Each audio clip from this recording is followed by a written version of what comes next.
Yeah, it's been about a year since the last All Coins video, and that's because I wanted to try out a bunch of new challenges. But alas, here we are with Mario Bros. 3 All Coins. The rules are simple, I just have to get all the coins in a level to pass. The only coins that aren't going to matter is when I hit the P switch and blocks turn into coins, unless that block is specifically a coin block.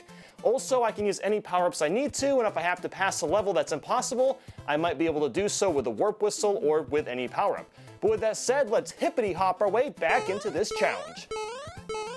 1-1 was a great start, and there was actually a lot to do. To start, the Tanuki tail was an essential since I needed to fly into the sky and get a bunch of coins. I also needed to go down the pipe to get the coins down here. For 1-2, I made sure to grab the coins in the air before getting the P switch. After doing that, I hit the P switch to get the 1 coin from the block, then damage boosted through the plant so I could get the coins underground. There's nothing too out of the ordinary for 1-3, and 1-4 was really easy. The only thing I needed to remember was the coin blocks. Something I haven't mentioned yet is the coin blocks are in a set timer and don't have a specific amount of coins inside. So for this video, I'll mash out as many coins as possible, and that will count as getting all the coins. Moving to the mini fortress, it actually doesn't have any coins to collect, which is super sad. But I did make sure to get another warp whistle since we may need it in the future. 1-5 doesn't have a lot of coins, but I was a bit concerned about the sky level. I missed a bunch at the top on my first run, so I went back to the main level and got coins I missed, and then back to the sky. That's when I noticed something strange. The coins that I missed were now entirely missing. So I guess the coins don't save. Well, that's good to know, I suppose. I decided to just redo the level and get the coins all in one go. It took a few tries, but I found that by getting the bottom coins first, then swooping up for the top coins, it was much more manageable. It wasn't nearly as hard as I was expecting. I just needed to optimize my movement really well.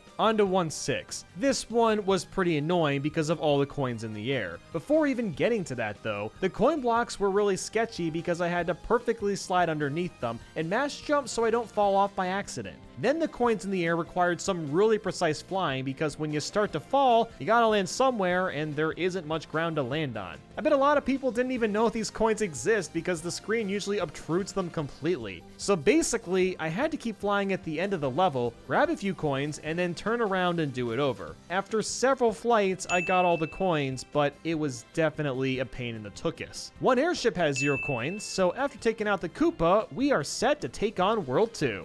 There weren't too many coins to get in 2-1. I just needed to get the coins underground as well as the ones inside these purple pies. Something weird about 2-2 is we actually don't want to hit the P switch that's next to this coin block, or the coins we need to get would turn into blocks and it'd be much harder to collect them without this lift moving us forward. But otherwise, this level wasn't too bad. And Too Many Fortress doesn't have any coins, so I think we can confirm most, if not all, castle levels are going to be freebies for us. While going through 2-3, I should mention that I've been using maps online to ensure that I'm collecting every coin, and I knew we were about to head into some trouble. At the end of the stage, we've got these 2 Koopas and coins are basically on all the steps. We can get almost all the coins here, and the one on the very bottom with another Koopa, but that's not gonna matter because I have no way of getting all the coins on the wall all the way to the right. Why are there even coins here? Why you do this to me, Miyamoto? And unfortunately, we can't really take an alternate route on the map. The pipe just takes us backwards, and I don't have a hammer to break this boulder. So we're gonna have to bust out the warp whistle. We'll just go ahead and go to World 5. I would like to play as many levels as possible before resorting to World 7.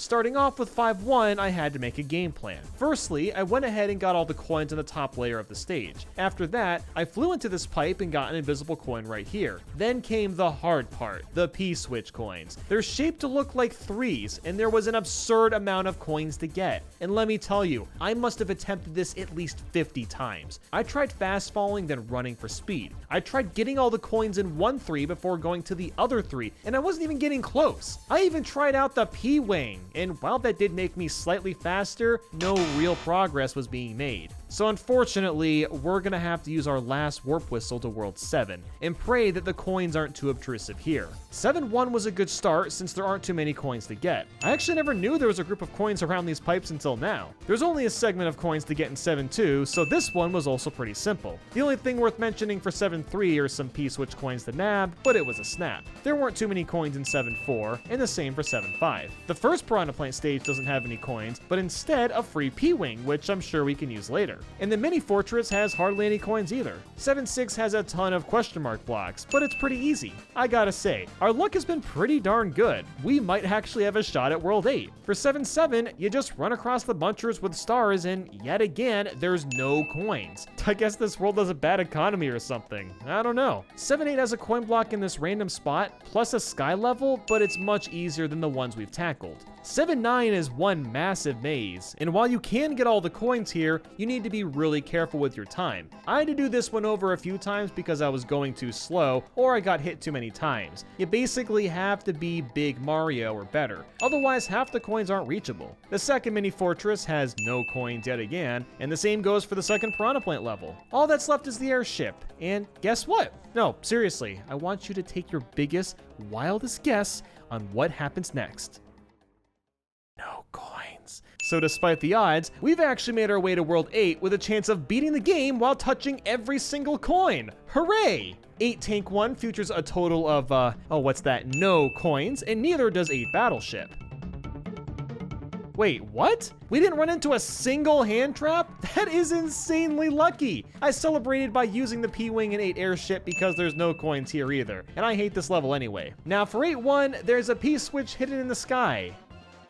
You have got to be kidding. We are mere levels away from the final castle, and there's coins I can't even reach on the left? Why are there so many blue coins? God damn it. Once again, it is not possible to beat Super Mario Bros. 3 while touching every coin. Now, I know what you're thinking. Why not just use a cloud? Well, here's the issue with that. I was never given one. So that's just really, really bad luck on my end. Theoretically, you probably still could beat this game if I had a few cloud items, but I just got straight up zucked. So let's just go back to World 2 and try all the levels we missed. 2 Quicksand, of course, is the infamous level with the Angry Sun, and it has no coins to collect. 2-4 has lots of coins to grab, but it wasn't really challenging. And the same for 2-5, 2 Pyramid, and 2 Airship due to a lack of coins. Who would have thought? I'm kind of shocked how easy World 2 was outside of 2-3 being a butthole. I kind of hope World 3 is a bit more challenging. And would you look at that? My hopes were crushed and broken because 3-1 was easy. And so was 3-2. I also discovered this new area with coins. Like, seriously, did you know there was a lift and a hidden one up right at the end? I certainly didn't.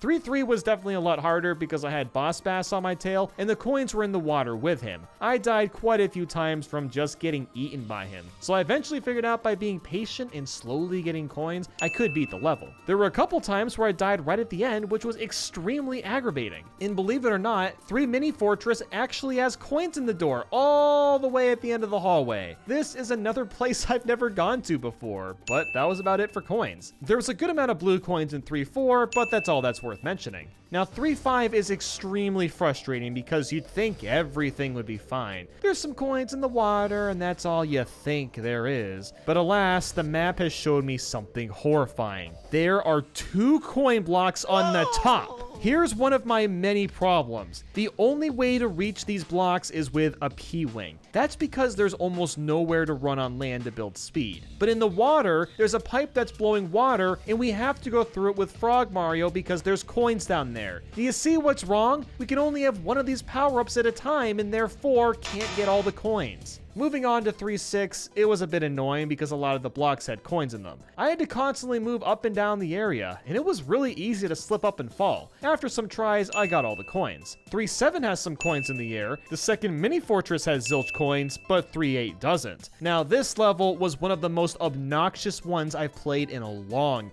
long time. I don't know what Nintendo did to Boss Bass and his AI, but holy shit was he me off. The coins were mostly in the water or inside blocks, which means I couldn't snipe Boss Bass's Fire Mario and had to keep Tanuki Mario the whole time. And time again, this frickin' fish gulps me in one bite. I'm not a snack, Boss Bass. I just want some coins, okay? I eventually beat this level, but I felt so beat and defeated afterwards. 3-9 was thankfully a little easier. The coins were annoying to grab, but that was about it. And 3 Airship had no coins, and that wraps up World 3. Moving into World 4, I had another discovery looking into the map. Flying over this waterfall, you have this whole other level that I never knew about. And I thought that was pretty cool, until I discovered this pesky block on the floor. I can't swing my tail in the water, so there's no way for me to hit it for a coin. I decided to get creative and take one of the big Koopas up top and maybe use that. But of course, the shell magically disappears as I enter the new area. So 4-1 can't be done, which is really freaking stupid. On the other hand, 4-2 has 6 coins to grab, and 4-3 has some coins hidden high in the area, but it wasn't that bad. 4 Mini Fortress was easy peasy, and so was 4-4, but 4-5 was a different story. There was a pipe hidden in the sky, and it contained a P-switch. This P-switch has coins, and you have to go through the pipe to reach them. And the timer is extremely tight. If you slow down even a little bit, then you're not getting them all. After trying this about 10 times, I started to get a pattern down and figured out what to do. I was getting closer and closer, and finally, this happened.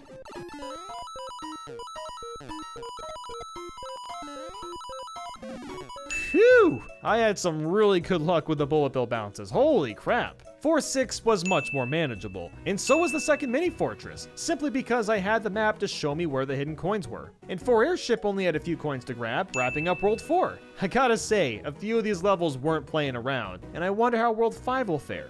Right away, I knew 5-2 wasn't going to be possible. That's because there's 2 different paths you can take. Falling down into the water has coins, but also climbing up through this pipe has coins. And we can't be in 2 places at once, so we can't get them all. 5-3 as well as 5 Mini Fortress was as easy as can be. 5 Towers seemed doable, but there was one coin block that I wasn't able to hit. According to the map, there's a coin block right next to this pipe, and I wasn't able to hit it no matter how many times I tried. 5-4 just required us to fly really high, and 5-5 was a pain in the ass. The coins weren't really put in tricky spots, it was just a barrage of enemies that I kept getting hit from. I needed to be at least Big Mario because the last coin required me to break some blocks, so this one took a few tries. Now 5-6 has some awkwardly placed coins with no ground underneath them, so I just used the P-Wing for this level. But the rest of World 5 was a breeze, including 5-7, the second Mini Fortress, 5-8, 5-9, and 5 Airship. So on to World 6. 6-1, 6-2, 6-3, and the first mini fortress were extremely simple without anything to mention. 6-4 is a coin block randomly in the air that I had to remember, and 6-5 just sucks. It's one of the dumbest levels, but you can't get all the coins.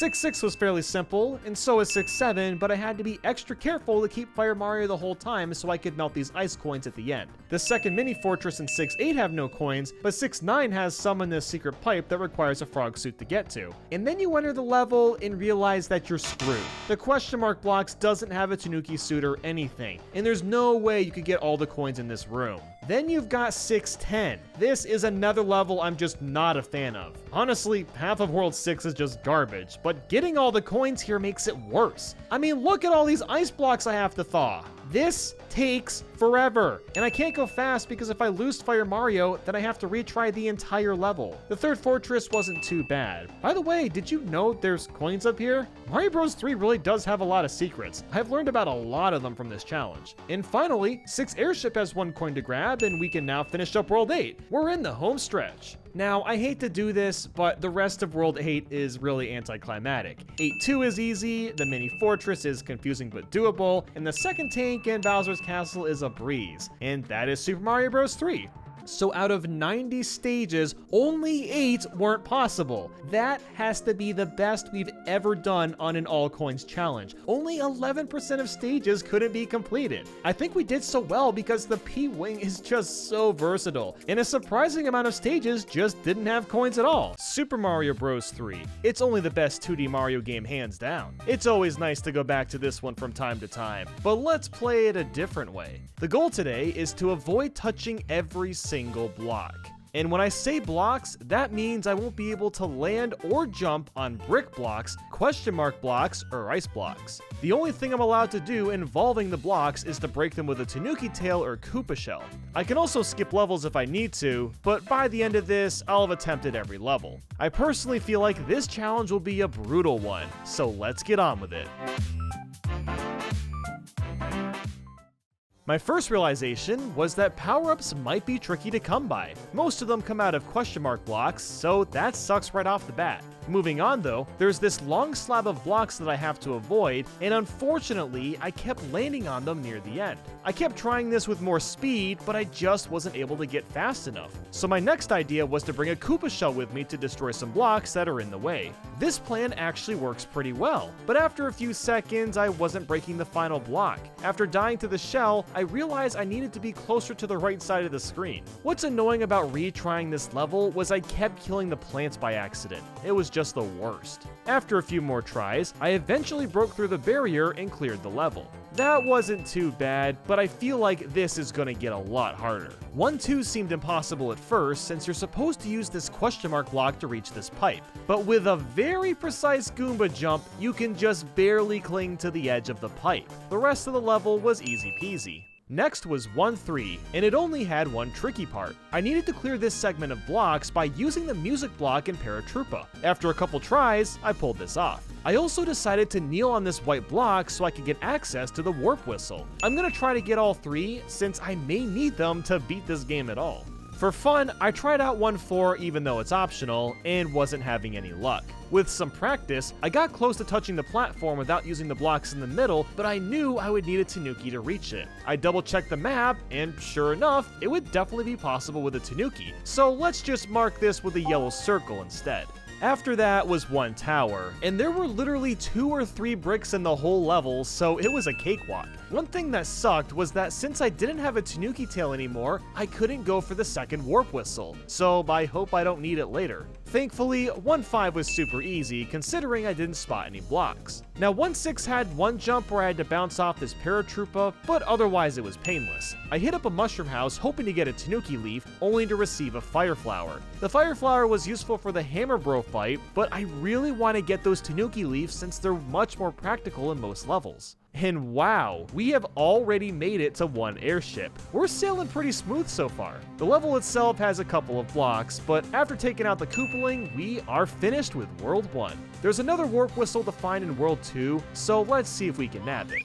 The first few seconds for 2-1 looked completely hopeless. There was a giant pile of bricks in front of me with no way around. But then, a pile driver Micro Goomba hopped towards me, and I knew I could use them to my advantage. With some careful jumping, I managed to get myself across by bouncing off these enemies. After that, I used a Koopa Shell to smack this brick to reveal a Tanuki tail. Ah, it's nice to have one again. Up next was 2-2, and this was fine for a little bit. After riding this platform though, there were columns of bricks I knew would be tricky to avoid, so I opted to dive into the water. I had to very carefully swim around the Cheep Cheep so I wouldn't lose my suit, but I managed to do so and clear the level. Following that was 2 Tower, and it has one block to avoid, and that's it. The only notable thing to mention is the fight with the Boomerang Bro. I somehow went completely through the boomerang without getting hit, and I have no idea why. I guess the hitboxes are wonky or something, but man, that was so lucky. After that was 2-3, and I knew I was in some trouble. And that's when I ran into this giant staircase of blocks, but I had the Tanuki tail and had an idea. I built up some speed earlier on and managed to fly clean across the staircase. That wasn't the problem though. It was all about the end of the stage. I had absolutely no way of clearing all these blocks, so I thought I'd try using a Koopa Shell. I threw it in the air, but honestly, I knew it wouldn't be able to reach the end on time without the Koopa flipping back over. My last idea before using the warp whistle was trying out the P-Wing. I feel so dumb using an elite power-up on such an easy level, but I kinda have to. I got to the end and first tried flying over the blocks, which didn't work at all. So then, I very carefully flew down and hit the Koopa. I hit him again at just the right spot so I didn't touch the ground while also avoiding the shell. Now, I had to double check my footage to ensure I didn't hit the ground, and sure enough, I only skimmed the Koopa. Let me just say, doing this was absolutely terrifying, and after that maneuver, I just had to wait for the shell to knock out the blocks. Carefully flying into the pipe without touching a block, I somehow beat this level. Holy cannoli, that's all I gotta say. Afterwards was the Sand or Angry Sun level, and it wasn't that bad. There were some blocks that I had to make jumps over, but really, I just had to float across and I was pretty good. On to our next mushroom house, I got... another fire flower? Come on, man, I'm so sick of getting these. Well anyway, moving on to 2-4, I had to jump over this one question mark block, and the others were all easy to avoid. Next, it was time to take out the hammer bro. This was particularly important because he gives us the hammer item. With this, we can break the rock and reveal a hidden area of World 2. The following 2 fire bros have exactly what we want, a warp whistle. I tried the next mushroom house, and after so many bad item spawns in the other houses, I was hoping that this would be better. But nope, I got a frog suit, because why not, right? But going back to the levels, 2-5 was nothing short of a cakewalk, and 2 Pyramid was all well, except for the beginning. Up these 3 stairs is 3 blocks and a question mark block, and the only way you can clear them is with a super precise jump. I built up a fragment of speed to be able to clear this, and also hit the Buzzy Beetle and caught it without losing my suit. How all that happened, I don't know, it was all reflexes, alright? After that though was 2 airship. And like the previous airship, there's almost no blocks to worry about. And just like that, we move on to World 3. The first level was super simple with only a couple of blocks to bypass, and 3-2 was pretty solid as well. At the end, there's a bunch of blocks I have to dodge, and the only way I could do it was the damage boost through the Piranha Plant. Here's to hoping I can get another Tanuki tail soon. Oh, and speak of the devil, I'm kinda mad I don't have the Tanuki tail because I have no way to pass all these blocks. I tried running as fast as possible and bouncing off the music block, but even then I didn't come close. This level would be possible if I had a P-Wing, but I'm all out of those sadly. So instead, I'm resorting to using my cloud item to pass through 3-3 and just move on. 3 Tower thankfully didn't have any blocks, so it was a breeze to knock out. With 3-4, I had to make a couple of careful jumps around the middle, but it wasn't much trouble beyond that. In 3-5, I ended up getting hit, but it wasn't that big a deal since I could still clear the level with no blocks in sight. I knocked out the hammer bros to get another hammer item, and used that to access 3 mushroom houses. And finally, after so many houses, I got a Tanuki leaf. Jeez, that took long enough. And carrying on to 3-6, it was another simple level. I got hit, but I have some backup power-ups now, so it's no biggie. The same kind of thing goes for 3-7, but there was one scary jump. There's a row of bricks that I can't clear with a jump, so I have to try going underneath. By building speed and sliding, I barely squeezed my way through without touching a block. That was a close one. For 3 Tower 2, the boost stretch floors were annoying, but otherwise this was an easy one. 3-8 is the most challenging Big Bertha level, but with some careful jumping, it wasn't too bad. There's only a handful of blocks to evade. Then we moved on to 3-9, and this one was a touch problematic. First and foremost though, I brought a Koopa Shell over to this section to nab us a bunch of lives. That was fine and dandy, but then I got to this wall of bricks I couldn't jump over. I busted out a Tanuki tail and managed to fly to the end, but the only problem is the final pipe is surrounded by a bunch of ice blocks, and Koopas can't break these blocks, so there's seemingly no way around. Or so I thought. By checking the map of the game, I realized you could go down other pipes to go around the blockage. So with Tanuki Mario, I smashed my way through the blocks and went down the pipe. Doing this, I was able to swim through the water and reach the goal. And finally, we made it to the airship, and it was honestly pretty simple. After taking out Wendy-O Koopa, we can proceed to World 4. 4-1 wasn't too shabby. There was a lot of bricks to evade, but it was nothing to sweat over. And beyond this, we actually had an easy streak of levels. These include 4-2, 4-3, 4 Tower, 4-4, and 4-5. The difficulty picks up a bit in 4-6. Firstly, we have to make this super precise jump, which requires us to build some speed to clear this line of blocks. That's the easy one. Next is this giant section of nothing but bricks, which are very easy to land on. But I knew that with enough speed, I could probably bounce off the Koopas and get past everything. After a dozen or so tries, I built up enough speed to bounce off the Koopa on the top platform and barely snag the Para-Koopa, which gave me enough height to clear the entire thing. This legitimately felt like a motorbike jumping over 20 trucks. It was exhilarating as hell. Up next was the second tower, and this one was really stupid. Halfway through, I'm supposed to jump on this block to climb farther up, and there's no way I can get up there. That is, unless I use a P-Wing that I literally just got from the Hammer Bro. So there we go. I'm wasting yet another P-Wing to get past one part of a level. At least it worked and I can move on. And finally, we reach 4 Airship, and it's an incredibly slow auto-scroller. There's only one block to worry about, and after that, World 4 is done. Moving on to 5-1, this one jump was a little difficult to navigate, but that's about it for this level. For 5-2, I usually like to take this path on the right, but I can't now because it's entirely built on bricks. Lucky for me, there's another route at the bottom. The Buster Beetles were really obnoxious to put up with, so I basically had to be patient and let them throw the ice blocks to clear the path. This level was possible, thankfully. Now, my god, 5-3 was the most annoying level I had to play yet. Since I couldn't get access to the Goomba shoe, the muncher part was kind of a big problem. So I decided that damage boosting across them was my best option, at least until the next pipe. That's because there's a square of blocks I can't jump over. And no matter how many times I tried to squeeze my way through, I just could not clear them. The only solution was to bust out the Tanuki suit and whack the blocks away. 5-3 took a lot of attempts, but it was doable. Now 5 Tower was a hard level, but the blocks were a non-issue. The second tower was going alright until we got to this section. The entire thing, besides 2 enemies, are made of blocks, which is obviously a big no-no for us. Thankfully, we've got 2 P-Wings at our disposal and can very sneakily fly into the pipe without touching the blocks at all. Next was 5-4, and there was only 1 block, so it was pretty easy. 5-5 was an annoying level, but it's more than doable. Next was 5-6, which was an auto-scroller. After a while, it got to a point where all the platforms were just bricks and I couldn't clear them unless I had a P-Wing. So while this level is technically possible, we have the option of skipping it to try 5-7 instead to preserve our power-ups. But sadly, 5-7 was also giving us a huge problem. There's 2 giant columns of bricks in our path with no easy way to clear them. You can build up speed and jump over them, but then there's another series of blocks that you can't do much about. Looking at the full map of 5-7, you could definitely beat this with a P-Wing, but I only have 1 left.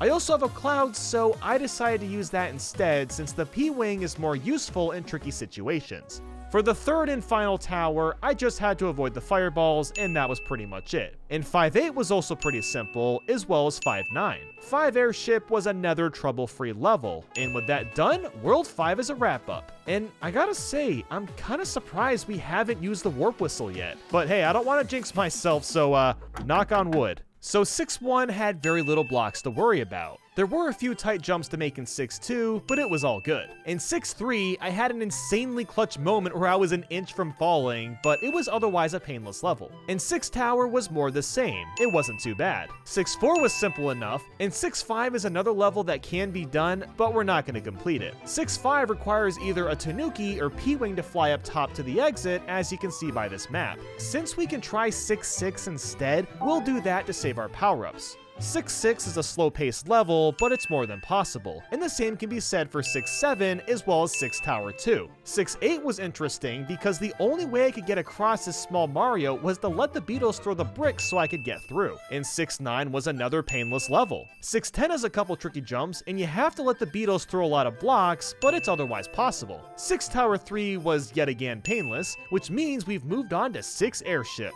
You know, I always forget how many levels there really are in World 6, it's quite a bunch. But thankfully, the airship was a walk in the park. It's by far the easiest airship in the game. After knocking that out, we can trench on forward to World 7.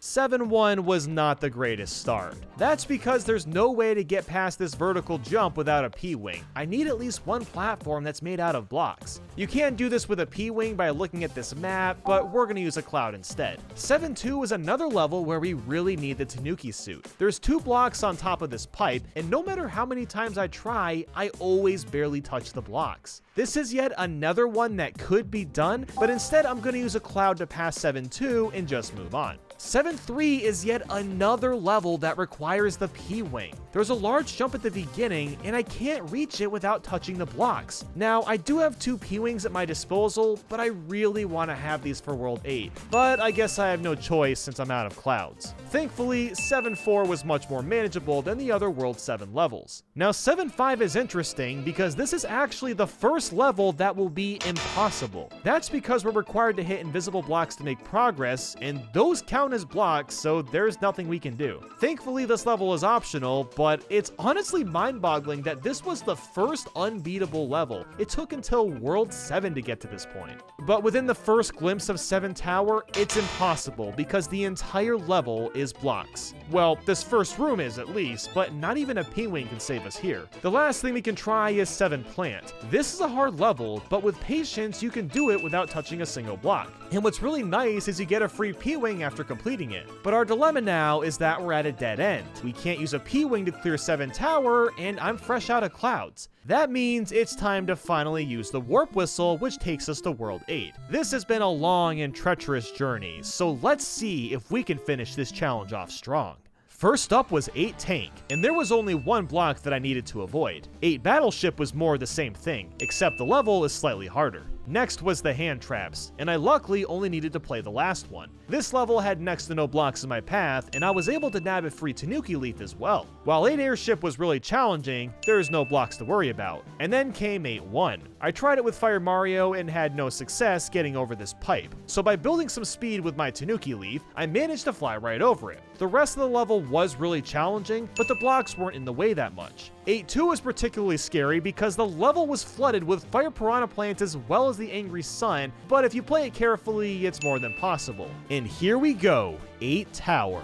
This level is defined as pure evil. Not only is it insanely confusing, but the blocks are so ridiculous to avoid. I had to start by swiping my tail at this H to remove some of the blocks while also avoiding the radioactive waffle. After barely managing to do that, I needed to do the same on the other side. The only problem is there is an invisible block all the way to the right, so I have to make sure to not hit that while also avoiding the waffle. Next, I have to perfectly jump off the dry bones while avoiding the waffle just to smack the side of the block to reveal the P-switch. Then when it came to actually hitting the switch, it required a running start, a frame-perfect jump off this gray circle while achieving maximum height, floating so I can barely hit the P-switch while also not hitting the block underneath and the waffle. I don't even know if hitting this P-switch was worth my time, but my god, I was so frustrated at this point. I eventually got to the end of the level only to realize my run was over. I needed to hit the second P-switch, but the only way to do that was to break the block, which obviously defeats the purpose of this challenge. So is it possible to beat Super Mario Bros. 3 without touching a block? Maybe. Based on the choices and items I have, I can't technically complete this run anymore, but I theoretically could still keep going. Let's go back to World 5-7. I ended up skipping that stage with a cloud, but I also had a P-Wing in my inventory. If I had simply used the P-Wing for 5-7 instead of the cloud, I would still have one cloud left, which means I could have theoretically used that cloud to skip 8 Tower. So for the sake of this challenge, let's keep on going and see if it's possible. At this point, I've got 2 P-Wings left with only 2 levels, so I just ended up using one on 8 Tank 2. It was really nice to have after 8 Tower, I needed a bit of a breather. But this is it everyone, the final level in the game. 1 P-Wing left, and 1 stupid idea for Bowser's fight. In fact, the entirety of this video exists because I had this idea several months ago where I wondered if you could beat Bowser without touching the bricks at all. So it was my time to finally test this theory. I got to the first room and then... Wait a minute, there's an invisible wall? Okay, so apparently Bowser only spawns when you touch the ground. This is actually an interesting problem, because these blocks don't look like the normal blocks we're trying to avoid, but they can also be destroyed. So does it count if I touch them once just to spawn Bowser? I did so anyway because I've been wanting to try this dumb idea for a while now. At first, Bowser landed on the left side without breaking anything, so I knew I needed to play riskier. I quickly learned that Bowser tends to jump after spitting 2 fireballs, so I jumped at just the right time so Bowser would ground pound on top of bricks, but I also had enough speed to get out of the way. This strategy wasn't perfect though. He did hit these bricks on this jump, but I wasn't close enough for him to ground pound. Another careful jump though, and he smashed another brick. And another, and another, and another, and another, and going once, and going twice, and sold! Miraculously! Besides spawning in Bowser, you can take him out without touching the bricks even 1 time. So is it possible to beat Super Mario Bros. 3 without touching a single block? Yeah! But maybe no if you consider the final fight to not count. Now before wrapping things up, let's try out the levels from World 7 that we didn't get to because of the Warp Whistle. 7-6 is pretty slow going, but is definitely possible. Next was 7-7, and there is no way we can complete this one. The gimmick for this level is to keep hitting the question mark block because they have stars inside, but obviously we can't do that. I got pretty far with a Tanuki suit by just flying across half the level, but eventually I had to damage boost and couldn't make much more progress. You could use a P-Wing on this level technically, but we're just gonna move on. 7-8 is a super obnoxious level, but you can complete it. For 7-9, you immediately start by standing on blocks, so you definitely cannot beat this level. Even with a P-Wing, you still have to jump off the blocks before flying. 7 Tower 2 is another tough level, but there's almost no blocks to avoid. And next is 7 Plant 2, and I had one spare P-Wing, so I decided I might as well use it here. And for the final level, 7 Airship was a piece of cake. So, I am stunned with how many levels were actually possible. The final tally is 84 out of 88 levels that can be completed without touching a block. That is simply crazy to me, considering how common and iconic this Mario asset is. You know the drill by now. Today, we're gonna attempt to grab every coin in New Super Mario Bros. That also includes red rings, P-Switch coins, and the coins inside the bricks. Coins from enemies do not count since they respawn, and star coins don't count because they don't add to the coin counter, but we'll still get some to unlock the extra levels. Starting with 1-1, the first thing I was glad to discover was the flowers don't have coins in them. I previously played through the Wii and Switch variants of New Super Mario Bros, and those pesky things really bothered me, but they're not a worry anymore. I also love that hitting the 10 coin blocks no longer spews extra coins afterwards. This just makes life way easier. 1-2 was a really easy level. I just had to remember to get the 10 coins in this random block. 1-3 introduces these springs that made it easy to get around, and 1 Castle was pretty fun too. 1-4 was an important level since there's a spot at the end where you can grind out lives. All you need is a Koopa Shell and these Goombas, and I got a huge chunk of lives from this. 1-5 went pretty well aside from one road bump. The section in the sky had some pretty tricky coins that I couldn't grab all in the first try. But thankfully, the mushroom respawned so I could just try again, and was able to get them all that way. 1 Castle was no trouble at all. Bowser Part Usual was, well, just a joke. For fun, I decided to try out the 1 bonus level, 1A. It's not required to beat the game with, but I figured I might as well. The bubble coins are all over the place. I needed to swim really well to make sure I could nab them all. Then I encountered the second P-Switch in this level and realized that this wasn't happening. There was way too many coins for me to grab for the time allotted, plus the level's an auto-scroller which just makes things harder. I decided to try this with the Mega Mushroom, but even then I couldn't grab them all. Mario just isn't big enough or fast enough to get every single coin, but this stage doesn't matter anyway, so on to World 2. 2-1 was fairly painless, and 2-2 had a ton of coins in the sky. It must have taken at least 4 or 5 Lekatu clouds to get them all. This wasn't that hard a level to complete, but I had to move really fast as I was pretty close to running out of time when I reached the flagpole. 2-3 was no issue, 2-4 was pretty easy, and the same goes for 2 Mid-Castle. Now 2-5 was incredibly annoying. I had to destroy every block hopper because they all had either a coin or power-up at the bottom. Dealing with that on top of the fire snakes was just tedious. Halfway through, you're supposed to use a P-Switch to turn these coins into blocks to get this star coin, but obviously I just needed to get the coins that were floating way high in the air. And the only way I could get to these coins was to use Mega Mario, but I also had to be careful to not break other blocks that may have coins in them. Overall, it was just an annoying level. 2-6 had me worried because it's an auto-scroller, but it actually sailed quite nicely. There weren't that many coins, and the ones around were easy to snatch up. And 2 Castle was straightforward, but looking at the map, I discovered coins I never would have found without checking. There's a row of coins way up here that you can't even see. That's a bit bizarre, but there we go. And just like that, World 2 is complete, but let's try 2A before moving on. It's a bit annoying since Spike Bass kept jumping out of the water trying to ruin my day, but my day was not ruined as I grabbed all of them coins. And now on to World 3. 3-1 was a nice and relaxing water level. The only challenge was the bubble coins, but there weren't that many to worry about. 3-2 went well until I took this pipe into a sky section. There was a P-Switch in the spring so I could fly up. The coins were all over the place, but I figured with optimized movement I could easily grab these.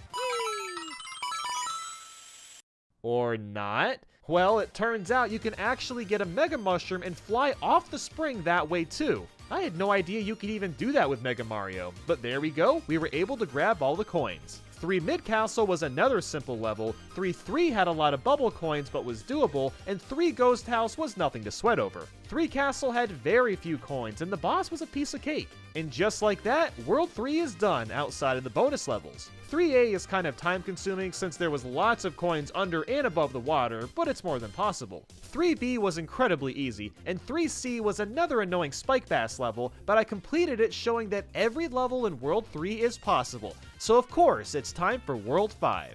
For 5-1, I had to move slowly from all the snow and enemies, but it was no problem. In 5-2, I accidentally ran into this mini mushroom at the beginning, but realized it was kind of a godsend because the map showed me a huge line of coins at the top that I wouldn't have been able to get to easily without already being mini. So thank you, video game, you made my life a lot easier. 5 Mid Castle seemed okay at first. It's an auto-scroller with some coins here and there, but then the end throws in a curveball with this unfortunate fork in the road. On the left side there's one block with 10 coins in it, and on the right is a few sets of 2 coins. The problem, of course, is I can't get all these coins at once since the stage auto-scrolls faster than I can reach them all. Plus, the giant spike ball is a big obstacle. So like we've been doing when we get stuck, we're busting out Mega Mario. And right away, using him eliminates the spike ball, and I can grab all the coins on the right side pretty quickly too. On my first attempt, I accidentally destroyed the block on the left, and that made me realize how careful I really need to be here. The plan was to get every coin on the right, then move to the left, shrink back to normal, and pound out the 10 coins in the block. It seems like a plausible idea, but I wasn't able to get every coin without getting squished by the stage. I tried grabbing the mushroom earlier so I'd have more time to hit the coin block, but even then I could only get like half of them. My only other option was to ground pound this block since that knocks the coins out a little bit faster than just jumping, but it also takes longer to get there. The only way I could get up there quickly was to jump at just the right time so that when I shrunk back to normal, I also gained height to move up in order to ground pound. And after dozens and dozens of tries, this happened.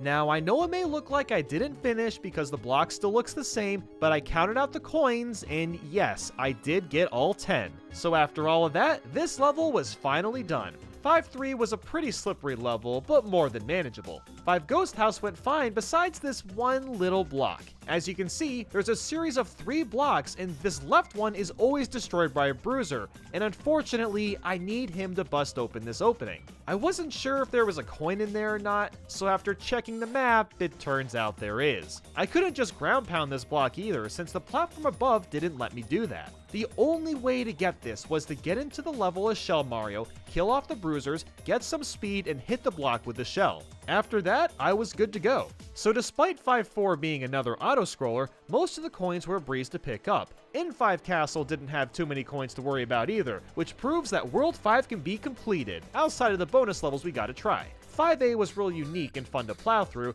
5B was really simple, and 5C had nothing too bad either. So there we go, every level can be completed in World 5, so it's time for World 6. 6-1 was a ton of fun and definitely possible, and for 6-2, let's just start by going into this cloud section and tell me what you see. Yeah, pretty much all of these blocks have coins in them. There is no way I am ever going to be able to get all the coins from this. 6-2 is definitely not happening to any extent. But thankfully, we can take a cannon from World 5 that'll send us right to World 8, so we still have a chance of beating the game. 8-1 has Crowbars that were pretty obnoxious, but getting all the coins was possible. 8-2 had Skaters that crap out bombs, but getting all the coins here wasn't too troublesome, and the same goes for 8 Mid Castle. Now, if you've seen any of my previous videos, you know World 8 is kind of known for giving us the big oof, and here it is guys, 8-3. And when I say big oof, I mean freaking giant. This level has a mega Unagi, plus there's tons of bubble coins that you have to grab quickly or you'll miss them since this is an auto-scroller. Getting all the bubble coins is fun with some practice, but just look at this P-switch.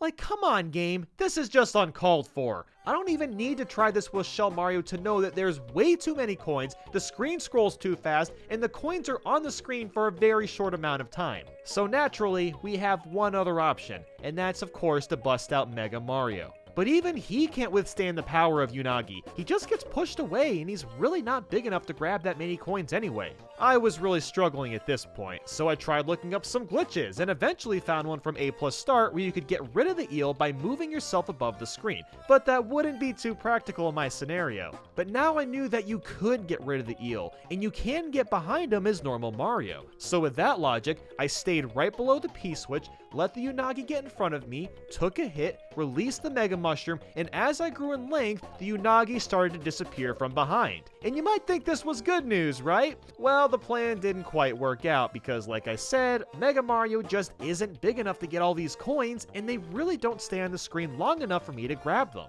I tried this quite a few times and just didn't have any luck. So while it isn't possible to beat the game while touching every coin, let's try all the other levels we missed and see what's the minimum amount of levels we can complete. So far, we know that 1A, 6-2, and 8-3 aren't possible. With that in mind, we'll go in order and move right to 4-1. So the scuttlebugs definitely got in my way a few times, but this level was definitely manageable. 4-2 was another easy level, and the same goes for 4-3 as well as 4 Mid-Castle. 4-4 was incredibly fun compared to the others for some reason, and 4 Ghost House had tons of room to check for coins, but there was plenty of time to nab them all. For 4-5, I had to be really careful and make sure the Bob-Ombs I blew up was on blocks that I already got coins from. There were 2 blocks in particular that I wasn't able to reach at first until I realized I could just throw Spinies at them. 4-6 is another tough auto-scroller. Here I had to grab 8 red coins, hit both of these question mark blocks, and grab 4 coins up above. Doing all of this on the red ring timer was nothing short of brutal. If you went too early, you would miss a red coin. If you went too late, you wouldn't be able to hop back on Dory. You had to go at just the right time. Like, honestly, watch this.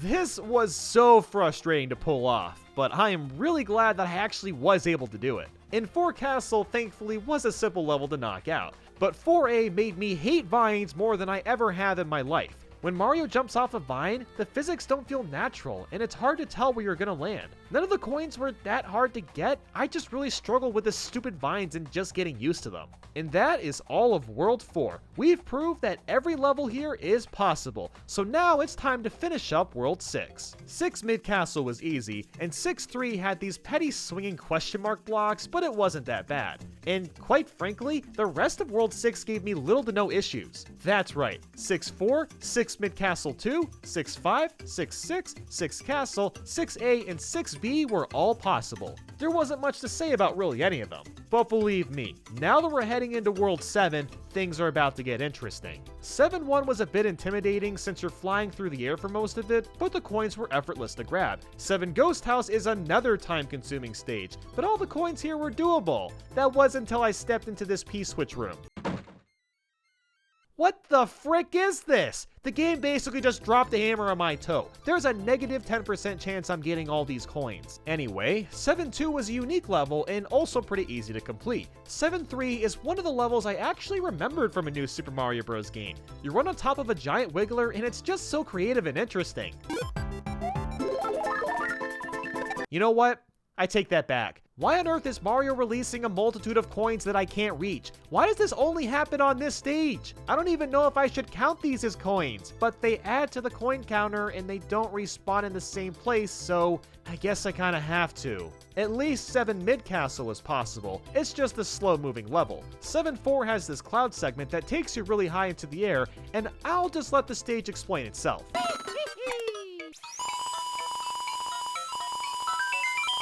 So technically, I can grab all these coins, but you have to play near perfect. And that's hard to do when you're drilling down since the controls get a lot stiffer.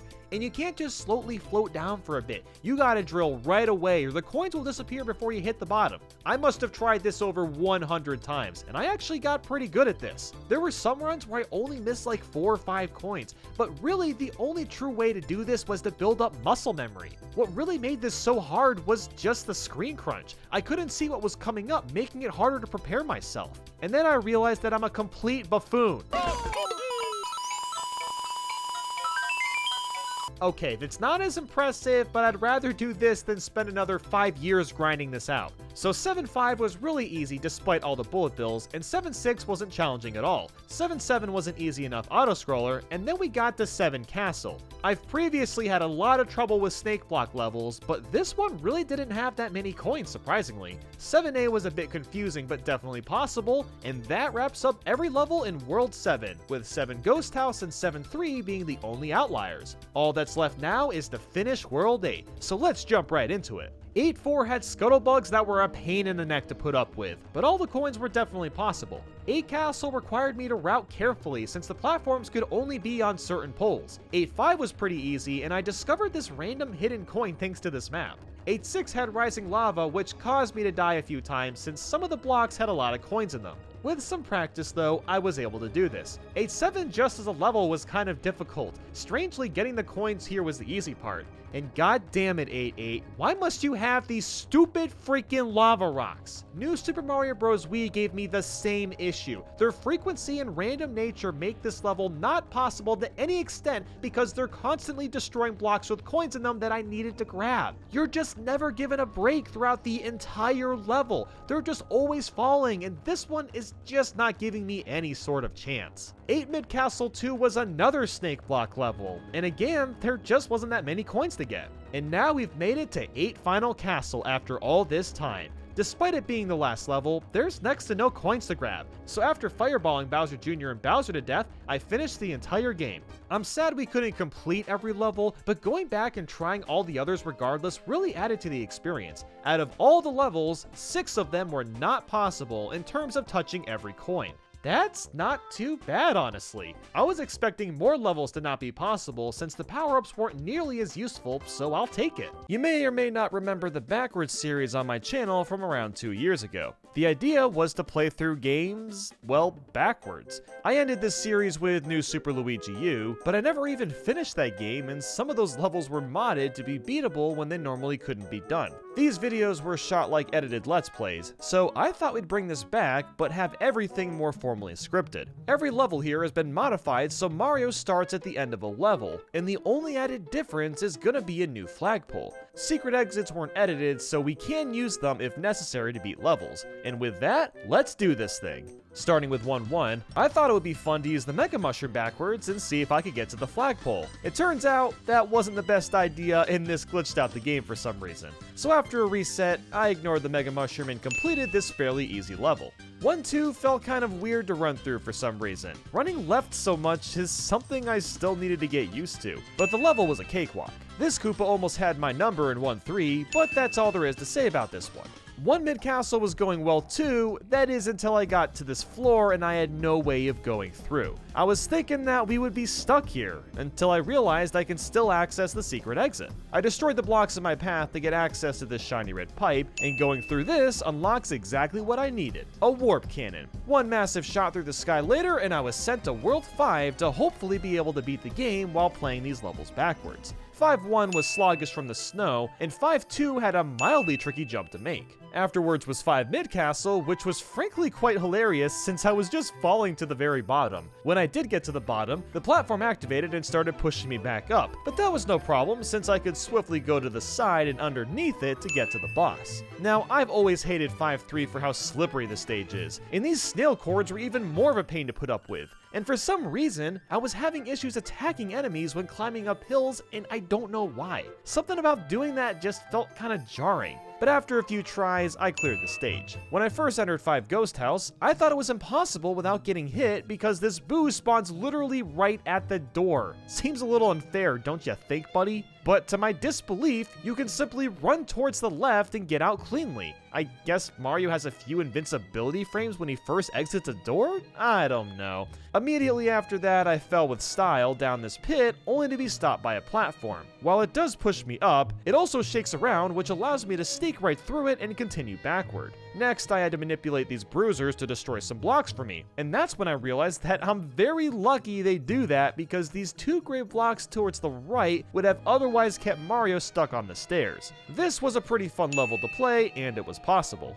Following that was 5-4, and it was not looking like a good start at all. I made a jump and didn't even get close to landing on a mushroom, so it was time to take a visit to the mushroom house. We snatched ourselves a mini mushroom and voila, the jump is no longer a problem. 5 Castle was weird because of the conveyor belts. Some sections going backwards were either super easy or super hard to navigate. The best part by far though is the moonwalking dry bones. I mean, just look at these guys. Now, vibing dry bones aside, this level could be cleared, giving us access to World 6.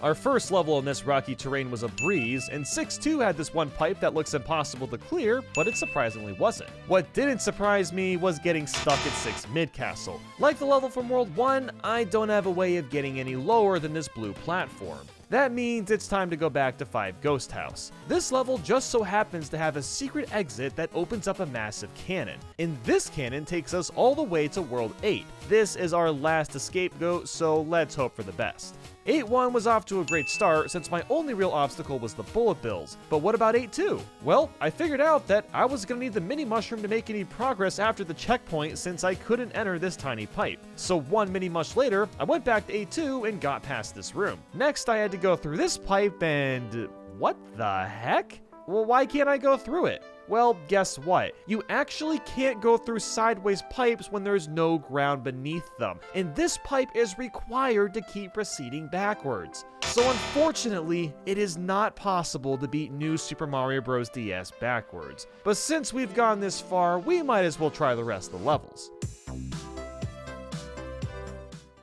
Heading back to World 1, we left off at 1-4, which was mighty simple to complete. 1-5 was really simple, and 1A was interesting because the sharks now swim with you. And honestly, it made this level a lot tougher than the original, but we still pulled through. And our last level was 1 Castle. After the absolutely riveting and exciting boss fight against Bowser, we're ready to move on to World 2. 2-1 and 2-2 were troubleless, and 2-3 has this lovely switch that we can't push, so big rip on this level. But we did have some more fortune with 2-4, 2 Mid Castle, as well as 2-5. These levels were the bee's knees. And now that we've approached 2-6, you might be asking yourself, how on earth is an auto-scroller with one platform at the start gonna work out?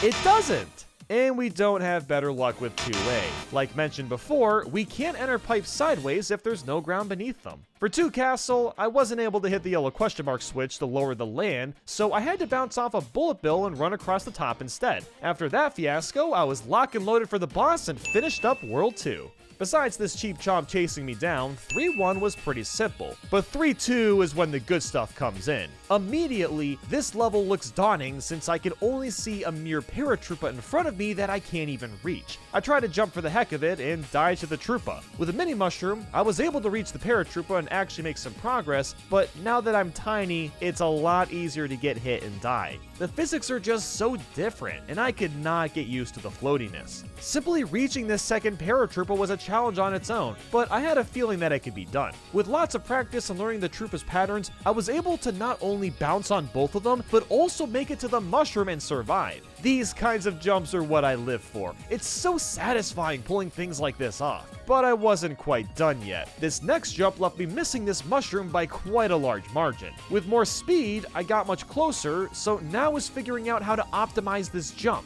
By jumping off the weighted platform, while I was farther away, I was also able to build a tiny bit more speed and got excruciatingly close. So I decided to back up to this other weighted platform, jump off that, and jump off the edge of the closer platform, and I got even more speed, and with that, I was finally able to clear the jump. I can't believe you could even do this. With a few more triumphant jumps, I saw the flagpole, and holy crap, 3-2 is actually possible.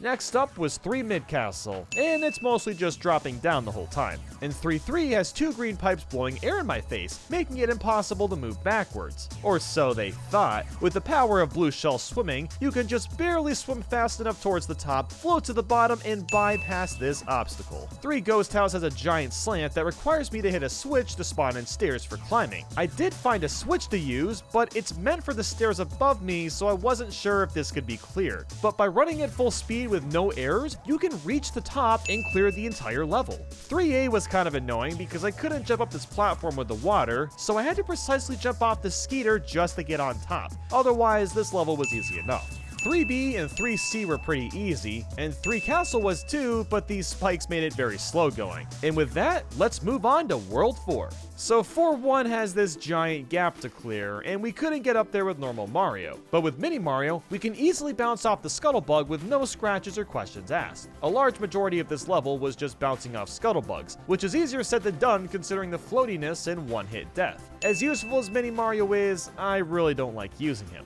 4-2 had one tricky jump to pull off, but it was otherwise a cakewalk. Now 4-3 is another really interesting level, because normally giant Unagi swim around the level, and they actually still do that, but since we're going backwards, now they just magically spawn into place and they're harder to avoid because of this. The Unagis also stay on screen for quite a while, so now 2 can spawn at the same time, and we're inevitably gonna run into the second Unagi because of the blowing pipes. My only option is to hold onto my blue shell and basically damage boost my way through this guy. That works for a time, but then surprise, another Anugi spawns in. So now I have to very quickly swim towards the edge of the screen, pull down in between these 2 rocks, and this way I can narrowly avoid the third Unagi. After that, I thankfully found a mushroom, but uh-oh, there is yet another Unagi. But at this point, I've started to notice a pattern. These eels have been spawning from top to bottom, so naturally, I just stayed towards the bottom when he passed by, and lo and behold, a final Unagi spawned at the top.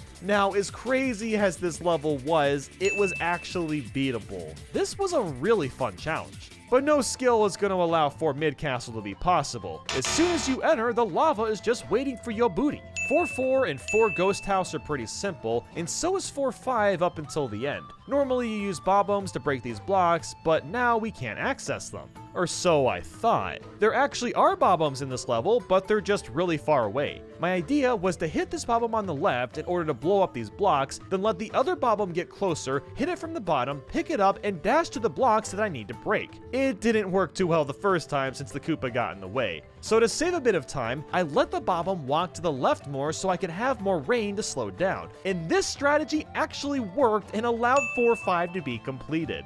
4-6 has a couple paratroopers and poison, so not really a good start. With a mini mushroom, I tried jumping over into the top, but that wasn't working at all. I was able to bounce off the paratrooper and get past the yellow pipe, but that's as far as I could get, leaving 4-6 unbeatable. 4A was challenging because I had to jump off a lot of Koopas in some spots just to make progress. A couple of these jumps took some attempts, but even so, you could complete this level. And 4 Castle is nothing to write home about, and that finishes World 4. There's only a few levels left to try in World 5. 5A required one precise jump here, and another one here to clear the level.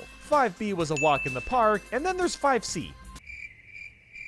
Moving back to World 6, 6-3 is a bit confusing, but it really wasn't that bad. And unfortunately, 6-4 has another pipe that we can't enter even as Mini Mario, so too bad on that one. The second mid-castle was really obnoxious because there's spikes all over the place with no way of seeing them come up. It's beatable without a doubt, just a bit tedious. Then 6-5 was a bit of a rude awakening. A giant green Cheep Cheep was right in front of me, so I tried running away only to be chased down and also hit an invisible block. Man, talk about a trap. So you know what? I came back with a vengeance. Get fried, fish boy. The rest of this level is squeezy easy. There's some tornadoes and stuff, but that's about it. 6-6 is one of the largest levels in the game, so it took a while, but it was pretty simple. I had to make a tight jump at the beginning of 6A, and that's all that's worth mentioning. 6B, on the other hand, was another ice level with a jump I knew was gonna be stupidly hard to make. So I nabbed a blue shell and tried jumping up to no avail. But then I had an even more insane idea. I let this paratrooper bounce all the way up to the end of the ice, and I jumped off of him, and oh my god, that actually worked! The rest of this level was just slippery, but thankfully it was possible. 6 Castle has lots of jumps that need to be well timed, and that is everything to say in World 6. So next is of course World 7, which is totally untouched territory. And immediately we're thrown into a hard level. I busted out the mini mushroom and was stuck getting past this question mark block. With enough speed, I was thankfully able to get across. Up ahead of us is a pipe that we can go up. When you leave the pipe, you end up in an area that doesn't help us move backwards. We're just kind of stuck here. We also can't jump across as there's no platforms to land on, so 7-1 is sadly impossible. 7 Ghost House was also a major problem considering the entire floor is just coins, so there's that. Then there was 7-2 where you literally just fall out of the sky and win. And boy oh boy do I got a story about 7-3. This is the level where you ride around on a wiggler, but he only shows up at the beginning of the stage, leaving us with just a few paratroopers. So instead of moving on like a normal person, I nabbed a mini mushroom and started crafting some ideas. If there's multiple paratroopers and I can maintain good speed, I might be able to at least play through some of this level. After a few attempts, I managed to get myself to land on the paratrooper, but I lost way too much speed to make any additional progress. This attempt did show me there was a question mark block just up ahead. My next attempt was much faster, but there was no way I could reach this block, but I did see a Goomba and paratrooper. As dumb as this is gonna sound, my next idea was to bounce off this Goomba and make my way up top. I was in a position to where I needed to be in the perfect place to hit this Goomba, and it was stupid hard to try. I eventually figured out that I needed to leave the level at 275 on that timer, do a small bounce off the paratrooper, and that's what it was gonna take to do this. And I mean, I must have tried this level hundreds of times, but I was just so determined to pull off this incredibly dumb idea. And then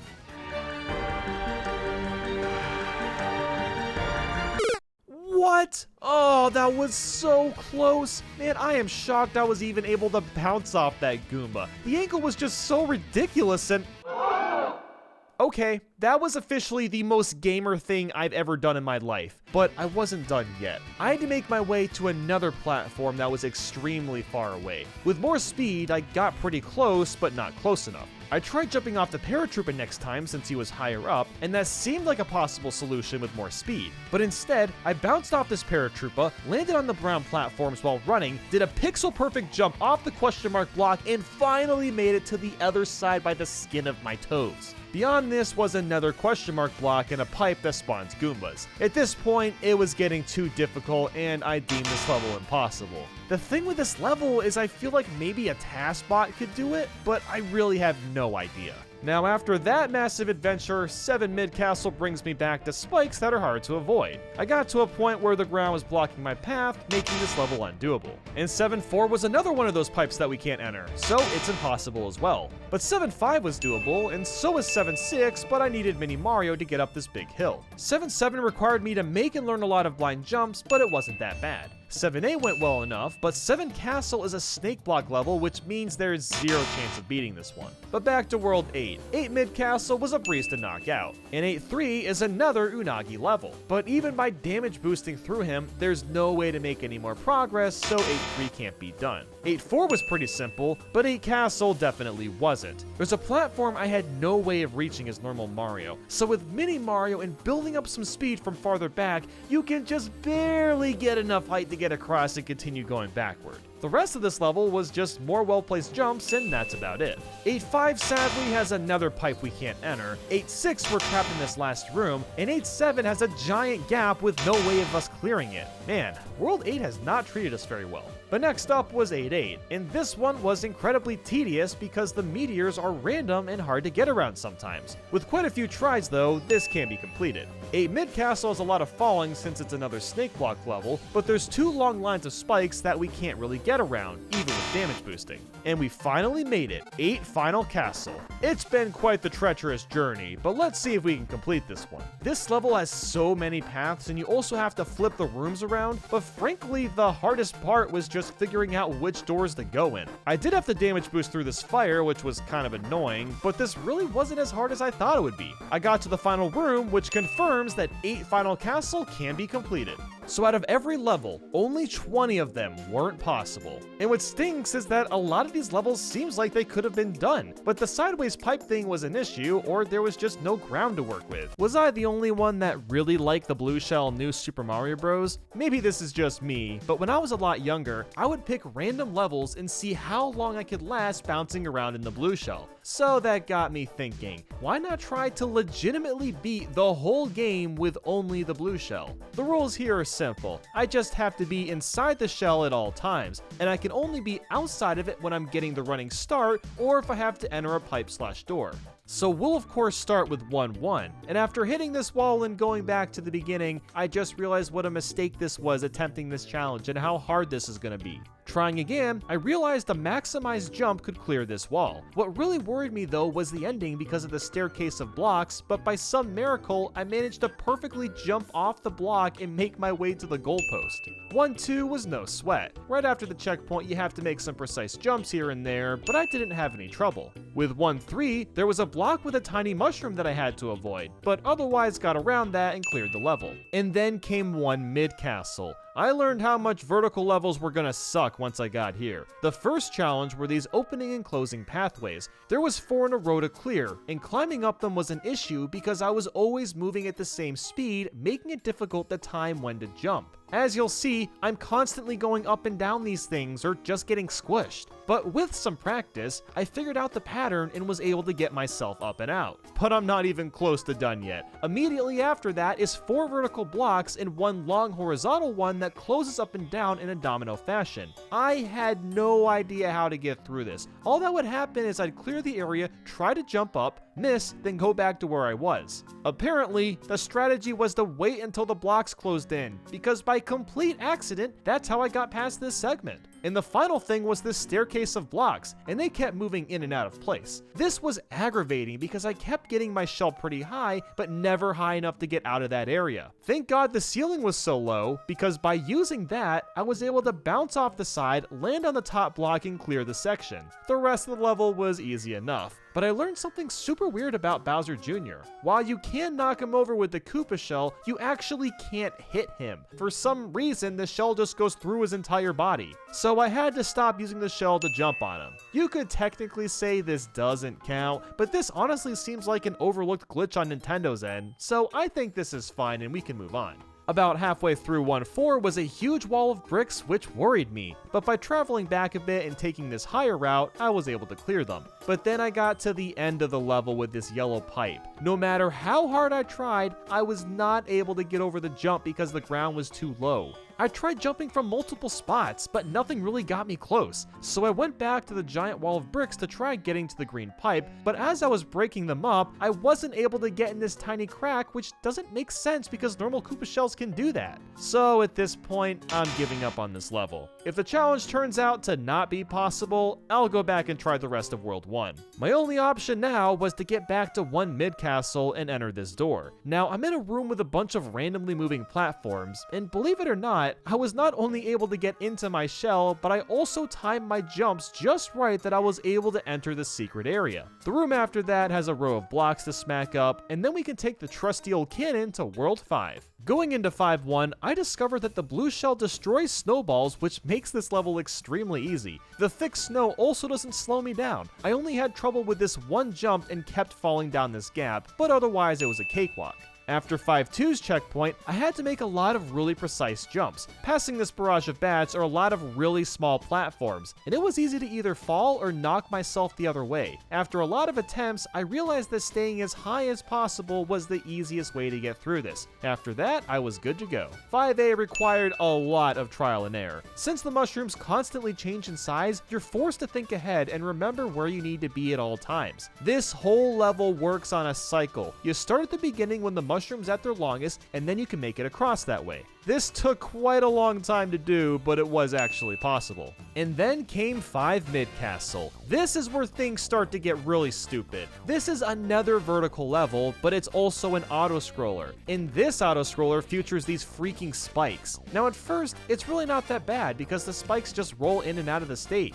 But then, a spike actually stays in your area, so you have to be really cautious with your jumps. But hold up, here comes 2 spikes. I can't begin to tell you how many times I had to restart because of running into these dumb things. Trying to get around them was stupid hard. I got to this part with 3 question mark blocks, and this is where I kept dying because the spikes kept getting in my way. The only solution was to jump in between the wall and this block at the perfect time, land in the middle, do a tiny jump, then do another tiny jump to hit this question block, and a third tiny jump to hit the block again. I felt pretty darn satisfied after clearing that, but then the big spike came in. And this guy ruined my whole day. This spike is so giant that I literally could not jump over it. I tried to clear it dozens of times, but never got enough height, or I just run into one of the smaller spikes. Now yes, there's this tiny platform on the left that I could use, but that wasn't big enough for me to land on to clear the spike. And even if I could do that, that would only work one time. So I checked if there was any secret exits here or anywhere else in World 5, and sadly there isn't. So with that, it is not possible to beat New Super Mario Bros. With only the blue shell. But we're not going to stop here. We might as well try out the rest of the levels and see which ones we can complete. Going back to World 1, we left off at 1-5. This course looked easy enough, but then I touched the pink bouncy mushrooms and Mario detracted from his shell immediately. So never mind, I guess. 1A wasn't doable either because it's a water level and we can't be in our shell. With that said, every water level is impossible. These include 3-1, 3-3, 3A, 4-3, 6-5, 8-2, and 8-3. But now onto One Castle. This was a really interesting level because Mario can actually ride the ropes while in his shell, which I wasn't sure would be possible or not. This level definitely kept me on my seat though, as missing any jump would send me into the lava. There's a section where these spiked platforms slowly rise up and down, and if it wasn't for this tiny gap around the end, there's no way I'd be able to clear this. And get this, I can actually hit Bowser with my shell, and he'll take damage and be gone after 3 hits. This confirms Bowser Jr. is stronger than Bowser. What's up with that? With all that said, of all the levels in World 1, 5 out of 8 were possible to beat. That's more than half, so hey, that's not too bad. I guess we'll move on to World 2 now. 2-1 was pretty simple. There were some small jumps I had to make halfway through, but otherwise it was straightforward. 2-2 went 5 until the end. There's a bunch of random blocks in this yellow and green pipe. While I could technically jump over these 2 pipes, it always led to my death, so I had to find another way. And the other way was to carefully jump after hitting this corner to land on this set of 2 blocks, then quickly jump to the set of 3 to finish up. This was way harder to do than it looked, believe me. After entering the pipe in 2-3, it led to this underground section and I was starting to get excited, but then I forgot what exactly was down here, starting with these flippy things. You can only go through this by ground pounding, and thankfully Mario does ground pound while in the shell, so we're still in the clear. But not for long because this barrier has screwed us over. Normally, you just walk forward and the barrier opens, but you have to apply consistent pressure so the barrier doesn't collapse back down. And I can't do that in the shell. All I can do is hit it and bounce back, and basically I'm just stuck here. For 2A, I was unsure about finishing this level, and unfortunately we can't complete this because we're required to either swim through the water or take these springs, which both force Mario out of his shell. 2-4's beginning seemed doable, but I didn't realize what I was up against. There's 2 big steps that I had to clear, and even when I jumped at the earliest time on the edge, I could not get myself up top. I tried jumping off the top of these bricks and that didn't get me across. I seriously tried this jump at every possible angle, but nothing seemed to work. So this level isn't happening either. But no worries, we're back at another castle. My favorites. The gimmick in 2 Mid Castle are these Ferris wheels, and trying to navigate them is hard enough, but I also had to move up. And when I say up, I had to somehow land on top of these 3 question mark blocks and the Ferris wheel above that. This was a ridiculous feat, but after some extremely precise jumping, I somehow got on top of the question mark blocks, then the Ferris wheel above, and then onto solid ground. It's too bad I couldn't get around this rope bar though, deeming this level impossible. Now thankfully 2-5 worked out, but it was really annoying. There were so many places where I just kept bouncing around, and then you got this stupid boomerang bro that throws a boomerang in the worst spot. The only way I could hit him was to sink into the quicksand, then come back out and snipe him when he wasn't looking. Get zucked, idiot. Moving to 2-6, this is an auto-scroller with 1 platform, so obviously we can't do this. To save you guys time, obviously all the auto-scrollers aren't going to be beatable, and these include 5-4, 7-1, 7-3, 7-7, 7 Castle, and 8 Mid Castle 2. But moving on to 2 Castle, it went well for about 15 seconds until we got to this narrow pathway. Spikes roll through this path, and normally you can avoid them by sliding into these tiny crevices and ducking, but we can't do that in the shell, so the spikes are entirely unavoidable. Out of every level in World 2, 3 of the 9 levels were possible. That is not a good sign moving ahead. So jumping into World 3, let's see how 3-2 sketches out. This level took a bit of time since the mushrooms were constantly tilting. There weren't many issues though until the end, because normally you're supposed to stand on this tiny mushroom while it bounces around, but obviously we can't do that. Thankfully, there just so happens to be this green pipe we can enter instead, and that takes us to an alternate exit. The end of this path has tons of tilting mushrooms, but studying how they move for a bit, you can easily get across and beat the level. I can't say the same for 3 mid-castle though, since the beginning requires us to climb up this barbed wire, which we can't do being inside the shell. There's always 3B to attempt though, and I love the pipe theme in this level. There was this challenging jump where I had to bounce off this question mark block after jumping high, then bounce off this yellow pipe so I could perfectly jump off the green one on the very right corner. Now besides that particular part, the rest of the course wasn't too bad besides some scary small jumps I had to do across the wide stretch of pipes. 3C had a couple of tricky jumps around where the P-switch was, but overall it wasn't that bad. And then I went through this pipe and was sent into the water. Why? Why did you have to ruin this for me, game? But my luck is changing because I'm about to enter 3 Ghost House. Yeah, this ought to be a trip. Right away, I found a staircase that I wasn't able to climb up. The steps were so tiny that it just didn't seem like I could actually bounce off them. But then I came to a crazy revelation. You can slide up the staircase without the stairs. Why this is a thing, I have no idea, but I was able to make some more progress with this strat at least. And I was getting pretty excited about actually beating this, until I realized I needed to hit this exclamation switch to make this door appear so I can enter it. And when you hit the switch, the staircase rises up. So once again, I was stuck trying to climb these stairs. I was really running out of ideas, so I did some experimenting with the shell and tried to figure out how early I could jump. At first, I thought the cloud of smoke had to appear in order for me to jump, but I could also do a jump without the smoke, which gave me some hope. After dozens and dozens of attempts, I did actually manage to jump up the staircase one time, but I ended up bouncing backwards almost immediately afterwards. So as cool as it is to slide up these slopes, this level ain't happening. Oh no, we could just forget about 3 Castle. The spikes get in the way and we can't slow down at all. Of all the levels in World 3, 2 out of 9 could be beat. That is just pathetic. I really hope World 4 will be kinder to us. Starting with 4-1, it was rolling smoothly until we got to Dory. I kind of assumed we'd just be screwed, but look at this. I can literally just sit in place while Dory sails forward. I'm not really sure why this worked, but it only worked for a little bit. Around the end, I'm sent to the top of Dory's head, then I sit there and eventually just get dropped into the poison. And this is a problem because we still have this big gap to clear, but by going up these blocks and jumping at the last possible second, I can just barely touch the ground and finish the level.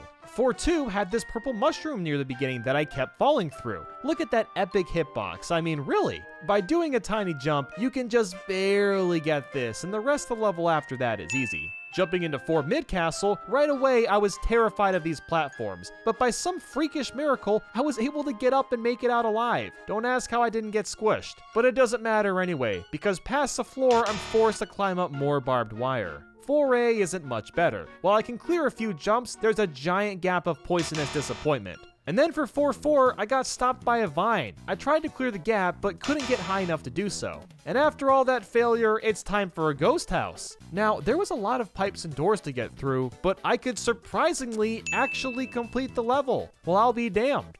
4-5 was bittersweet though. While I could technically climb up to the pipe where the bombs spawn out, I can't physically stay in the area long enough for that to happen, so I'm basically stuck here. Plus my shell knocks them out instantly anyway. 4-6 is another Dory level, but the platform is too high and forces Mario to balance on Dory's head instead of below the neck, so I can only balance on Dory for maybe a couple of seconds, and I can't jump to further ground as it's too far away. Finally, 4 Castle has these slow swinging platforms which suck because Mario can't get past the third one before hitting the lava. I tried timing my jumps at several different variations within the cycle, but nothing was coming even close. So let's tally up our wins for this world. Only 3 out of 10 were completed. That's still not that great, but let's jump into World 5. Going into 5-3, I can say that this was by far the easiest level to beat. And with 5B, I had the most insane luck with these ice blocks. There was a lot of holes and the jump was really high, but I somehow managed to get up there and finish this course. Moving to 5 Ghost House, I was thinking my odds were pretty slim with this one, but luck was actually in my favor. To start, this bruiser was trying to break the wall, and the only reason he did was because I could bounce off these blocks and he noticed me for long enough. Then I had to climb up this path that looked impossible, but with 2 small jumps and 1 big one, I somehow made my way up. And after that, the level was basically done. 5C was going really well until after the checkpoint. I got to this part where there was a giant hole and a bunch of bruisers hanging out on the top. I needed to hit the switch at the bottom to make some platforms appear, but there was no way for me to be able to turn around and get inside to do that. 5 Castle was stupidly annoying because of these conveyor belts. Some of them were fine, but others forced me to jump so I wouldn't lose momentum. Pretty much the whole level was just a pain having to figure all this out. After tons of tries though, I was actually able to get across and could even hit PD Piranha with the shell, completing this level. So out of every World 5 level, 7 out of 11 were beatable. This is definitely our most successful world yet. So let's see how World 6 stars. With 6-1, I couldn't clear the type rope nor slide over it with the shell. 6A had this giant tornado and forced Mario out of his shell. I tried going underneath the tornado, but was blocked off. 6-2 seemed like if I just watched the water level this could work, but after leaving the red pipe, the gap was too big and I couldn't clear it without going into the water. I tried jumping off the question mark block, but of course there was an invisible block that got in the way. Well, this is not a good start. But let me tell you this, 6 Mid Castle was a freaking adventure. Right away, I had a giant spike that slid left to right, and it required the most insane timing to get past. But that was only the first one. I had to basically do the same thing 2 more times, and then this shorter spike could only be cleared if I went towards the left at the perfect time before it came back. Thank God there was a pocket where I could just chill for a second. Then I had to do this 1 more time and finally got to a checkpoint. But now is the fun part, getting up these tall set of platforms with 3 spikes that all crash in at the same time. You're probably looking at this and thinking, yeah, there's no way this is happening. And that was my initial thought. But for some reason, I just kept on trying. I kept finding more and more effective ways to jump and better places to land, and my best attempt was getting right above the very top spike. Unfortunately, Mario always faced the wrong way, and there wasn't anything I could do about it. Maybe if this was tasked, it'd be doable, but I highly doubt it. Thankfully, 6-3's was a breeze. There was just a lot of pipes to manage through. And with 6-4, you can barely clear this super narrow vertical path, and it doesn't even matter because there's a huge rope swing up ahead. I know we were just in a castle, but it's time to tackle the second one. And this time, it's worse because there's spikes on the walls to worry about. I couldn't make a lot of progress here. The stage just gets way too vertical, and I can't get any higher than this part here. The problem is my shell loses all of its speed, so I just kind of stop moving, and that's the end of that. 6B's first big jump is barely out of reach, and we aren't allowed to grab the pole for help. And 6-6 requires a spring, so that one's not doable. Right away, I knew 6 Castle would be tough. I was able to get to the part with the Koopa, but the platform he's on doesn't rise high enough for me to be able to jump over it, so there's no way I could beat this one either. Out of every World 6 level, 1 out of 11 were possible. That's a yikes for me. I'm really hoping World 7 treats us better. 7 Ghost House was surprisingly simple. The jump where I had to find the invisible block and use the switch was definitely tricky, but nothing unbearable. While 7-2 is an impossible auto-scroller, I wanted to showcase this one for a special reason. After building speed and running to the other side of the platform, I could go just fast enough to hop in my shell and actually slide towards the left infinitely as long as I jumped at the right time. While this looks really cool, the problem with this trick is the blocks up above eventually got in my way, and I couldn't adjust my jump at all to compensate. But still, I mean, this is pretty sick. 7 Mid Castle has spikes on the walls at the very beginning, and obviously we can't bounce off those. And 7-4 is another impossible spring-based level, but 7-5 was actually super easy. The final jump over the Bonsai Bill launcher was kind of hard, but that's about it. 7-6 was another painless level, but man, where do I even begin with 7A? I guess I'll start at this part with the 3 vertical pipes and the baby wigglers coming out of them. This was an absolute nightmare. The timing was the biggest problem, because everything had to be absolutely perfect. The first jump had to be short, but not too short. The second was super short. The third super short. Same with the fourth, and then I had to knock out all the wigglers. After that, I had to do this all over again just so I could stop at the pipe to go up. Then after that was an extremely narrow path with pipes sticking out in random places, and there was an annoying question mark block with a mini mushroom in it. This whole section was nothing but trial and error. I can't begin to describe how many attempts it took to climb up. And after miraculously getting through that, I had to hit the gold face block a few times to climb myself out. But with all of that said, I did somehow beat the level, and I'm still shocked it was possible. So of all the levels in World 7, 4 out of 11 were beatable. And that's not too bad, I guess, but let's wrap this up with World 8. 8-1 had a couple of challenging jumps around the end, but overall it wasn't too bad. With 8 mid-castle, however, there was no way to get to this super long platform up above. 8-4 was relatively easy, but 8 castle is a different story. While you can make some progress hitting the correct switches and jumping well, you'll eventually get stopped because you run out of ground to stand on. 8-5 was incredibly easy though, and with 8-6 I made a little progress but got stuck on this pipe. The walls were angled so awkwardly that there was no way I could use my momentum to get any higher. And thankfully, 8-7 has this extremely tall wall that I can't get up. It's just one of those days, I guess. For 8-8, I had to be cautious of the meteors, but it wasn't too shabby and was actually possible. And this is it. We've made it to 8 Final Castle. Jumping right in, the second room was way harder than I expected. Hitting the switch required me to jump on the right block at just the right time to flip the room. Then after that was all this fire, and it was over at this point. I managed to get myself jammed in this hole and needed to go towards the right. Once the fire went away, I had to perfectly jump so I'd hit the left wall, then this particular spot so I could jump up, but even when I did that, the fire would spawn back in. So finally, of all the levels in World 8, 4 out of 12 were doable. So here's the final chart of all the levels. 28 out of 81 of them could be completed with only the blue shell. I was not expecting this many levels to be unbeatable. It really goes to show just how nice it is to not play a Mario game like it's an auto runner. Have you ever gone out of your way to collect coins in Mario? You probably haven't. And why should you? Most Mario games put them in hard to reach spots or hidden inside blocks, and when the game rewards you with so many 1-ups, actively going for 100 of these things for 1 extra life isn't really worth it. But what if you tried to collect all of them and beat the game? That's what we're here to find out today. The goal is to play every stage until Final Bowser, and we must grab every single coin, including those inside blocks, P-switches and any surrounding coins it creates, red coins, and every star coin. The only coins we won't count are from enemies, simply because there's so many inconsistencies with coins respawning and certain enemies having coins and others not. So let's get to it with 1-1. 30 seconds in, I pondered if this was going to be a cakewalk or not, but then I hit underground and saw my mortal enemy, P-switches.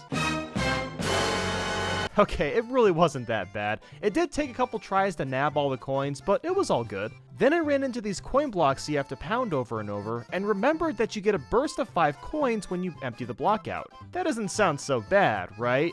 Well, try doing this with 2 death pits side by side. No matter how quickly I moved, I always lost a couple coins, and I thought I was stumped at level 1-1 from a block. But alas, Mario Bros. Wii has a future to save the day, multiplayer. Now, I don't have anyone nearby to play with, but I whipped out another controller, played the whole level again, got to this block, and then... What the fuck? Okay, so now I get godlike luck? After all of that, I discovered the flowers on the grounds also have coins in them. So that means I had to go all the way back to the beginning to get the coins I missed and finally beat the level. 1-2 involved a ton of brick breaking since I didn't know which bricks had coins and which didn't. There was a P-switch room too, but it was pretty easy. 1-3 was no problem as well, but I've come to the conclusion that these flowers suck. Having to constantly stop to get 1 measly coin from every flower is just monotonous and boring. After getting the alt route in 1-3, I unlocked the cannon and decided to check if there were coins there because I've never really paid attention until now. And lo and behold, there are a few stragglers. So to keep things moving smoothly, every single cannon level in this game is possible, if that wasn't already obvious. Next was 1 mid-castle. Around the end there was a split path. The left side had a few regular coins while the right had a star coin. As one player, it's impossible to get both at the same time, but I just used Luigi and swapped controllers to nab them all. 1-4 is a slow going level, but also pretty simple. And the same goes for 1-5. A lot of these levels just don't have a lot to write home about. 1-6 has a P-switch that I thought was going to spawn a million coins and ruin my chances, but no, it spawns like 20 and it's easy peasy. 1 castle was simple enough until I went for the 3rd star coin. I used the P-switch and got all the coins, but now there's a bunch of coins hovering right above the lava. For one guy, this makes this impossible, but Luigi was nice enough to volunteer and basically jump into a few coins, die, and repeat the process till he got all of them. What a nice guy. And that's it for World 1, so now on to World 2. 2-1's only struggle is with this coin block, since the spray of coins kept falling down the death pit. But with good RNG and putting Luigi in the right spot, I was able to nab all these eventually. 2-2 seemed to be okay too, until I hit this P-switch on the way to the 1st star coin. Yeah, let's come back to this later. 2-3 is a really dark level, but with some patience, it's pretty easy to grab all the coins. 2 Mid Castle was more of the same, nothing too challenging. Upon entering 2-4, there's a huge problem. Not only is there annoying wind to deal with, but there's tons of coins flying through the air. And even with 4 players, it would be a crazy task to grab every coin in the air on top of the ones on the ground. So is this it? Does our journey of collecting every coin end here? Well, I'm actually gonna say no, and that the coins in the air don't count. And I have a reason for this, trust me. The fact of the matter is that these coins infinitely respawn, unlike all the other coins in the game. So not even a taskbot could complete this. For the sake of playing through more levels, and for those that still think my journey should end here, or I should just take a cannon instead, I've made a compromise to avoid all the coins in the air while also collecting the coins on the ground. And my god, was this stupid hard. I can't even begin to explain the frustration I had to pull this crap off. It was so easy to mess up because the coins in the wind always seemed to get in my way no matter what I did. But after hundreds and hundreds of tries, I did eventually beat this. So after that nonsense, 2-5 was a lot easier. Leica 2 was kind of annoying to deal with, considering how many coins there were in the sky, but it was a simple level. 2-6 has a P-switch section where you have to basically play perfect to get all the blue and yellow coins from the bricks, but it's definitely possible. Now 2 Castle was an overtaking. There's a section where there's tons of coins near the lava, so what I had to do was use the propeller suit to very carefully grab them while staying alive at the same time. It took forever to learn the timing and to practice it, but I was able to grab them all. Thank God this level gives you tons of time to work with. And would you look at that? That's all the levels in World 2. We will come back to level 2-2 later, but now to World 3. 3-1 is a nice simple start. The coins are all easy to grab here. And the same goes for 3-2 as well as 3-3. 3 Ghost House was quite the doozy when going for the alt route near the end. There's a room where the floor slowly falls to the ground, but also has moments where it shoots down to the ground too. The coins are spread all over this room too, so it's impossible with one person. So I had Luigi by my side, and I basically had to memorize where all the coins were gonna be to do this. And after some tries, I eventually got it. 3 Mid Castle wasn't too bad. I did have to be quick when the spikes came in, but otherwise it was more than doable. 3-4 and 3-5 are the levels where you have to play through with and without enabling the red switch, but both of them were a cakewalk. 3-5 did look impossible because it's an air-based auto-scroller, but moving quickly denied my worries. And now to 3 Castle, and my god, this level was brutal. This is one of those snake block auto-scrollers, and near the beginning is a coin block. This coin block is the reason I about went insane playing this. Trying to get all the coins, including the burst at the end, requires stupidly fast and precise movement. What I had to do was jump early, twirl and hit the block perfectly, and land just as the block came in. Then I had to spam jump with perfect inputs, grab the burst of coins with barely enough time to spare. But we aren't done there. I had to grab more coins in the air, ground pound on this block for a coin, and run through this spike part without completely dying or messing up. And then after that, there's even more coins above this pile of spikes that I wasn't able to get without a propeller suit, which I had to sacrifice earlier. So what was I supposed to do? Well, I would have been screwed if I didn't have Luigi behind me, so I just used his propeller suit and got the rest of the coins. And that is all for World 3. Now before tackling World 4, we need to visit our old pal 2-2. I waited to do this because I knew I needed the penguin suit to have a chance, and you can't get that power up until World 3. What I have to do is emulate that crazy hint movie where you use 4 players to grab all the P-switch coins. Now me controlling 4 players, that can't be done, right?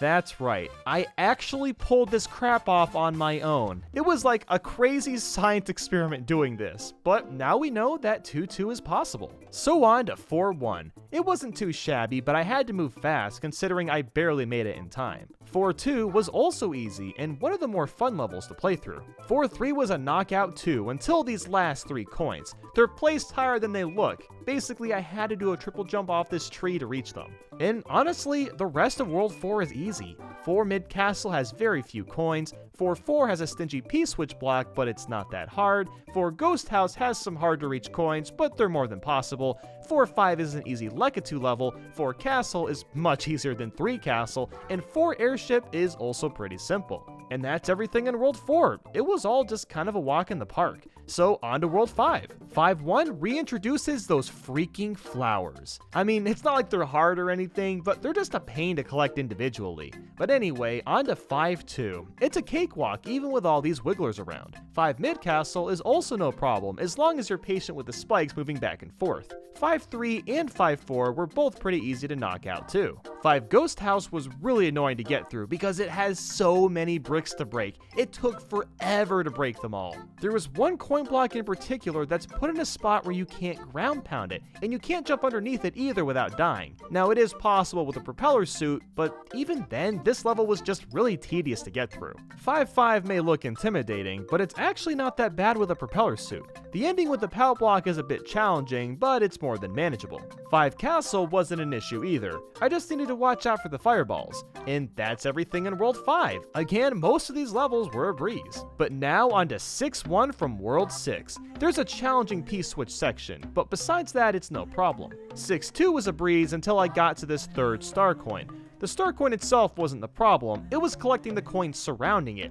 I mean, look how many there are. So I tried for probably 15 minutes and I always found myself missing a few every single time. And I was about to give up until I decided to try it with a running start, and this actually made a subtle enough difference. After a few tries with this strategy, I managed to barely grab all the coins. I'm still surprised this was even possible. 6-3 had some annoying piranha plans, but getting all the coins was simple enough. 6-4 was possible too, and it was a fun level to run through. 6 Mid Castle is more of the same. There were very few coins to grab. 6-5 had the Porky Puffer, but with well-timed jumps, he wasn't too much of a nuisance. Now 6-6 was just evil, no pun intended. It's a dark auto-scroller where you sit on the raft most of the time. Now my biggest hurdle, like most of these other levels, was a pesky coin block. This coin block in particular seemed to have more coins crammed in than usual, because my god, you need near perfect inputs to get all these coins on top of the several others while also not getting stranded because that raft does not stop for anything. This level is possible, but goddamn, it took so long and it is so unforgiving.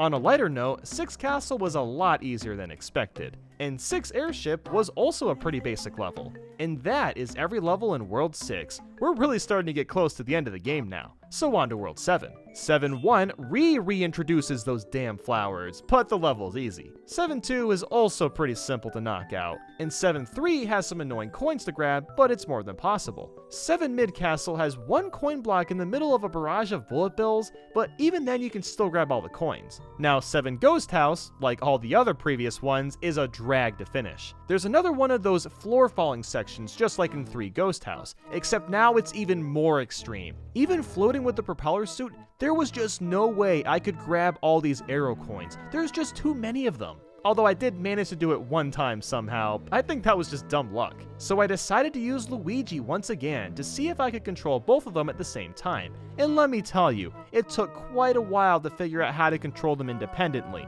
It's a lot harder than you would think.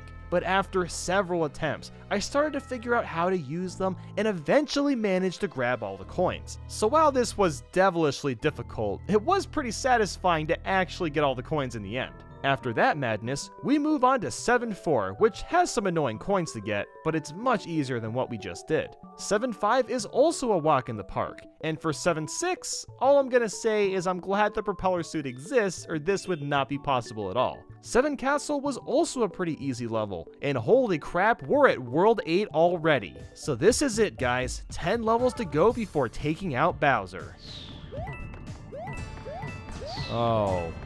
Oh no. 8-1 doesn't just have one coin block to deal with, there's several throughout the whole level. Now this normally wouldn't be a problem, but first things first, there's meteors raining down destroying precious blocks that I need coins from, and second, there's poison gas creeping from behind if I go too slowly. I tried this level for a long time, but I just could not make any decent progress. Even if I were to try 2 players or Mini Mario or something, the problem is that the coin blocks just take too long to collect, and the meteors come down so frequently that I don't have a semblance of chance to actually grabbing them all.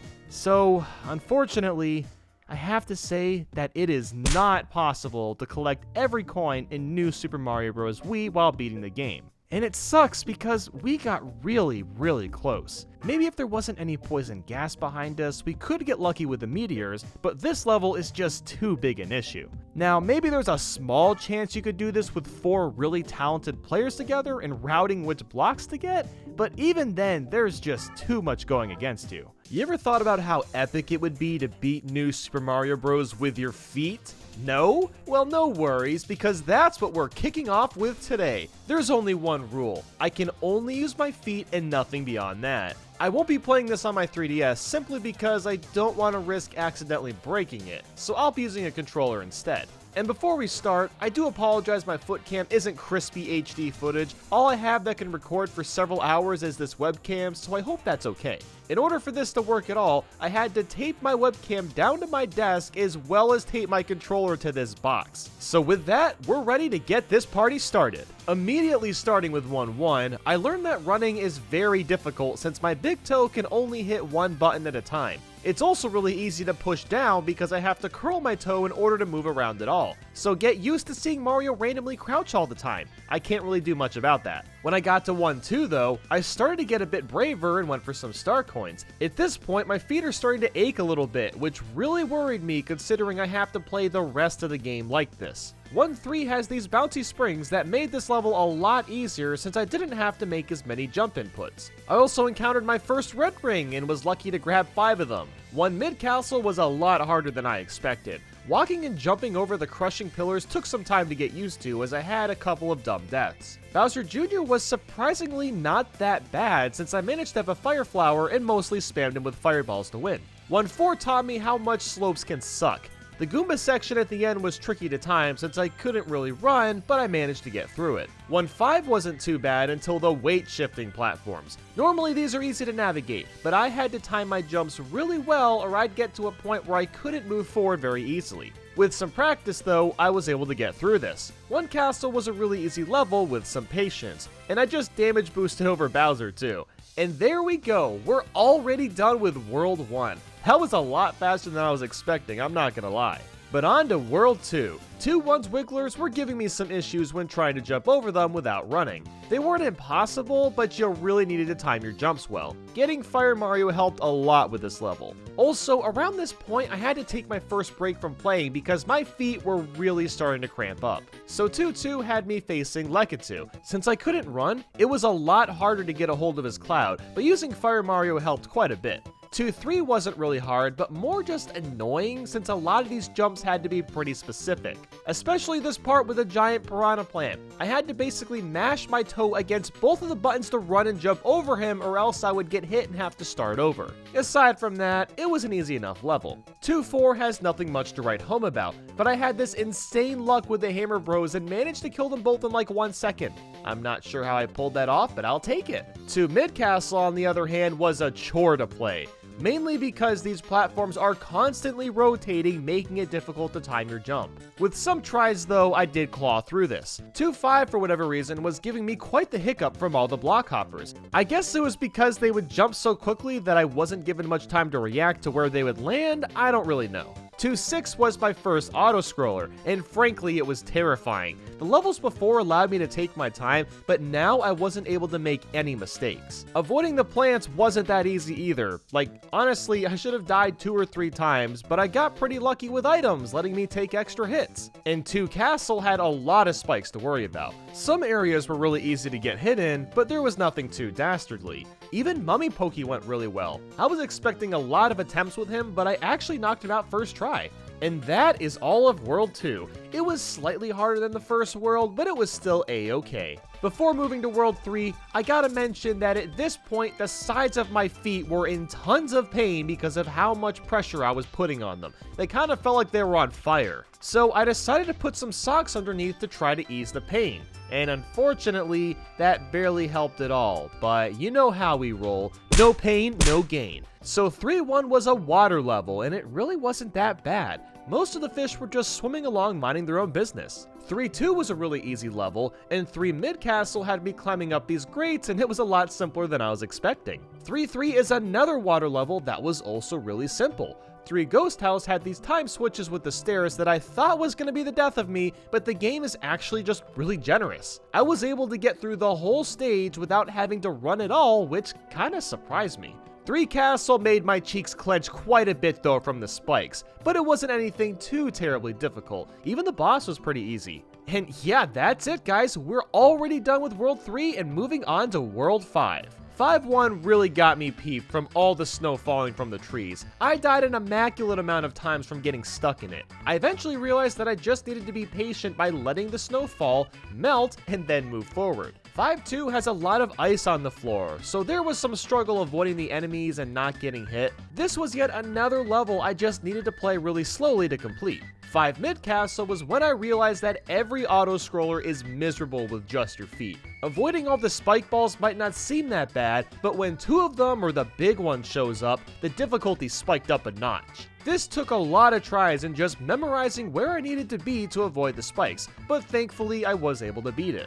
5-3 was a ton of fun for the first half of the stage because you could just slide on your butt and destroy everything in your path, but then the snail accords come in and ruin all the fun. They're not only hard to knock off, but also push you back so you have to land just right, which isn't easy to do given our circumstances. After several attempts, I managed to beat this level. 5 Ghost House was relatively simple, and 5-4 was more the same even with these falling and rising mushrooms. But 5 Castle, oh, you want to talk about torture? This level serves that in spades. Trying to walk across the conveyor belts just doesn't work well, so doing that with my feet was agonizing. I was constantly dying because I couldn't coordinate running and jumping fast enough. The dry bones and piranha plants didn't help much either, as they just made the belts more obnoxious. After dozens and dozens of attempts though, I was able to get across and finish off the boss, which yet again wasn't that hard and only took me 2 tries. So while the challenge has certainly ramped up, we're not quite done yet, as World 6 is our next enemy. 6-1 was and still is one of my favorite levels in the game, and it's really easy to complete.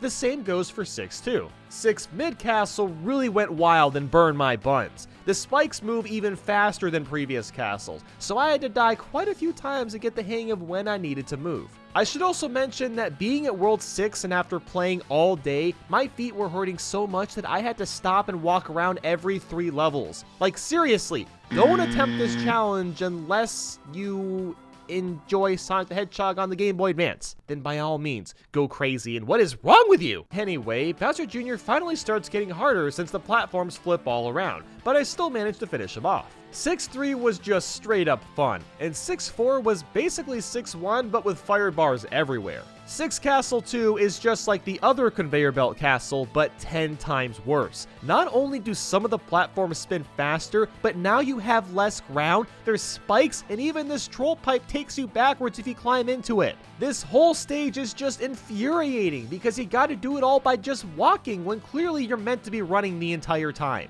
5 decades later, I get to Bowser Jr., and now he's throwing shells at me. This is only slightly harder. By timing my jumps well, I can easily bounce the shell back to him, and he was good as done. 6-5 is another water level that introduced these green Deep Cheeps. Deep Cheeps try to swim towards you, but only if you're facing them. And it's surprising how annoying they can be. I really had to be far away to avoid them all. The last half had these tornadoes that not only made my right toe extremely sore, but sometimes I had to avoid these Deep Cheeps at the same time. See, this wasn't that hard a level, but it was definitely the most physically painful since I had to mash A so much. So boy was I relieved when 6-6 was one of the easiest levels because you just fly off the springs for most of it.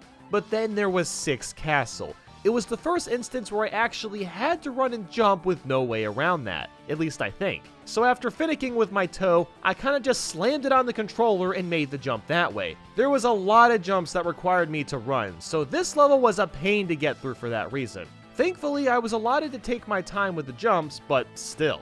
And then there's the Monty Mole boss. Good lord, he was a handful. Normally you would just pick up the bob-ombs he throws and hit him back, but I can't really do that for obvious reasons, so my only option was to carefully jump off the cannons and jump on his head that way. This worked fine until the last phase because for whatever reason, Mario gravitates away from the tank if you touch the wall of it. I must have gone for this final jump at least 20 or so times before getting it. World 6 was the hardest world yet, and I expect no mercy from World 8. 8-1 wasn't too bad, but the crowbars were definitely pushy. They dive right into your personal space, which was troublesome at times, but this level wasn't too bad. 8-2 had these timed water parts that were really stressful because I couldn't mash A as fast as I usually could. The hardest part was this room with the 4 skeeters and where you had to run across the barrels to get through. There was no way I was doing this unless I destroyed all the skeeters first and then ran across. After a few more sections like this, I completed the level. 8 Mid Castle has plenty of tricky jumps and spikes and all that crap I don't like dealing with, but this one wasn't that bad. There's just a few challenging bits and that's about it. For 8-3, I was kind of shocked at how easy this water level was for something so late in the game. For most of it, you just swim up and then keep moving right around the end. 8-4 could have been really easy too, but these stupid scuttlebugs pop up every 5 seconds and constantly get in the way. You wouldn't think they'd be that bad, but man, you can't get away from these things. It took a lot of tries, but I was able to knock this level out. And for whatever reason, I really struggled with 8 Castle. There was nothing particularly challenging outside of being above lava and some rotating platforms. I just think that my feet were genuinely ready to fall off and just give up. I mean, I have put them through a lot today, but we were so close. There was no time for breaks. And then there was Dry Bowser, who was just a joke. Literally just jumped over him and he was toast. 8-5 was a lava level with mostly unstable platforms, but I didn't encounter anything that frustrating. Now, despite 8-6 having rising lava, this level was actually pretty easy. Being able to walk from side to side really simplified things. 8-7 required me to bounce off Koopas to get across the stage. That might sound like a nightmare, but since you can hold A to get your high jump, this level actually wasn't much of an issue. The Fire Bros weren't that bad either, since I just had to time when to jump and get them. And then came 8-8. I will never forget this level and how much rage it gave me. The constant shower of meteors made it impossible to plan out where to move, and the kabombs kept going off when a meteor touched them, making my predicament even more horrible. And the hardest part was this freaking bridge that kept falling apart. There was no way for me to avoid half the things flying towards me. I literally had to damage boost this and pray I wouldn't fall. And we're not done there. We have 8 Castle 2 to tackle. And this is a snake block level. I think you all know how this went. Yeah, it wasn't very good. In fact, it was the most physical pain my feet have ever been in my life. It's not even that this level was super challenging like 8-8, it was all about the sheer length of it. The level just never seemed to end, and I wasn't able to give my feet a break, which made it more likely I would mess up and have to start over, and the grueling cycle just continued on and on. I must have played this level for a couple hours before I got to the boss, and thank God Bowser Jr. was a cakewalk. So finally, we've made it to 8 Final Castle, the ultimate and last challenge. All I gotta say is this actually wasn't that strenuous. Like, no, really, this is miles easier than the past 2 levels I did. None of the jumps were that hard, and I could take my time as well. Even the final boss was simple. I took out Bowser and Bowser Jr. on my first try. And just like that, we finished the game and saved the princess. I actually finished a challenge. So is it possible to beat New Super Mario Bros. DS with only your feet? Yes. Yes, it is. But I recommend you don't try it yourself, because that was one of the most uncomfortable experiences I've ever put myself through. Now, I know what you guys really care about. I know what you've been dying to see more than anything. That's right, it's time to bust out those Clorox wipes. No worries, guys, I cleaned the hell out of my controller after this because feet are dirty and gross and I'm not in the mood to get sick. So overall, this challenge was way easier than I anticipated. I can't believe that I can adapt to using my feet to control the game considering I've never even tried it before. 2D Mario the game on the Wii of Nintendo's. We played New Super Mario Bros. DS backwards earlier this year, and now it's time to finish the rest of them. The only rule is we have to complete the levels backwards and try to beat Bowser, and we're allowed to use cannon to skip ahead if we get stuck anywhere. I got help from Meatball132 to get this mod to work, so a big shout out to him. I also ask everyone to check out Skawo's channel, a good friend of Meatball's. The link is in the description. So with that said, smash that subscribe button and take a seat. We're in for a wild ride. Immediately, I love that this first level was a breeze. I basically just sped ran and got myself back into the groove of this game, and finished 1-1 with no sweat. I did run into one issue at the end of 1-2. I wasn't able to reach this pipe. Lucky for me, a Goomba was waddling his way over, so I just jumped on his head and was able to get up and clear the level. Something about these hammer bros were really annoying to get around, but after a couple of dumb deaths, I managed to finish 1-3. For 1 tower, oh no. Oh god, we're stuck already? And we can't even get to a cannon! Oh, I hate to say this, but this might be the fastest I've ever had to call a challenge impossible. Haha, got him! It's new Super Mario Bros. You know we've got that pocket alternate exit. By using Yoshi in 1-3, we can flutter jump to the very top, and this takes us to a hidden pipe. After clearing the stage, you'll unlock this cannon, which lets us skip our way to World 5. Is it just me, or do we have to use this cannon every time we play this game? Moving on to World 5 though. On the second screen of 5-1, there was a vine that was pretty far away. I jumped at it and got pretty close, but it didn't seem close enough to grab. So I climbed up to the top entrance, and it turns out I can't enter this pipe. So I tried again from the bottom with more speed and a spin jump, and I was good to go. The rest of 5-1 just required a lot of careful jumps, but it was nothing too shabby. Besides getting hit immediately from this wiggler, 5-2 is a cakewalk. And the same can be said for 5-3. Then for 5 tower... Of course there's another roadblock right at the beginning. And this time, there is nowhere for us to turn. There's an alt exit in 5 Ghost House, but we can't go there yet. So, for real this time, it is not possible to beat New Super Mario Bros. Wii backwards. But we're not done yet, of course. Let's head back to World 1 and figure out which levels can be done. About halfway through 1-4, there were 2 pipes perpendicular and blowing air, which basically trapped me since I couldn't swim fast enough. So I tried the level again with a penguin suit, and within a couple seconds I went through the pipes. It's kinda crazy just how fast you swim with this suit on. 1-5 was a breeze, as was 1-6, but 1 castle pits us to a quick stop. I don't know what it is with the castles in this game, but this spinning wheel is impossible to get around. The lava at the bottom is instant death, and there's no gap at the top to go around. I even tried this as Mini Mario, and while I got farther, there's just no way. And that's all of World 1. So far, the only impossible levels have been towers or castles. On to World 2, 2-1 was really easy, and so was 2-2 up until the halfway point. I fell down this pit only for a platform to slowly push me up. This platform doesn't go back down, and I can't seem to get around this part. I busted out the propeller mushroom and tried to fly over, but it wouldn't let me, deeming this level unbeatable. 2-3 was a little annoying because the plant's fireballs kind of stayed on the screen for the whole level, but you could beat it still. For 2 tower, I want you to take a wild guess. Will we get stopped by a tower level once again? Congratulations if you said yes! Tune in next time to NSMB Wii Tower levels backwards to vote on if any of these levels will ever be beatable.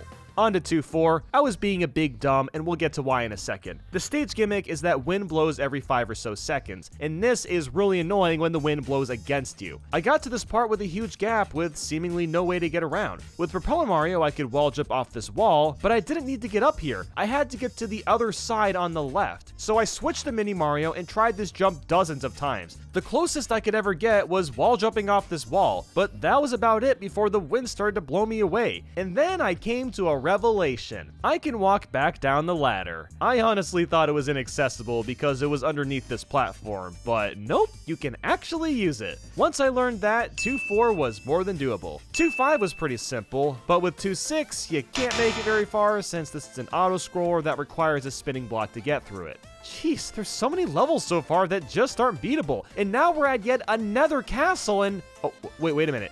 Is that a door? Oh my god, we can actually beat a castle level! The curse has been lifted! This one is actually possible! On to World 3 though, 3-1 was a piece of cake. The same goes for 3-2, but I did need a propeller mushroom to get over this jump. 3-3 was nothing to sweat over, but 3 Ghost House doesn't go so well since we're stuck at the bottom of a pit we can't escape. We normally start at the top and a platform slowly falls down, but now we're just kinda stuck down here. And then for 3 Tower, like usual, we're stuck near the beginning. This is beyond frustrating. But thankfully, 3-4 was doable, and 3-5 was dumb because you just fall down and win. 3 Castle unfortunately has a snake block section at the end, so I have no way of getting past even the first section. Big surprise there. I guess let's just hope World 4 serves us better. So next was World 4, and 4-1 was doable as long as you had the propeller to get past this blowing pipe. 4-2 as well as 4-3 were simple, but I did have a couple tricky jumps to pull off. Like here, I needed to perfectly triple jump to get up here, but otherwise it wasn't much trouble. For 4 Tower... Seriously, why do I even bother trying the castle levels? Almost all of them have been failures. 4-4 was extremely annoying because the bloopers pop up in some of the worst spots possible, but with careful swimming, you can complete this one. After a couple rooms and 4 ghost house, I opened a door to only be sealed by a bunch of brick blocks. There is an alt exit in this level, but I have no way of getting to it, and of course, there's no way for me to break these bricks either. Lucky for us though, 4-5 was easy enough, and surprisingly, so is 4 castle, and even 4 airship. That right there wraps up World 4, so back to World 5.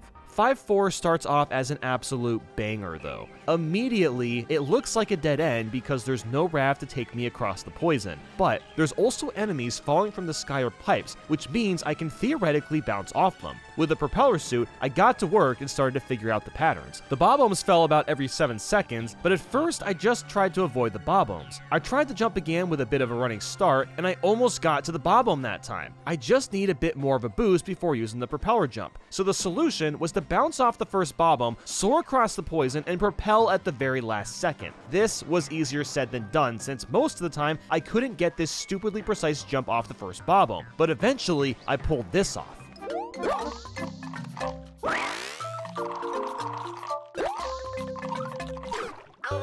What? I got that close? Alright, so I've been at this for a long time, and I only just realized that I should have switched to the mini mushroom a long time ago. The problem with this is that it's much harder to time bouncing off enemies. I did try a blind jump to see how good he'd be, and sure enough, I was able to bypass that question mark block, which means I can definitely reach it if I bounce off a bob-omb. Before doing that though, I wanted to see if a wall jump would help, since that would not only give me more initial height, but also a bit more speed.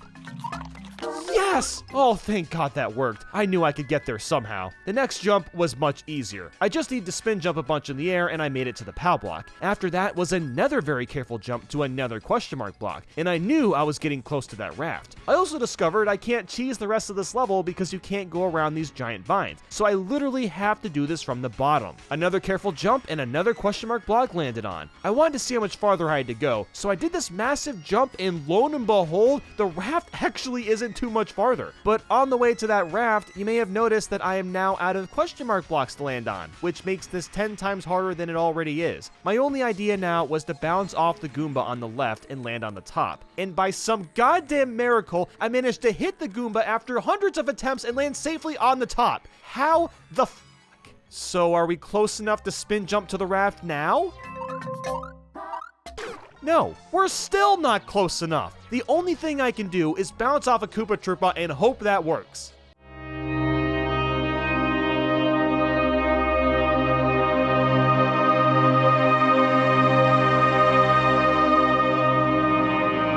I'm honestly still kind of shook after doing that, but yeah, you know, 5 Ghost House, that was a breeze to complete. 5-5 is also an auto-scroller with enemies for platforms, and it's impossible without a propeller suit. After this first jump, there really isn't anything too terribly hard to mention. Although this other jump further along is really scary because we have to land on this P block and there's not much room for error. And then with 5 Castle, it's all a horizontally based room, so you can actually complete this one. World 5 went pretty well, all things considered, so let's move over to World 6. 6-1 was a good start as it wasn't really challenging to finish, and the same for 6-2, 6-3, and 6-4. But of course, 6 Tower has another roadblock right at the beginning. In other words, the sky is blue and you've already smashed the like button. It's just how it is. Moving to 6-5, there's nothing to note here, but 6-6 was very claustrophobic. I forgot to bring a fire flower, so I just slowly swam in the water while avoiding Cheep Cheeps and barely seeing anything. 6 Castle was also pretty easy, and so is 6 Airship, so on to World 7. And we start off strong with an easy level from 7-1 and 7-2. However, 7-3 wasn't in the same regard. I had to make a particularly tricky propeller jump in which I had to propel as high as possible, and by doing so, I could barely float down to this green mushroom. But once I hit the checkpoint, it was all over. I tried propelling from the top and bottom, and there was absolutely nothing close for me to land on. But 7 Tower was a nice break because I just had to fall twice, and that was it. And then 7 Ghost House leaves us trapped at the bottom of a massive pit.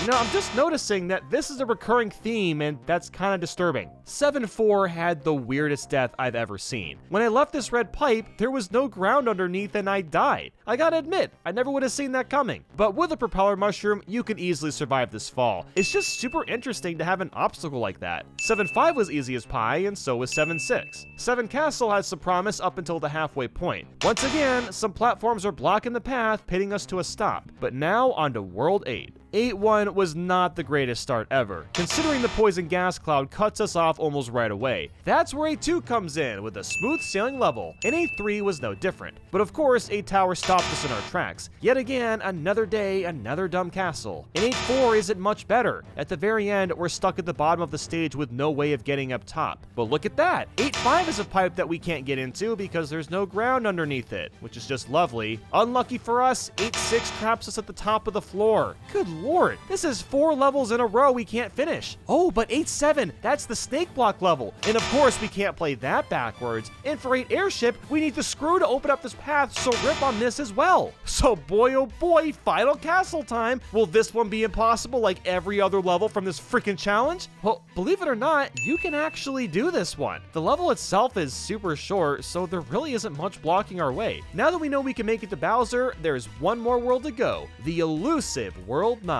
9-1 was a strong beginning since it's not too difficult to get through. 9-2 was definitely harder, and it was longer than I remember it being, but you can easily complete it. And for 9-3, as long as you have the propeller mushroom, it's no problem at all. 9-4 was really terrifying around the end because of all the bob-oms, but with careful movement, it's nothing to sweat over. 9-5 seemed like it'd be okay, until we ran into a roadblock about halfway through. Big sad. But 9-6 didn't really turn up the heat. And believe it or not, 9-7 was immensely easier than it usually is. I'm not really sure why, but I knocked this out on my first try. And on to our final level, 9-8. I kept getting hit by the king bills, but I eventually figured out ways to avoid enough of them to be able to survive. And with that, you can beat 9-8. Wow, that backwards challenge was abysmal. Out of 77 stages, 23 were impossible. That's 29%. Almost 1/3 of the levels couldn't be done. That has to be the worst luck we've ever had. I've made these all coin videos on every single new Super Mario Bros. Game except this one. And there's a reason for that, because quite frankly, I'm terrified of this challenge. That's because there's a ludicrous amount of coins to collect, as the game implies. But you know what? I've delayed this for long enough. I have no idea how we're going to complete this, but it's been long enough and the time must be tested. But first, let's lay some ground rules, because new Super Mario Bros. 2 is quite the handful. I must grab every coin, red coin, P-switch coin, and coins from the bricks to complete the levels. The end goal is of course beating the final Bowser. I'm also allowed to use any power-up I want, so I'll use a 100% save file if I need to for a specific power-up. Alternate exits can also be used to bypass impossible segments if necessary. There's also certain types of coins we won't need to get. These include unnatural coins from the gold flower. Basically all that means is if I shoot a gold ball at a brick that doesn't normally have coins but makes them anyway, they don't count. But I can use the gold ball to reach bricks that already have coins in them. We also don't need the flying gold block coins and coins that are produced from a gold ring. These are being omitted since these methods of coins are created under limited circumstances. And finally, star coins don't add to the counter, so we don't need them at all. Now look, I know that's a lot of rules, but this game makes things complicated, so that's the game's fault for adding all these obnoxious methods for grabbing coins. But anyway, let's get into it. Oh boy.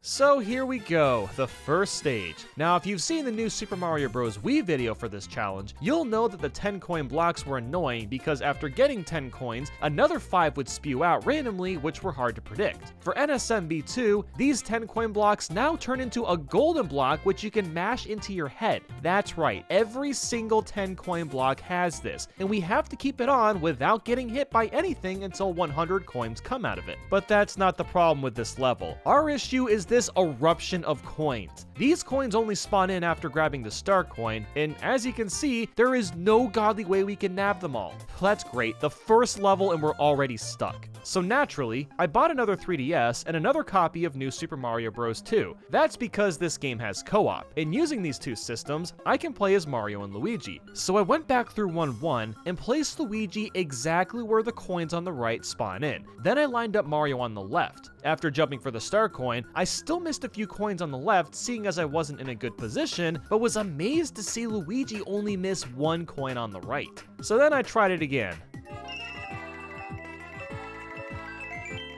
Ugh, look how close that was. I only missed one that time. At this point, I also learned that the spew of coins is different every single time. So what that sums up to is I need S tier luck on top of playing well. I attempted this dozens more times, and this fail was so sad because I had perfect luck and was so stunned about that I didn't notice this last coin and I waited too long to grab it. That one is gonna give me a nightmare for weeks. I tried this so many times that I knew that I needed to put Luigi in this exact spot where he bounced on both of these note blocks, but only a tiny bit on the left one. I mean, this was down to a freaking science. And then this happened. That's right, the luck was finally in our favor and we actually got all the coins. I am genuinely shocked this was even possible. And after that, there really wasn't much to do. I did have to be quick when finishing since there was still a lot of gold blocks to burn through.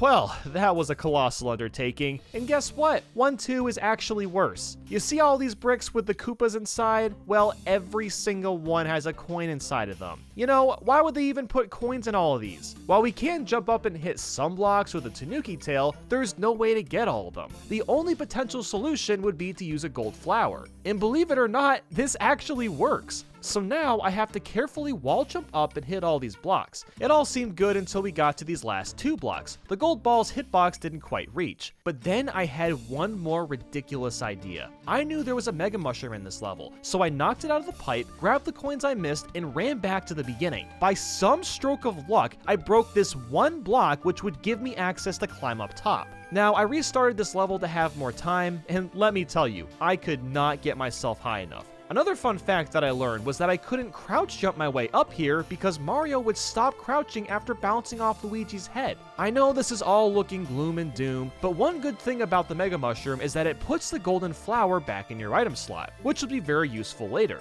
So knowing that, I fell down a pit so Mario could shrink to a small size, then carefully held both 3DSs so I could jump with Luigi and Mario. Eventually, I got myself in the tiny room. Now that I was in this room, I took out the golden flower in my item slot, used that to get those missing coins, double checked that this worked, then ran off the screen as Luigi and Mario returned as a bubble with the gold flower still intact. And that proves you can actually beat this level. Unfortunately, I did have to redo all this because the timer ran out for being too slow, but I'm just glad this is possible at all.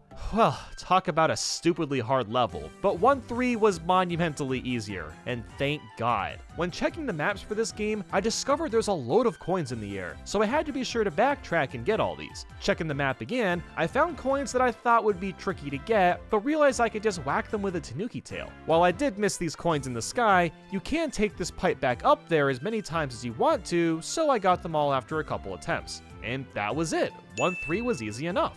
The only interesting thing to note about one tower is there's a row of coins above this secret area. I'm glad I spotted them when checking the map, otherwise they could have been easily missed. Now 1-4 was really easy, and 1-5 took a little while to get the coins at the end because they circled with the bloopers and swam really slowly. 1A had a lot of hidden coins, but it was rather simple. The final level in World 1 was straightforward with very few coins to grab. So after knocking out Roy, we have completed World 1. I'm not gonna lie, I can't believe we've made it this far. I was expecting cold, miserable failure from the very beginning. But alas, we're actually at 2-1. And of course, this level was pretty annoying to play. Getting all these coins by ground pounding the blocks while they rotated was time consuming. And then my brain turned on, realizing I could just use the gold flower for these. And like I said before, the only coins I technically need to get are the bricks that already have coins in them, like these ones right here. For the sake of this video, I'll still collect any that I make just for the heck of it. Halfway through 2-2, I ended up playing as Luigi because it's much more comfortable to hold the 2DS XL compared to the regular 3DS, and it was a painless level. Now 2-3 was super weird because it has question mark blocks as decorations in the walls. Does this mean the level is technically impossible now, or do we ignore them because they're decorations? This is a pretty gray subject, but I decided we don't need to get these ones. Now I understand if you think this level can't be done, but honestly, they are just decorations, so let's keep going. This was another tedious stage because I had to ground pound every single block as they all have coins in them. Next, I took some stock so I could get the golden Tanuki to help with this upcoming P-switch. This didn't go as well as I thought it might as I ended up missing a lot of coins. Now, unlike the DS version of New Super Mario Bros., there is no Mega Mushroom House, so I can't bring this into 2-3 and cheese this. I tried this again using the spring this time, and while I made more progress, I still missed a handful of coins. A few more tries in, and now I'm getting input lag. Like, come on, Nintendo, this is ridiculous. I guess the Wi-Fi isn't that strong on the 3DSs, even though they're like 1 foot apart, because honestly, the lag was making things harder. So I'm gonna go back to solo play for the time being to at least temper that problem. After several more attempts, I figured out that by flying from the right to the left would give me a good chunk of speed and was able to grab a lot of coins. Then on the way back, I could use the spring to get any that I missed. I only missed 3 coins on this try, so I knew that this was possible. For more optimization, I moved the spring more to the right so I could reach the last half of the blue coins faster, and this attempt left me with 2 coins, and shortly after that, 1 coin. And finally,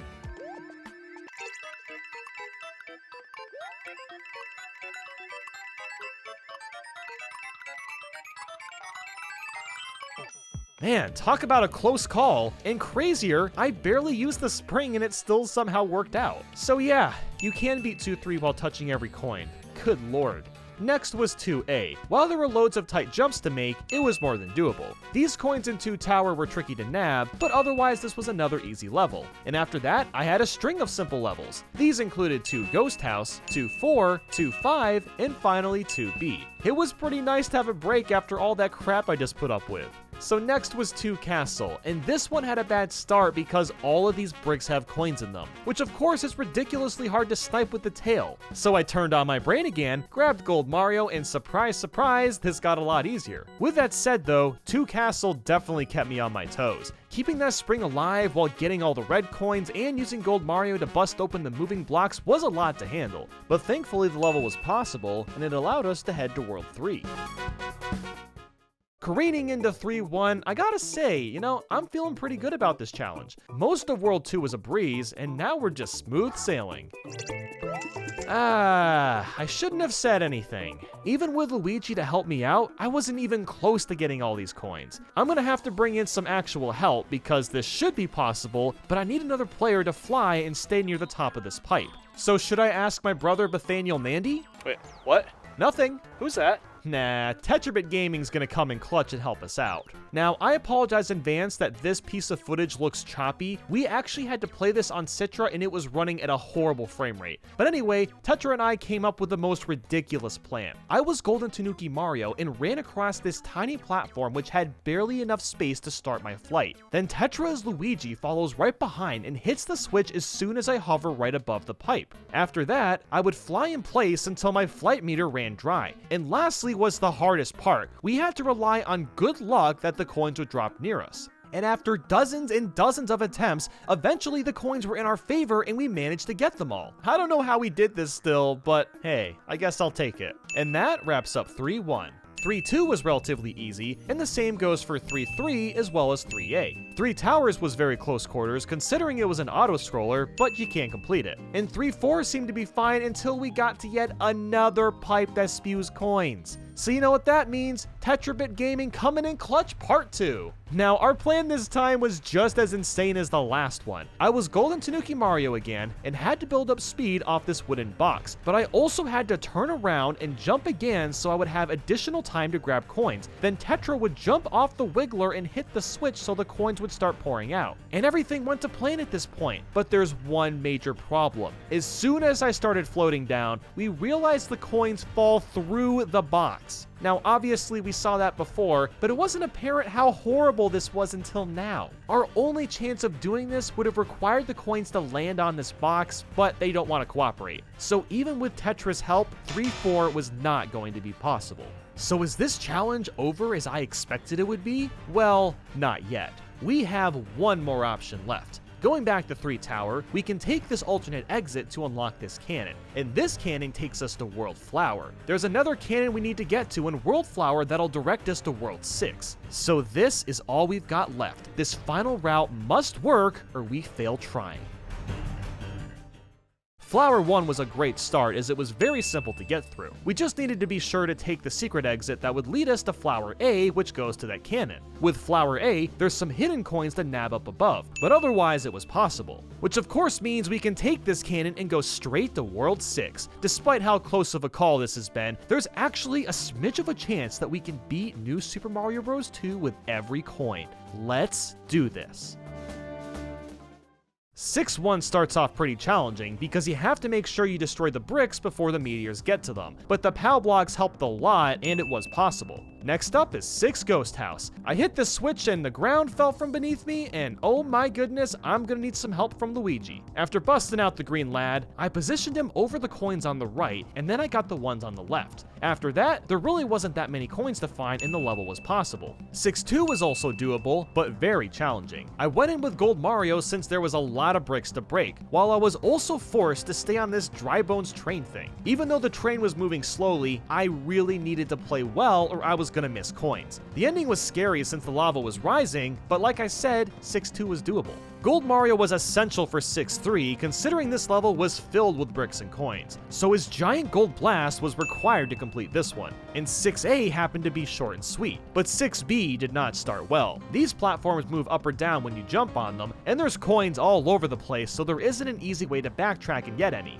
Using the golden tanuki though helped quite a bit, but even so it was still a pain. We're lucky that this platform comes back because we need to use it a couple of times to get all these coins. Moving on to 6 Tower, this was another long level, but it was also lacking coins, making it possible. 6-4 was going alright until we got to the end. These group of coins popped in, and I didn't really come close to getting any of them. So I retried this with a golden tanuki and made sure to get a running start and touch the platform so I could fly, spawn in the coins to get them, and still have time to land after. This method worked perfectly and I got all the coins on my first try. And for 6-5, it was more than possible, which means we've got one more level to finish. I am in disbelief we have gotten to this point, but here we go, 6 Final Castle. And surprisingly, there wasn't a lot of coins to get. We played through the stage, got past the Koopaling's death rays, fought Bowser twice, and to my complete surprise, it is possible to beat New Super Mario Bros. 2 while touching every coin. Out of every Mario game, this is the one I would have expected to never be able to do, but somehow it all ended up working out. I really think the Gold Flower played a big part in helping,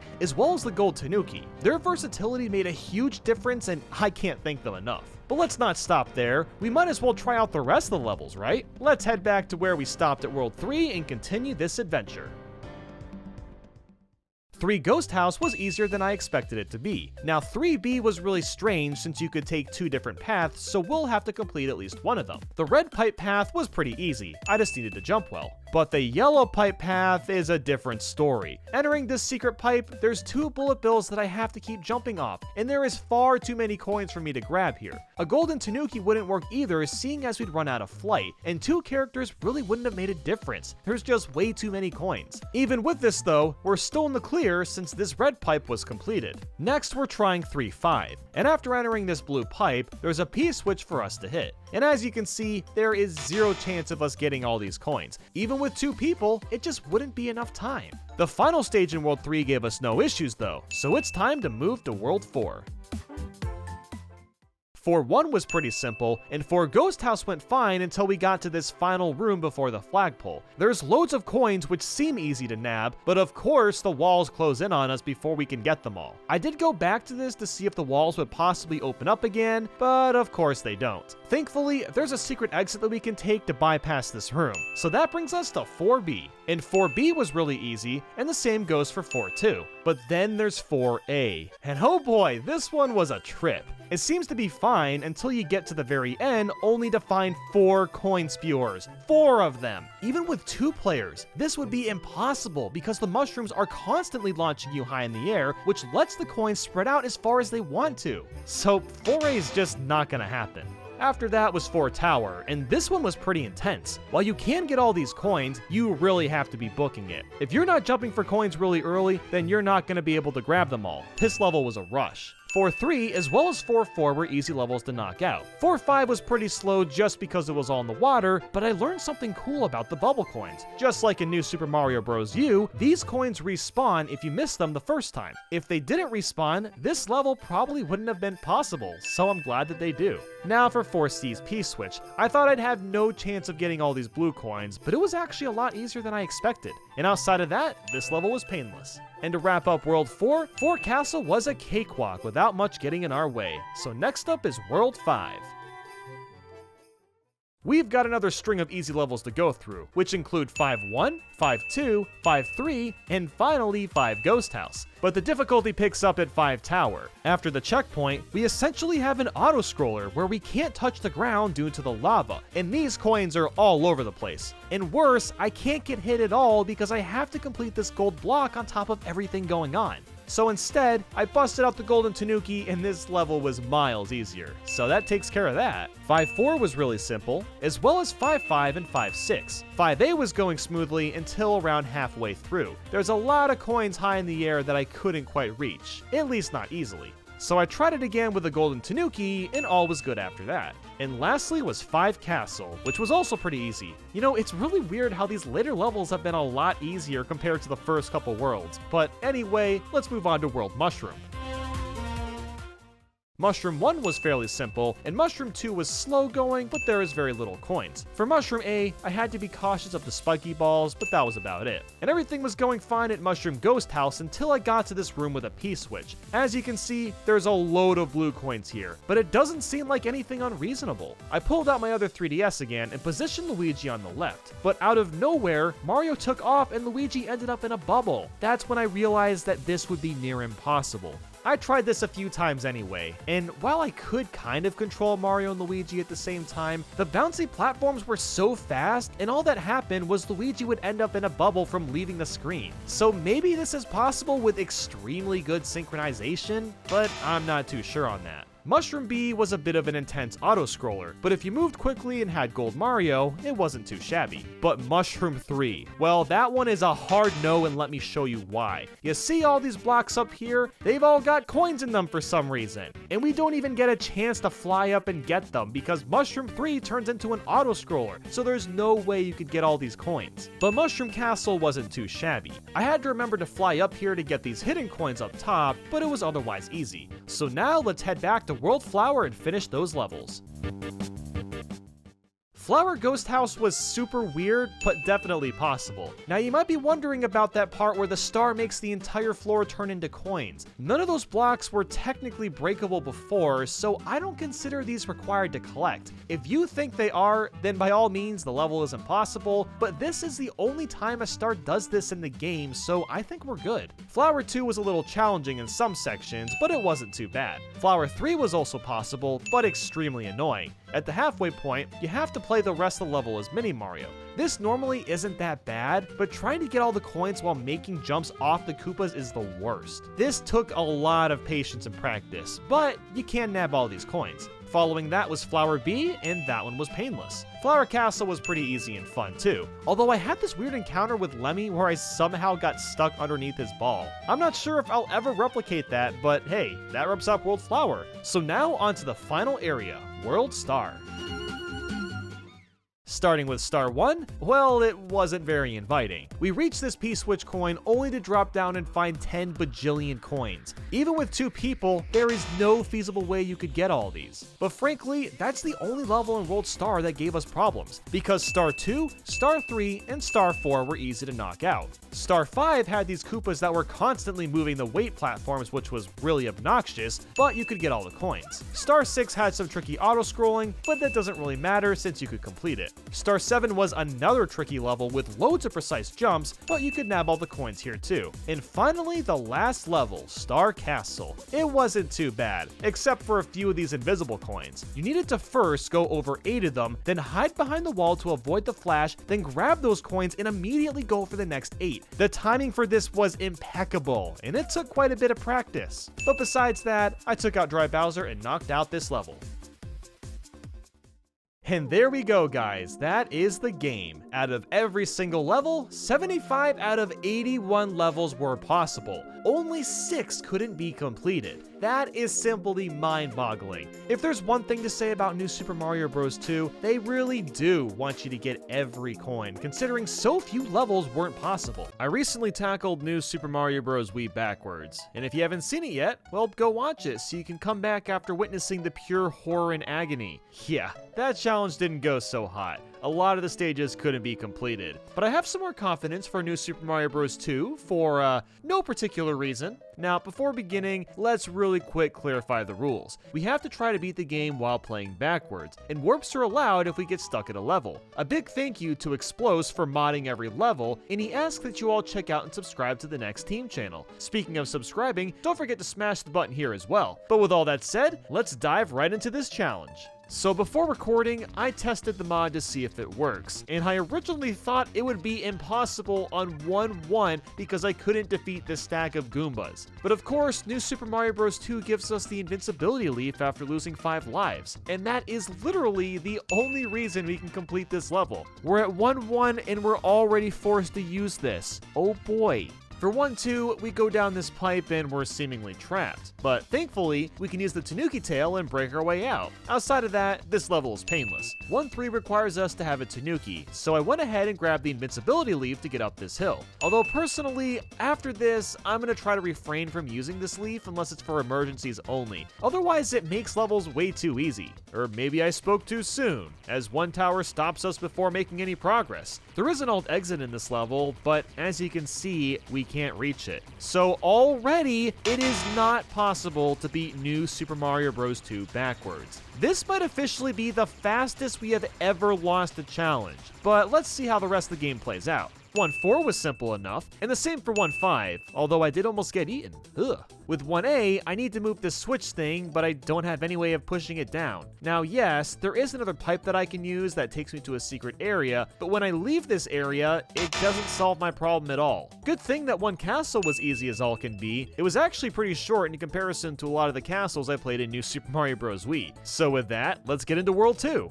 Now you might be wondering, why am I using the invincibility leaf for a stage that isn't very hard? Well, this mod had an interesting bug for about a quarter of these levels. For some reason, there's an invisible wall at the very beginning that I couldn't get around. So I'm forced to use the suit to fly over this invis wall. It's really not that big of a deal, but more of a funny thing. With 2-2, I was just kind of playing and finished the level with no sweat. But then comes 2-3. We jump through some sand and get stuck with no way to continue backwards. Goody! 2A was one of the more interesting levels to complete. Most of the ground is just platforms on a path, so not being super familiar with the stage layout, I had to make entirely blind jumps to clear this level. I died a few times simply because I couldn't find anywhere to land, but with trial and error, I eventually got through this one. As for 2 Tower, I avoided some spikes and got stuck yet again. On my first attempt for 2 Ghost House, I got all the way to the point where Behemoth comes in and forced you to go right, and I wasn't really able to get around him without getting hit. So I tried the level again with the invincibility leaf, and this time I was able to avoid taking damage. I flew into the air and pushed Behemoth as far to the left as possible. When I did this and tried to enter the door to go back, it just disappeared. So even with this OP power-up, you still can't clear this because there never was a way to go back. I even managed to fly completely over him somehow, and it kind of broke the game and somehow killed me? I don't know. Besides wall jumping for 30 seconds, 2-4 was much less eventful and an easy clear. And the same goes for 2-5 as well as 2B. 2 Castle was a different story. You're supposed to take these lifts to get across the lava, but we don't have access to those. All we can do is fly from tiny brick block to tiny brick block. My first attempt showed potential, but I was going to need the invincibility leaf to be able to start flight earlier. I tried again and made sure to not fly too high. In doing this, I was able to barely land on the bricks. The next jump was harder because the bricks rotate and I can only stand on 1 unit instead of 3. The next jump was extremely scary because I couldn't really build any speed, but luckily the lift was in reach by the very edge. The next jump looked impossible because the bricks were much higher in the air, but if you take a death, you can use the invisibility leaf block that spawns in and jump right over the thwomps. This next part is where things get real. I have to jump again and land on 1 block and then somehow get to the lift after that. The problem with this is the lift is much farther away than all the other lifts, so I really had to get creative. My only chance is finding a way to build speed to fly. So with multiple attempts, I was building a lot of speed as this set of blocks was rotating. Eventually, I figured out that I needed to jump back, run forward, hit this block as soon as it starts rotating, and jump at the very last second, and that would allow me to build speed to fly. This is a stupidly precise trick, but it does actually work, and it let me beat 2 Castle. So on to World 3. 3-1 was a big fat win for us, and 3-2 went swimmingly. 3-3 was super easy, but 3A was not. As soon as we dove into the water, we were stuck and pressed against the wall. This level has a lot of water currents that force Mario to move right, so we're kind of at a loss here. I tried to beat the current with the invincibility leaf and even the mini mushroom, but I couldn't do anything to fight it. For 3 Tower, I was able to get pretty close to the end, but these slabs of rock don't reopen after they close, so Mario was just trapped in this room until he drowns, I guess. With 3-4, you just hop over the poison and take the W, and the same for 3B. Once we go through this door in 3 Ghost House though, we end up trapped in this room unable to make additional progress. 3-5 was comically easy because instead of the boulders and bloopers being obstacles, I basically just observe everything as I casually swim through. And for 3 Castle, I had to damage boost through these spikes since I had no idea where they were gonna be. But beyond that, you can beat this level and we can move on to World 4. Like the previous water level, a giant spike boulder was rolling in front of me, which eliminated basically all the challenge. With 4 Ghost House, we're supposed to enter the door from the bottom, but trying to do that makes it vanish. There's also a door at the top of this building, but we can't enter that unless we're stationary, essentially trapping us outside. After that was 4-2, and it was fairly simple to knock out. For 4A, I tried to make this jump and just wasn't able to get high enough. But at least you can easily go underneath with Mini Mario and finish the level that way, and 4B was fairly easy as well. Do I need to say more? For 4-3, I needed to fly over this gap, but otherwise it was painless to finish. 4-4, 4-5, 4C, and 4 Castle were more of the same thing. After that long string of wins, we can check out World 5 next. 5-1 was extremely short and simple, and so was 5-2. 5-3 required a little bit of damage boosting over these spikes, but you could still beat it. Like previous Ghost Houses, you can't go back into the door, so this one couldn't be done. And big whoopee surprise, we're stuck at yet another tower! Who could have seen that coming? Following that is 5-4, which was a walk in the park. But then there was 5A. Normally, a pirate ship takes you across the entire level, but we can't use that. So instead, I had to very carefully time my flight and bounce off of these 2 Koopas to land on a very small platform. This does work, but it took a ton of tries to get down. There was also a very precise jump I had to make here, but other than that, 5A was possible. 5-5 was much simpler, and so was 5-6. With 5 Castle, we didn't get stuck right away, thank God, but we still didn't get far. I have to clear a large portion of lava without much to stand on. With the invincibility leaf, I could fly somewhat close to the ground, but even with optimal flight, I wasn't even getting close. So with World 5 done, let's move on to World 6. 6-1 was not very welcoming. The platforms usually form on their own once you step into them, but there's a huge gap I have to somehow clear still. This part took a few tries, but once I got about halfway through this lava segment, I needed to make sure I could build speed while also taking out meteorites so the ground wouldn't become uneven. It took about 10 tries or so, but I eventually got the speed I needed to clear this segment. After that, 6-1 was pretty easy to finish.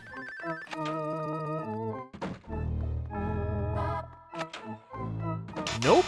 So 6-2 was another adventurous level. You usually ride on this dry bones thing, but instead, we're going to be flying around and landing on question mark blocks. The first one is very hard because I have to start by getting flight on the right, then fly fast enough to the block, make sure I pixel perfect jump so I regain all my health stamina, and finally make it to the next set of question mark blocks. After that, I had to jump to a few more blocks, and that's about it. The other half of 6-2 was a lot easier because I could just fly around on the top. There's a lot of platforms to use. 6-3 was basically a stroll in the neighborhood. For 6A, we can get all the way to the end, but there's no way for us to reach the pipe for us to exit. Even with the invincibility leaf, we're not quite able to get to the full height to reach the pipe. 6B was a bit easier, but I did need to make sure to stay as high as possible or I would run out of platforms to run on. And for 6 Tower, we got a big rejection. Again, big whoop-de-doo, who would have thought? And for 6-4, I did a massive jump and ended up not getting anywhere close to a platform. But lucky for us, we made a new friend called Gold Blocky. Now this little guy is awesome because he likes to fly, and he takes us across this entire section. This is why he's my new best friend, because we beat 6-4 with Gold Blocky's help. Aw, thanks buddy old pal. And 6-5 was a joke because all the obstacles were going with me instead of against me, with or without the suit on.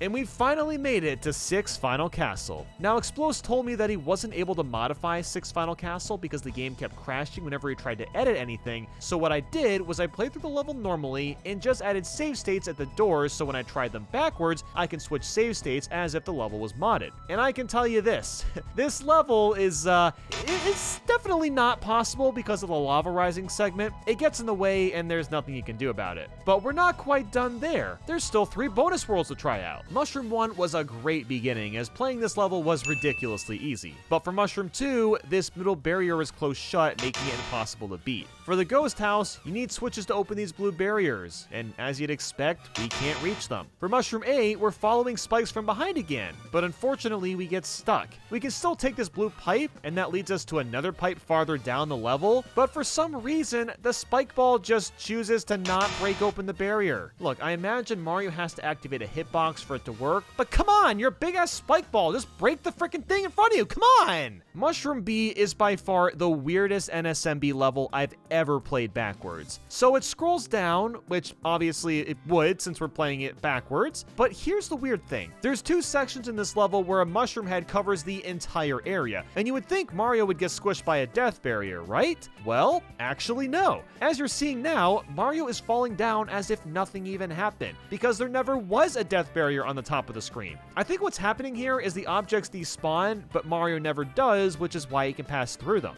Now look, this might seem like a super epic life hack, and it is, up until the very end. Once you see that last pipe, oh, you're just thinking, oh, of course, oh, let me just despawn this mushroom and finish the level, but nope, the camera decides to finally stop scrolling, which traps Mario up top. The final pipe is like 10 feet away, and we can't do anything about it. I'm sad, but also this level's just super weird and interesting, so whatever.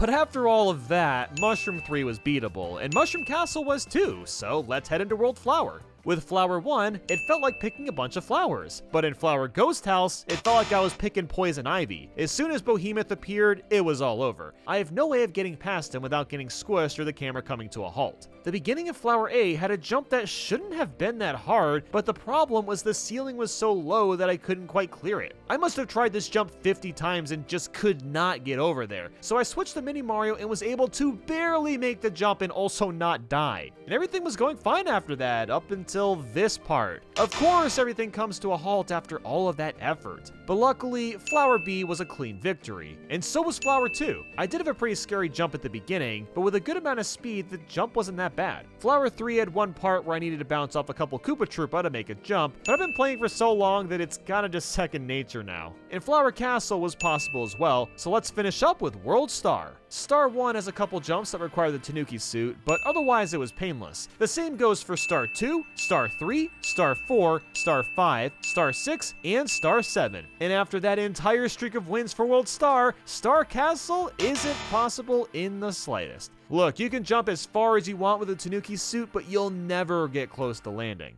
I gotta say, I had to be a lot more creative with these levels than New Super Mario Bros. Wii, which was kind of refreshing. Also, the Tanuki tail is the only reason we could clear as many levels as we did. There were so many big gaps and brick blocks in the way that could be broken with a Tanuki tail. Out of the 81 stages, 24 weren't possible. And you wanna know what's hilarious about that? That's 29% of stages unbeatable, which happens to be the exact same percentage as New Super Mario Bros. Wii. Today, I'm not interested in just playing New Super Mario Bros. U Deluxe. That would make too much sense. Instead, I'm gonna try to collect every single coin. And when I say all coins, I mean all of them, including the P-Switch coins and rings, red rings, green rings, and blocks that have coins in them. The ones that don't count are coins from enemies and star coins. Now, why not star coins? I mean, it's got it in the name. Well, they actually don't add to the coin counter. So while I will be getting some, I don't technically need to get all of them. Now, in an emergency, if I can't beat a stage, I am allowed to attempt the Wii U version and see if I can beat it on there, and then I'll be allowed a free pass. Since the two games are so similar, I figure that this is more than fair. So starting with New Super Mario Bros. U, let's dive into 1-1. To ensure I didn't miss any coins, I dove into the coding of the game and found every hidden coin I needed. Shoutouts to Master Vermilion on helping me with this. His channel and Discord is in the description. Using this code, I discovered a platform at the very beginning that I didn't even know existed until now. This level was a pain at first because I have to ground pound 52 flowers, and yes, they all had coins that I needed. Doing this as Mario was giving me issues because I didn't have enough time, so we're switching to Toadette since she grants us an extra 100 seconds. And 1-2 was a pretty simple level. I learned where this invisible coin was thanks to seeing the code.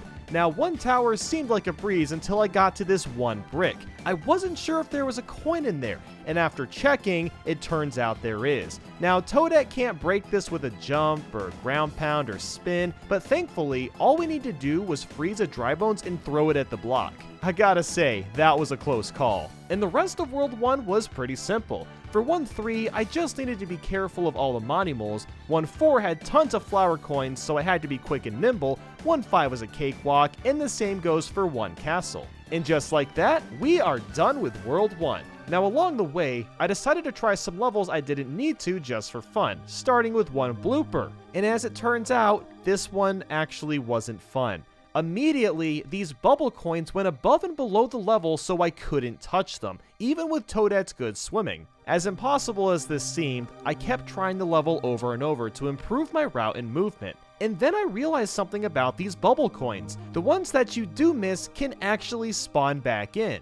All you have to do is move away from where they spawn, go back, and you can try to get them again. I had to do this several times, and as you can see, there are no more coins in this area. So despite how difficult this was, I eventually got them all and was able to beat the level. And now it's time for World 2. 2-1 was really simple, 2-2 wasn't the easiest to see but was more than doable, and 2-3 gave me no issues. And I thought 2-Tower would be the same kind of story, but the ending threw in a twist. Normally, all you have to do to get to Boom Boom is spin this corkscrew and pick one of these 4 pipes to shoot out of, but every pipe has its own row of coins, and you get launched all the way to the top with no way of going back. So I did what any normal person would do. I whipped out some extra controllers and got 4 players on a team. This is just me playing, so I had to keep my 3 teammates in bubbles on the way back up. The original plan was to place everyone on a different pipe, spin the corkscrew, then put Peachette on the last pipe, and push down on every controller at the same time.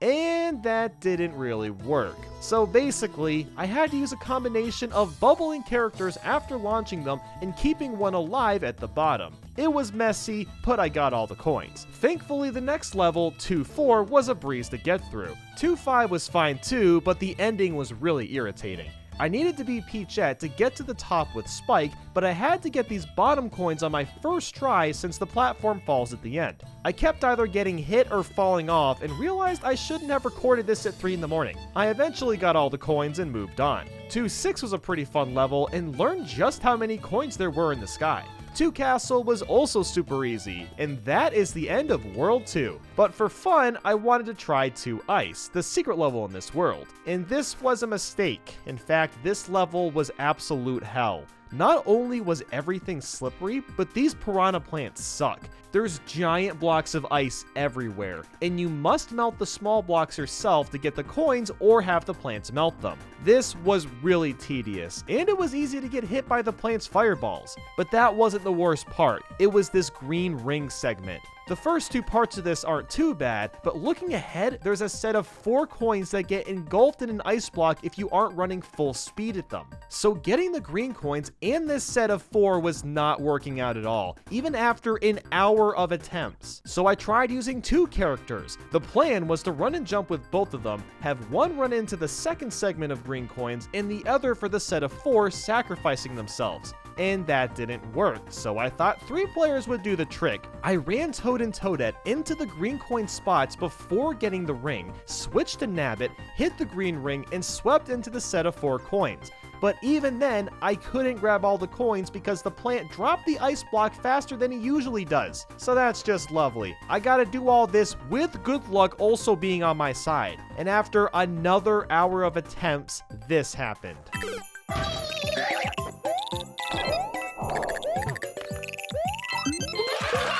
So yeah, this level is beatable even though I didn't need to finish this. Why do I do this to myself? But on to World 3, I came to a revelation that by ground pounding or spinning at the top of some palm trees, they'll drop 4 coins. This means I had to go back and recomplete the levels in World 2 that had these palm trees. Thankfully, I could still do this while getting the other coins. So after that, I went back to 3-1, and the POW block section was a bit close, but I got all the coins before they disappeared. 3-2 reintroduced the bubble coins, but they were much easier to get than the blooper level from World 1. Some random spawning coins required precise swimming to nab them all, but it wasn't too bad. 3 Tower wasn't too shabby, but I did need to carefully time getting the coins at the end so I wouldn't get hit too much from the spikes. 3 Ghost House was a bit tedious, but more than doable. 3-3 was really annoying. These cheeps kept getting in my way, but it was more than possible. I also had a close call with this POW block part. I almost lost a coin, but I was able to grab them all. 3-4 was also annoying because the urchins made it hard to get some of these coins, but you can complete the level regardless. 3-5 wasn't as bad as I thought it would be, it was actually pretty straightforward. And 3 Castle was really easy, which concludes every level in World 3. And with that, it's time for World 4. 4-1 was a really fun level to plow through, and 4-2 was also easy to knock out. 4 Tower was going okay until the halfway point. This platform continuously rises with lots of floating coins in the air. The problem is reaching the coins before the platform passes them. After several tries, I got a rhythm down and started to get all the coins. But the end of this level is just insane, or so I thought. There's coins and coin blocks on complete opposite sides, and I simply could not figure out how to get them. And looking back, I was thinking way too hard about this. I tried using 3 players and putting them in spots to grab coins. I tried freezing dry bones and throwing them for coins, and none of that was panning out. It turns out, all I had to do was run back and forth, and that was it. Now I did have to be quick with almost no errors, but it wasn't as impossible as I made it out to be. The next few levels were easy. 4-3 was pretty fun, 4-4 has nothing to write home about, and 4-5 had these icicles that made me a bit weary, but it was more than possible. Playing 4 Ghost House didn't worry me because the coins would be hard to get, it was finding them all that was the problem. This is the most complex ghost house in the game. Just looking at this code and seeing every room made my brain hurt. There's over a dozen rooms, with some of them being duplicates and others not. So I decided to color code each room to keep track of where to go. Yellow is different rooms while red is the duplicates. Now onto the level itself. There's a ton of P-switch coins to grab. Around the end it was a bit of a pain because I had to get the 3rd star coin, but I also had to get all the coins from the platform that got me there in the first place. Thankfully, I can just stand here and let the coins run into me. What's important to note is that I don't want to hit the P-switch in this room because these blocks don't have coins in them, so therefore they don't count. So after all of that, this level is actually possible. And to finish off, 4 Castle wasn't too challenging. I just had to be patient with all the thwomps, and that wraps up World 4. So now on to World 5. Well, after the ship level, of course. The auto-scrolling made this one a bit scary, but you can get all the coins pretty easily. Now, 5-1 features our first big obstacle. I came to this staircase of blocks, and every block I hit had coins in them. So I checked the code and saw that every coin block here had coins, and I wasn't going to be able to get these. Why did Nintendo even put coins in here? The only solution would be to try this on the Wii U version, but that's a last resort only, and we have other options. 2 of the secret levels we found earlier both lead us to World 6, so let's head over there. 6-1 was pretty easy and pretty fun. 6-2 was a bit of a hassle because of the Porky Puffer, but the coins were all obtainable. 6 Tower kept me on the edge since I had to play most of the level with a mini mushroom, but I was able to complete it. 6-3 was a lot of fun to play, and 6-4 was dark, but all the coins were nabbable. So at this point, World 6 was going pretty well, but then we hit 6-5. By going above these rocks, we're sent to this sky section. Now, if you don't remember what this evil, horrible, wretched P-switch does, well, let me show you.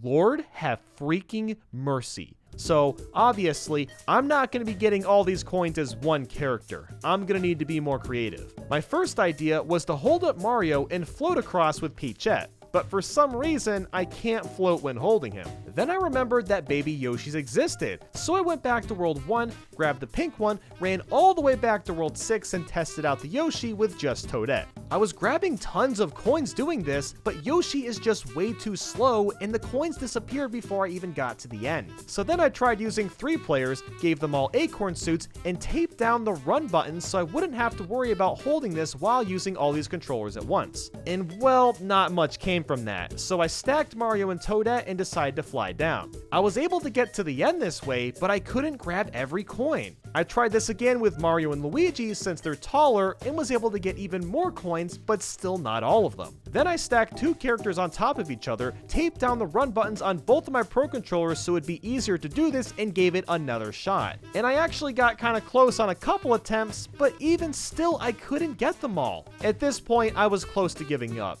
And crazy enough, there is a video of this being done. It's actually made by Nintendo themselves. It requires 4 players all using the acorn suits independently, and it's really impressive. And after watching this, I knew I couldn't do this on my own, but it was technically possible. It's a good thing I don't have to do this level. Instead, I could move on to 6-6. This was the most annoying auto-scroller to play. I kept missing coins with Toadette because the coaster just moved too fast for me to react on time. I actually switched to Mario and made him big so my hitbox was bigger, and that helped a lot, and I eventually got all the coins. Moving to the second tower in World 6, it was really simple, and 6-7 was really slow going, but overall an easy level. But then came 6 Castle. This one is nothing short of torture. When you stand on certain Bowser blocks, coins fly out of the lava. Trying to get these without them falling back in is a nightmare. This set of 6 coins at the very beginning forced me to put Mario on the left side just so he could grab 2 coins,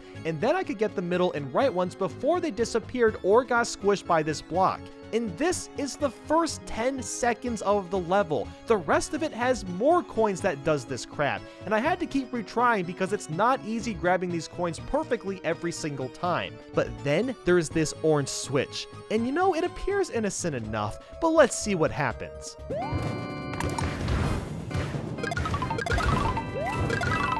Look at how many coins there are. Look at how spread out they get. What am I supposed to do? My first idea was to get 4 players and put them all on the top. I tried to put them all in spots where coins would land after hitting the switch, but the stupid dry bones kept hitting them, so I just winged it the first time, and it didn't really work. So I realized I needed to kill the dry bones by using an ice flower, but now I can't get up there to do that, even if I try bouncing off someone's head. So after getting all mad about this, once again, I'm thinking too hard. All I had to do was fly a character up and then just bubble ice Toadette to the top that way. And after all of this, I destroyed every dry bones and carefully placed each character in their spots. And after trying this several times, I still couldn't get all the coins. The problem with this strategy in general is there's a set of coins on the left that I can't get to because the screen won't zoom out enough to let me get them. So 6 Castle is completely hopeless. At this point, I have one option left, and that's to go back to 5-1, try to beat that on the Wii U, and head for 5 Ghost House because the secret exit there leads to World 7. So with that, here we are, actually using a Wii U again. Normally, if you tap the blocks trying to break them, nothing's gonna happen. But you can break these blocks by entering star mode with the boost blocks. Basically, you have to step on lots of boost blocks at once to fill this meter. Then touch this star when it's full, and now you can break the blocks and get those missed coins. Thanks to this strategy, I am able to beat 5-1, and I got a pass on the Switch version. Now, World 5 isn't going to get any easier. 5-2 had so many bricks to break. And even worse, most of them move in and out of this gross poison. Just completing this one in time was a struggle. I really had to optimize the way I broke bricks so I could barely break them all in time. And then 5-3 didn't seem too bad until I checked the code and found out that all of these bricks have coins in them. But since 5-2 is possible, we don't need to finish this level and we can move on. And then 5 Tower is this snake block level. You already know this is going to be a tough one. With some practice, I got all the coins in the first half, but the second half has a P-switch. Not only is there a good chunk of blue coins, but there's 2 spike balls swinging back and forth and completely in the way. As one person, this wasn't happening, so I tried stacking Mario on top, and while that did allow me to get more coins, I didn't know what strategy would work. I tried standing on this block to get the coins on the left, but then there was no time to get the coins on the right. And after another hour or two of attempts, I got down to 2 coins and knew that this was possible. At this point, the only feasible way to do this was to make sure Mario and Toadette were fully powered up, and I had to carefully aim Mario at this mushroom and acorn suit to do that, by the way, all while getting the other coins and not getting hit at all until the P-switch section. And then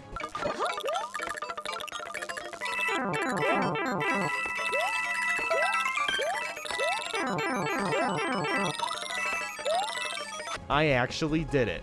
And thank God, because this allowed me to finish the level and move on to 5 Ghost House. This one was a little confusing, but not too hard. I definitely needed Peachette for the room where the floors fall, because being able to float down made it easy to grab all the coins. And with this secret exit, we have 1 level to go until World 7, and that is 5 Beetle. This is our last obstacle. All we have to do on this auto-scroller is hop from beetle to beetle, and oh my god, this is not happening. Seriously, look at how many coins there are. After lots of tries, I wasn't able to get even half of these coins. I tried stacking with Mario. I tried using Baby Yoshi. I tried a pea acorn suit. I tried crying in the corner, but there was no luck to be had. And even if I could get all of these, there's still 2 more sets of P-switch coins, which is also not happening considering they're on a timer. So despite all of our efforts, it is not possible to beat New Super Mario Bros. U while touching every coin.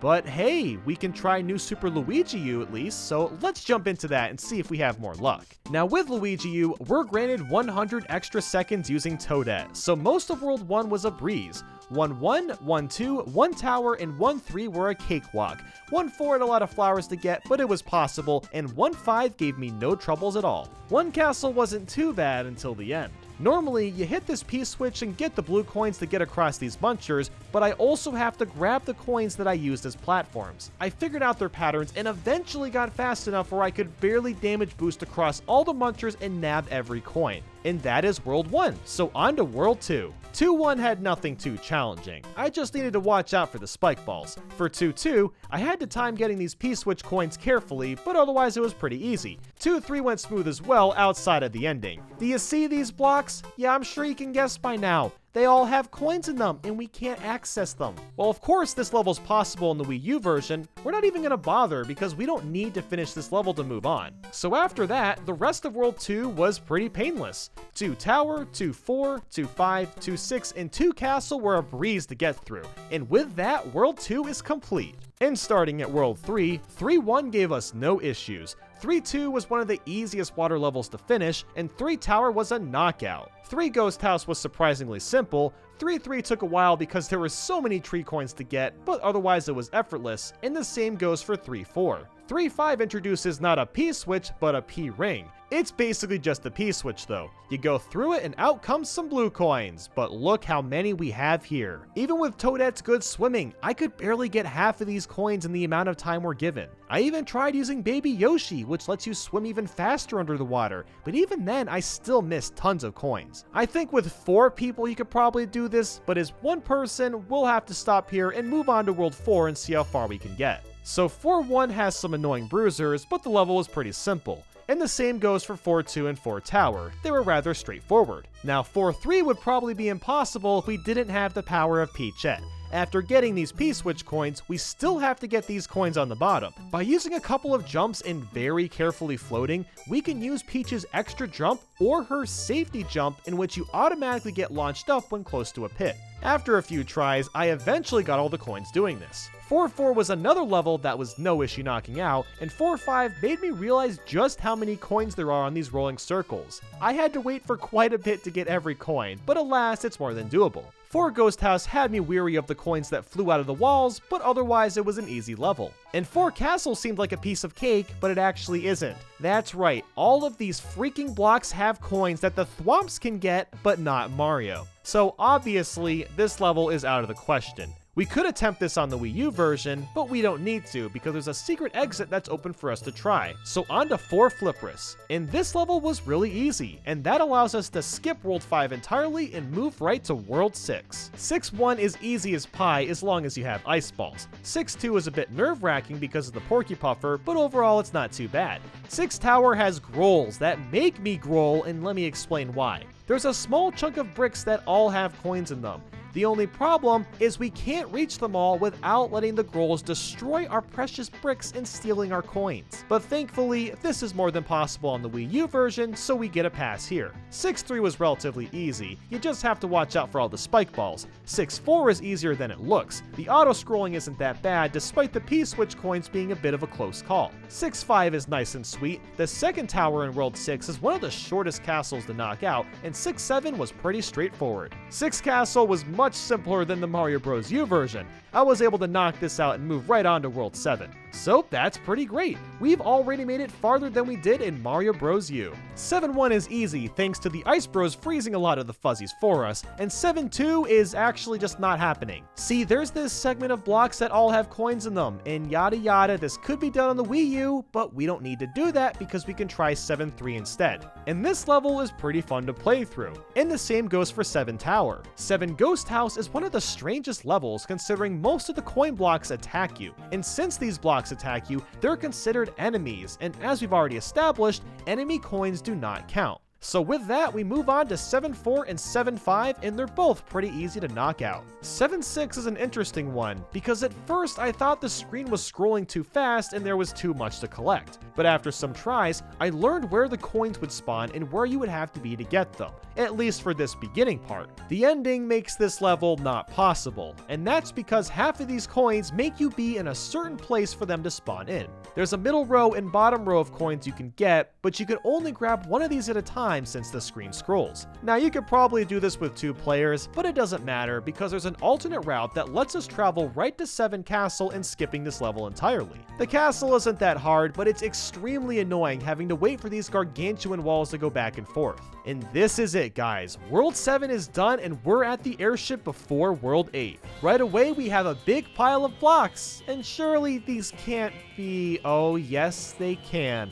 All of these are actually coin blocks. And this level is an auto-scroller, meaning we can't build up star mode fast enough on the Wii U version to get them. And on top of all this, the ship's giant hand destroys all the blocks right in front of us, just rubbing it in. But unfortunately, it is not possible to beat New Super Luigi U while touching every coin. One thing that I feel people tend to forget about is the boost block mechanic, which is exclusive to New Super Mario Bros. U. Using the gamepad, you can create blocks that can be used to save your friends from falling down pits and all that fun jazz. But what if you were to beat the entire game without touching the ground? For some quick ground rules before beginning, I'll be using the gamepad to control the blocks, and Nico BBQ will be controlling Mario. That's right, this is a collab Is It Possible video. So the only times we can actually touch the floor is at the very beginning, after the flagpole, and going through pipes or doors, since that's just to go from place to place. But with that said, let's get started with the first level in the first world. Starting with 1-1, playing like this took quite a while to get used to. We thought beforehand that this would be a breeze to play, but trying to coordinate where to place blocks and where Mario was going to be was a lot harder than expected. We died way too many times just trying to get Mario a mushroom. After several tries, we just gave up on the power-up and just beat the level by staying near the top. After that, we moved to 1-2, and our first obstacle was this yellow pipe. The issue was of course getting around it. Bouncing off the Goombas to get around was one idea, but they wouldn't line up properly for it to work. We even built up a boost star to kill the piranha plant in the pipe, but still no luck. After some tries, we decided to go back to 1-1 and grab a super acorn to get across. Using the acorn suit's gliding ability, we could just barely make this jump around the pipe, but believe me when I say that this is just the beginning. After that was a tilted green and yellow pipe, and that also required a stupidly precise glide jump with a block to follow it. This whole level was really narrow, so it was extremely challenging to get through most parts of it. After a few minutes, we ran into a large section of bricks and weren't really sure what to do. After testing which blocks had coins in them and trying to route, we realized taking the bottom road and flying around the bricks was a lot easier than going up top. We were getting close to the end of the level finally, and got to a point with a bunch of colored rocks and needed it to move down to proceed. Unfortunately, there was no way to get past this without touching the ground of the rock, even while using the boost star. We tried using a pipe to possibly skip this area, but it dropped us right in front of the same rock, and we tried grabbing the tip of the side of the rock to see if that would activate it, but no luck was found. Our last idea was to take the secret alternate route, but that would also require us to touch the ground at least once. This is our first and only required touch to complete the level. But at least we got this really insane glide jump over the blue rocks. We were really hoping for a break going into one mid-castle, but instead we ran into these giant cogs. With really precise spin jumps, we were able to get around some of them with some practice, but that was only one at a time. What was next was a series of 3 cogs that intertwined with each other, and at this point there was no way we were getting through this without multiple ground touches. After dozens of tries, the best option ended up being to go back to 1-2 and take that alternate path to 1 blooper. We did have to sacrifice an additional jump, but we felt it would be less jumps doing it this way. After all that nonsense, 1 blooper was thankfully a much simpler level to tackle, as Nico simply swam through and I poked bloopers and stopped pipes from blowing air. Completing this level let us skip all the way to World 5. And with 5-1, we already knew this would be doable, because there's a challenge with this level in the challenge mode where you're supposed to avoid touching the ground by bouncing off enemies. And 5-2 was also pretty easy, with nothing much to say. 5 Mid-Castle is a snake block level, so we were thinking that this would be free. Nico had to make sure to run across and stay at the bottom so the snake block wouldn't get in our way before making any progress. We got through the first half, albeit a couple of close calls here and there, and we also figured out spikes destroyed the boost blocks and almost learned that the hard way. The second half went a lot smoother, and Boom Boom was a cakewalk, considering Mario could claw to the wall and never need to touch the floor. After that was 5- Ghost House, and despite all of the hallways and doors, it was surprisingly possible. Or so we thought. Entering this first door required us to touch the moving floor in order for it to move down. Since this was only 1 ground touch, we'll finish up the level, but possibly come back later and take the alternate route and see if we can save ground touches. Moving along was 5-5. We chose this route because it's mostly a water level and barely had to worry about the ground. I helped with the light, but that's about it. We took the secret level to move forward. And next was 5-6, which was also really easy. And finally, we made it to 5- Castle, which was pretty simple until the boss. For Iggy, we had to really carefully place blocks in the middle, as it was really easy to touch the ground by accident. Iggy could also knock away our blocks when spinning into them. Plus, we had to worry about his fireballs disintegrating the blocks. Despite all the dilemmas though, it was possible, despite it taking quite some time. The final hit was insane considering we got hit but also somehow hit Iggy at the same time. And that wraps up World 5, so it's time to tackle World 6. 6-1 was super easy, and 6-2 wasn't too bad either. Now, 6- Mid-Castle was very challenging because all the paths were really narrow and there were growls all over the place. We quickly decided to grab an acorn suit and were able to just barely get through this initial pathway with a crazy wall jump and a well-placed block. And after that, we had to avoid these growls and pipes, and somehow managed to pull it off. But this next part is a problem, as you can see. This pathway is just as tall as Mario. Even with a well-timed jump, Mario still couldn't get through without touching the ground. So once again, the game is trying to force me and Bandy to touch the stupid ground. Why you do that, game? Nico and I decided that we should just go back and try out 5 Ghost House and see how that alternate exit fares. It got a little nerve-wracking with all these boos, but believe it or not, with some clear maneuvering, we were okay. And thankfully, this path was more than possible without the ground. However, this narrow section required well-placed blocks to get through it. Because of that, we can get rid of one of the required touches and skip right to 5 Beetle. For this level, we had to be careful of the bonsai bills, but otherwise it was free. Going into World 7, it was definitely hard having to avoid all the plants and making sure to avoid the fast-moving bricks. We even had this really clutch moment where we almost fell to our death, but I somehow saved Nico with a block at the very bottom. Despite that, it was a doable level. 7-2 was going fine until we got to this tilted platform that required Mario to stand on it. Thankfully, we could just try 7-3 instead. And this was a pretty fun level. There was this one jump where we had to do these 2 well-timed wall jumps to make it, but with some attempts we were able to pull this off. 7 Mid Castle was insanely hard. We had to do a ridiculous amount of hard tricks, and Nico somehow managed to wall jump off the same side twice in a row. Don't ask us how that happened. Just the fact that we had to climb up vertically so much forced us to play extremely well to get through this. Magikoopa wasn't that bad, we just had to stay near the top with the blocks and it worked out. Next up was 7-Ghost House, and this level was a pain in the butt. We had to keep carefully landing on doors without running, and so many rooms were just auto-scrollers. Unfortunately, we had to touch the ground one time because it was required to move forward with the level, but besides that, we could beat it. 7-5 had a few hard parts here and there, but overall it was possible, and the same goes for 7-6. For 7 Castle, Nico and I thought this was going to be impossible because of these fast-moving blocks, but we attempted it anyway, and this happened. After that, we were thinking, okay, that was lucky, we're not going to get that lucky again. And then there was this. Whew, I guess this teamwork really has paid off.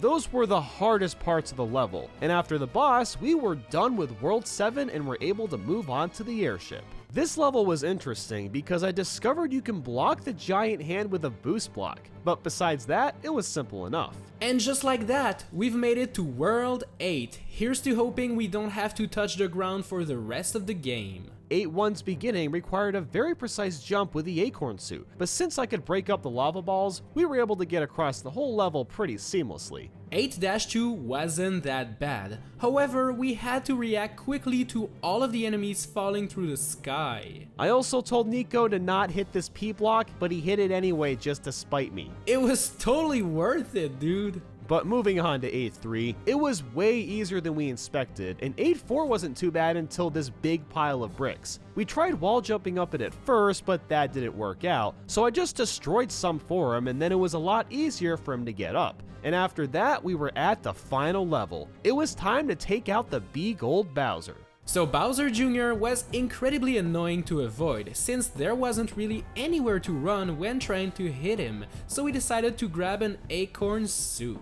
And with this, we were able to get through the level really quickly, especially when Bowser Jr. pushed us along. But then there was the final boss. No, not that one, the real final boss. We needed to basically get ourselves up top to hit Bowser Jr., then hit Bowser, and after that was the tricky part. We had to immediately glide to the other side to avoid Bowser's shell, then at just the right time, I had to give Nico a block so he could land, avoid Bowser, and glide to the other side all in one perfect run. This was way harder than you think, but we have to do it 3 times to win. If we got hit at any point during the fight, then we'd have to restart entirely. But despite all odds, we were more than prepared after playing for so long, and we actually freaking did it. We hit Bowser 3 times and he was toast. We actually went into this thinking this challenge would be a breeze, but we didn't take into consideration the narrow pathways and all of the enemies we had to avoid.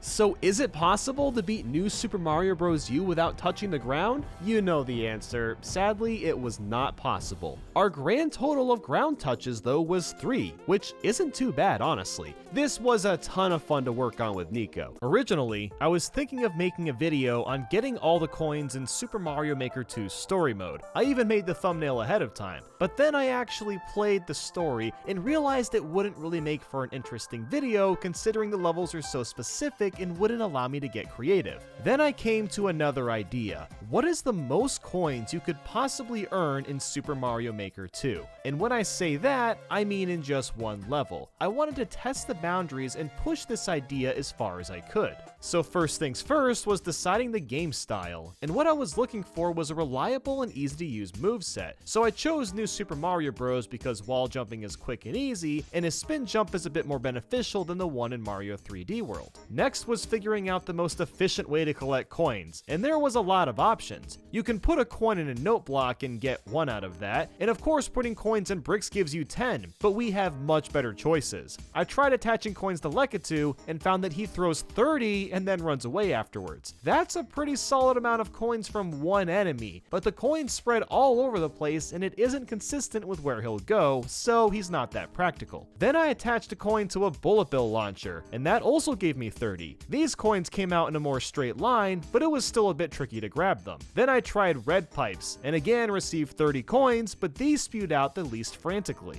So now I'm gonna show you guys my first draft. My method was basically surrounding myself with the coin pipes, and in between were more coins floating in the air. In case you're wondering why I chose the red pipes, well, that's because objects spawn out of that color the fastest, so it was an obvious pick. I also added as many 50 coins as I could, but the limit per level was just 5. So this is what I did for the beginning. I stacked up red pipes as high as I could and even used a one-way wall to let myself in and ensure coins wouldn't escape. After all the coins finally left the pipes, I took the top warp pipe to the other part of the level, and as you can see, I decided to use the new vertical layout to my advantage. This let me add way more pipes, and I thought this was the fastest method. The problem that I realized later is that it was way too easy to miss coins. This wall was so tall that coins would just vanish if I spawned them in. I literally couldn't move fast enough to get every single one, even when they were all so close. And that wasn't the only issue. I had to keep wall jumping back up to get coins from the pipes because they only spawn in segments of 10 when you're close by. So ultimately, I realized this layout wasn't gonna work and decided to try something else. For my next attempt, instead of making my path vertically based, I changed it to be more horizontal. This was done so that I could more easily run back and forth and get all the coins this way without missing any. I made sure to not lay down more than 7 or 8 pipes in a row so that Mario would have time to run back and forth and grab them all before they disappeared. And if the coins disappeared, you couldn't get them back, so I needed to be really careful and steady with my movement. After that, I would wall jump up a short path where half of it was pipes and the other half was just normal ground. I had to do this to make sure I wouldn't spawn in new coins too early and to give myself enough time to grab them all. I also added this one-way wall to make sure coins would once again not fall. So after this segment, I go through this pipe and into the other half of the level, and as you can see, it's looking pretty similar. I once again went with a vertical layout, and it was a lot easier because I didn't have to worry about coins running too far away, considering the wall sealed the left side. After getting all the coins on the ground, I had to wall jump again, and there was a few pipes that didn't get activated, so with well-timed wall jumps, I could get these pretty quickly. And even if I missed any, I just had to quickly ground pound to the bottom and I could nab any missed coins. With this method, I was able to create 5 of these sections. Now, why only 5, you might be asking? This vertical level would certainly allow us to go taller than that. Well, the game actually told me to stop. I went to the absolute limit with coins in the pipes. So after that, I went back to the lava part of the level and recreated that exact same segment, but could only do 2 of these segments at a time. This is where things started to get really complicated, because I was starting to have to worry more and more about my time limit. Now, I did stretch my timer out to the maximum, which is 500, but after I was done getting all the coins from the pipes, almost half of my time was gone. That's when I realized I needed to use the vertical layout to my advantage. Warping back to the grassy level, I have a door right next to a pipe and immediately took the door. This led me to the edge of this level, and as you can see, I have columns upon columns of coins ready to be collected. All I had to do here was wall jump as fast as I could, and then when I got to the top, I'd simply ground pound to the bottom and repeat. I also added 5 pink coins here too, since those also count towards my overall total. The reason I had to do this was because I was trying to max out my coin coin limit, and it was taking forever to get the coins at this point. By basically lining the coins up in straight lines, that seemed to be the quickest way to grab them all since wall jumping and ground pounding is relatively fast. I thought about using a propeller suit to speed this process a bit, but I realized he couldn't wall jump after doing his big spin, so that was out of the question. I guess I could have added a bunch of one-sided walls so Propeller Mario could land, but I figured wall jumping in succession is just about as fast. So after adding this enormous amount of coins, I literally collected as many as the game would allow me since I wasn't able to add anymore.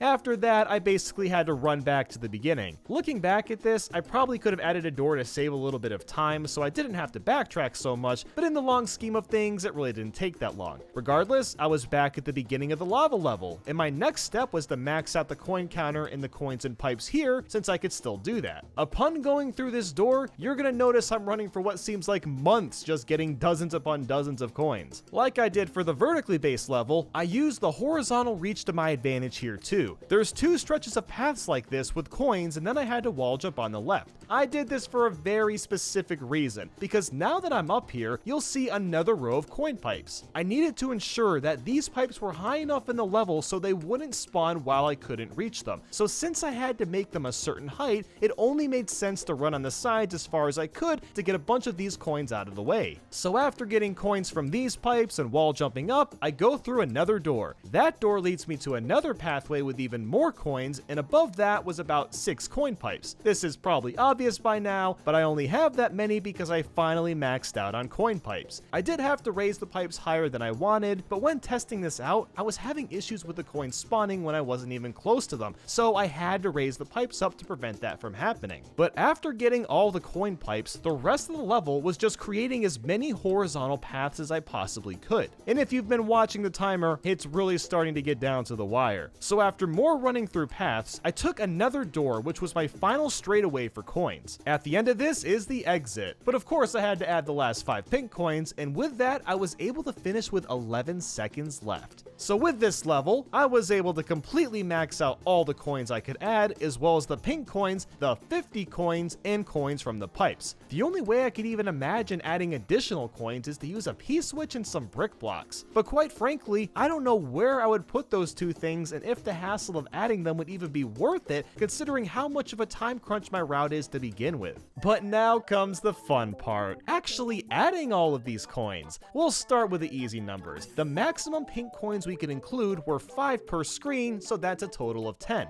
Before adding the others, I went back and double checked the maximum amount of coin pipes I could add, and while I was doing that, I realized something that changed everything into some sort of glitch. Let me show you what I mean. As you can see, I'm copying these coin pipes over and over, just adding them, but when I try to manually add a coin to a pipe, it won't let me. So it seems like I've encountered some sort of coin duplication glitch by complete accident. I'm not sure why this happens, but knowing that this method exists, I could probably grab even more coins with a new level. So at this point, I recounted by only adding in the coin pipes, and I found that I could create 200 pipes, which totals out to 6,000 coins. And this is just one screen, so you can apply this to the other one, and that gives us 12,000 coins from just the pipes. I had to go back and check my original level and manually counted how many pipes I used in the lava section, and that was only 102, and that maxed out according to the game. So I thought my work was done, but really, it just began. It was time to start fresh and recreate this level and optimize it to its fullest potential. My game plan is to make a level first and foremost with only the coin pipes to make sure I can fit in all 200. After adding all those, then I can throw in the pink coins, then the 10 coins since that's all that was allowed at this point, and the remainder of the regular coins. So by adding up the 10 pink coins, the 10 coins, the coin pipes, and the regular coins, we have a grand total of 16,110 coins to be collected. So my final build is looking fairly similar to what I had before. About 7 or 8 pipes laid out horizontally, then wall jump up to the next section of that. The biggest change is in the vertical part of the level. First off, the pipe section goes up way higher since I was able to include the actual maximum amount with this glitch. Then I made made sure to utilize all the doors that I possibly could because I was going to be doing a lot more ground pounding with the columns of coins. As you can see, every time I go into a door, I spawn at the top and just have to ground pound to the bottom. I only have to wall jump up this column one time instead of 3. This alone saves a considerable amount of time. You probably also noticed that I added tracks with stars on them because you run a little bit faster when you're invincible. So for most of this level now, I'm going to be using stars to increase my movement speed, and I'm hoping it's going to help enough because all these additional pipes is going to make this extremely difficult to complete. And now was the time. After spending dozens of hours rebuilding this level over and over again, I feel confident that we can barely grab all the coins. I made attempt after attempt. I was constantly retrying if I didn't play near perfectly. With all this practice, it got to a point where I had a good run going. Everything was going well. I was starting to figure out when pipes would stop spewing coins so I could move through at exhilarating speeds, and my movement was getting more and more polished. And then it got down to the last 15 seconds.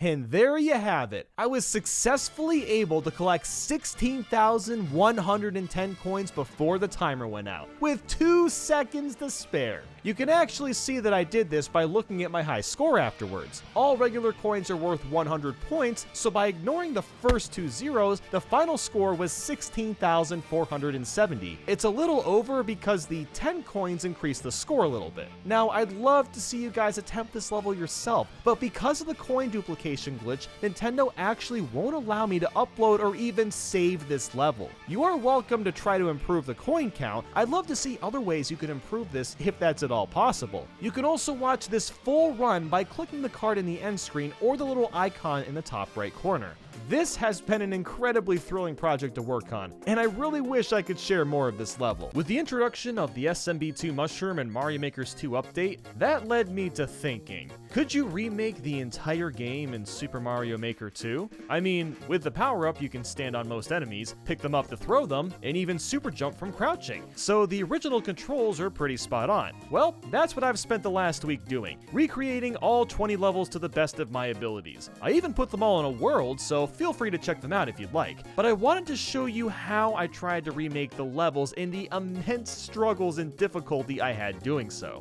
Now, immediately, 1-1 cannot be 100% replicated. That's because you can't set the first sub-area to be vertically based. I'm forced to go down a pipe, so I make quick do of that. And you know what I realized from this? I think that Mario Bros. 2 is still the only Mario game where the first level starts as being vertically based. But anyway, I wasn't able to tell how far Mario needed to fall, so I downloaded the map and went into Photoshop. I started copy and pasting the clouds because they could be used as a unit of measurement, and after lots of copies, I found that from the door to the ground, it took 19 clouds. I had to do this for almost every level, because sometimes it was really hard to tell what the spacing was. But that was the least of my problems. Next, I had to figure out the turnips. Is this something you could even do? Well, kind of. I started with adding coins in their spots, which was an okay idea, but it left a hole in the ground. Then I tried Buzzy Beetles, which felt more like grabbing a turnip, but again, there was a hole in the ground. I decided to resort to solid ground with clouds that you can grab. You don't get anything out of the clouds, but there really wasn't anything else I could do. Snowballs was also an option, but that would mean every stage would have to be snow themed, which doesn't seem like the best idea. Now, I did watch a video of someone else recreating 1-1 in Mario Bros. 2, and their idea was to put the turnip items on a track that move up and down. Well, I think this is a very novel concept. It seemed a bit weird to make the turnips only grabbable at certain times. And there's really not a right or wrong answer to this, but I stuck with using clouds.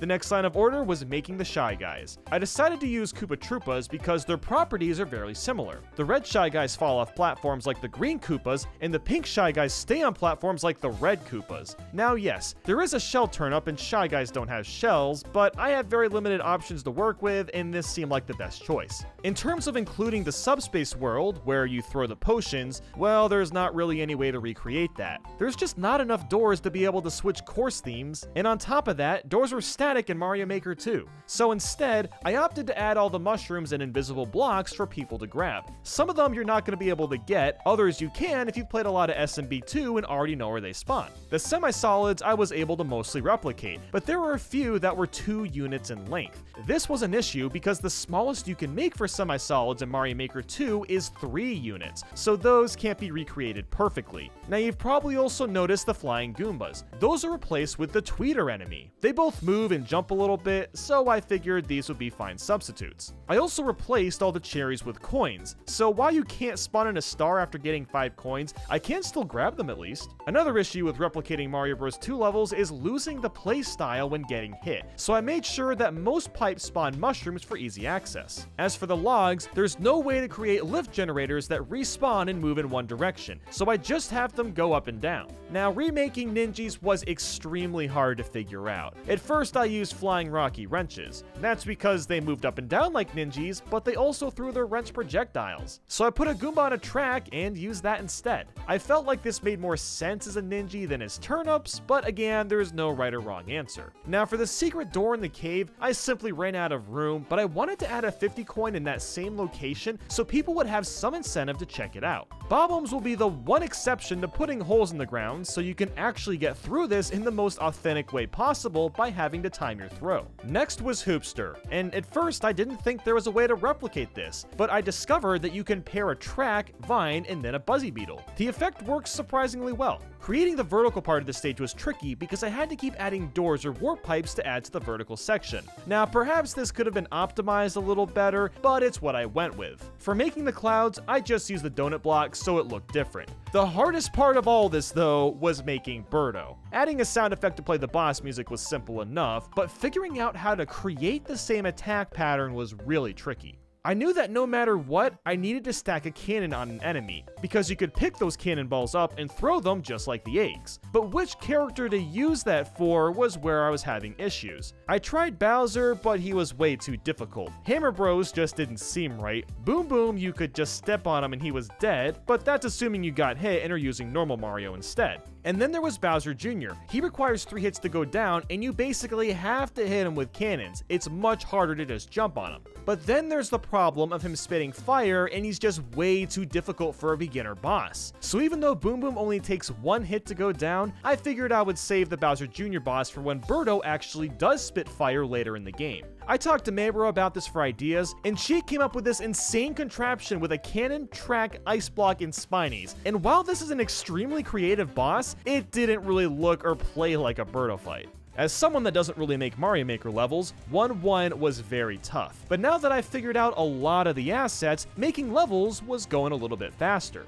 1-2, however, adds a new enemy, Pidgeot, and I figured using Lekatu would be a perfect replacement. Well, for the most part. The cloud lasts way longer than Pidgeot's carpet, so I had to add a spike barrier so you couldn't cheese the level. The Bezos are a different story. There's not really an enemy like them besides Bullet Bills, and you can't spawn those off screen without a launcher, so I went with a flying Buzzy Beetle, which is kinda the same thing. You can jump on the beetles and they fly in a straightish path, so I suppose that does the trick. Next, you'll notice these doors. These are ways into the pot levels, which I put those somewhere else on the screen. The second pot is where you usually go to unlock the key door, but then I ran into a problem. Using a door doesn't take you to the second sub area. I was gonna have to use a pipe for that, so I added the pipe and some on and off blocks and put those in the pot area. But not having a key at all just didn't feel right, so I decided to still add the curse key, and it's now labeled as a hard mode for those that want some extra challenge. For every level with Phanto, there will now be an option to hit the on/off block or get a regular key, with a curse key right next to it for an optional challenge.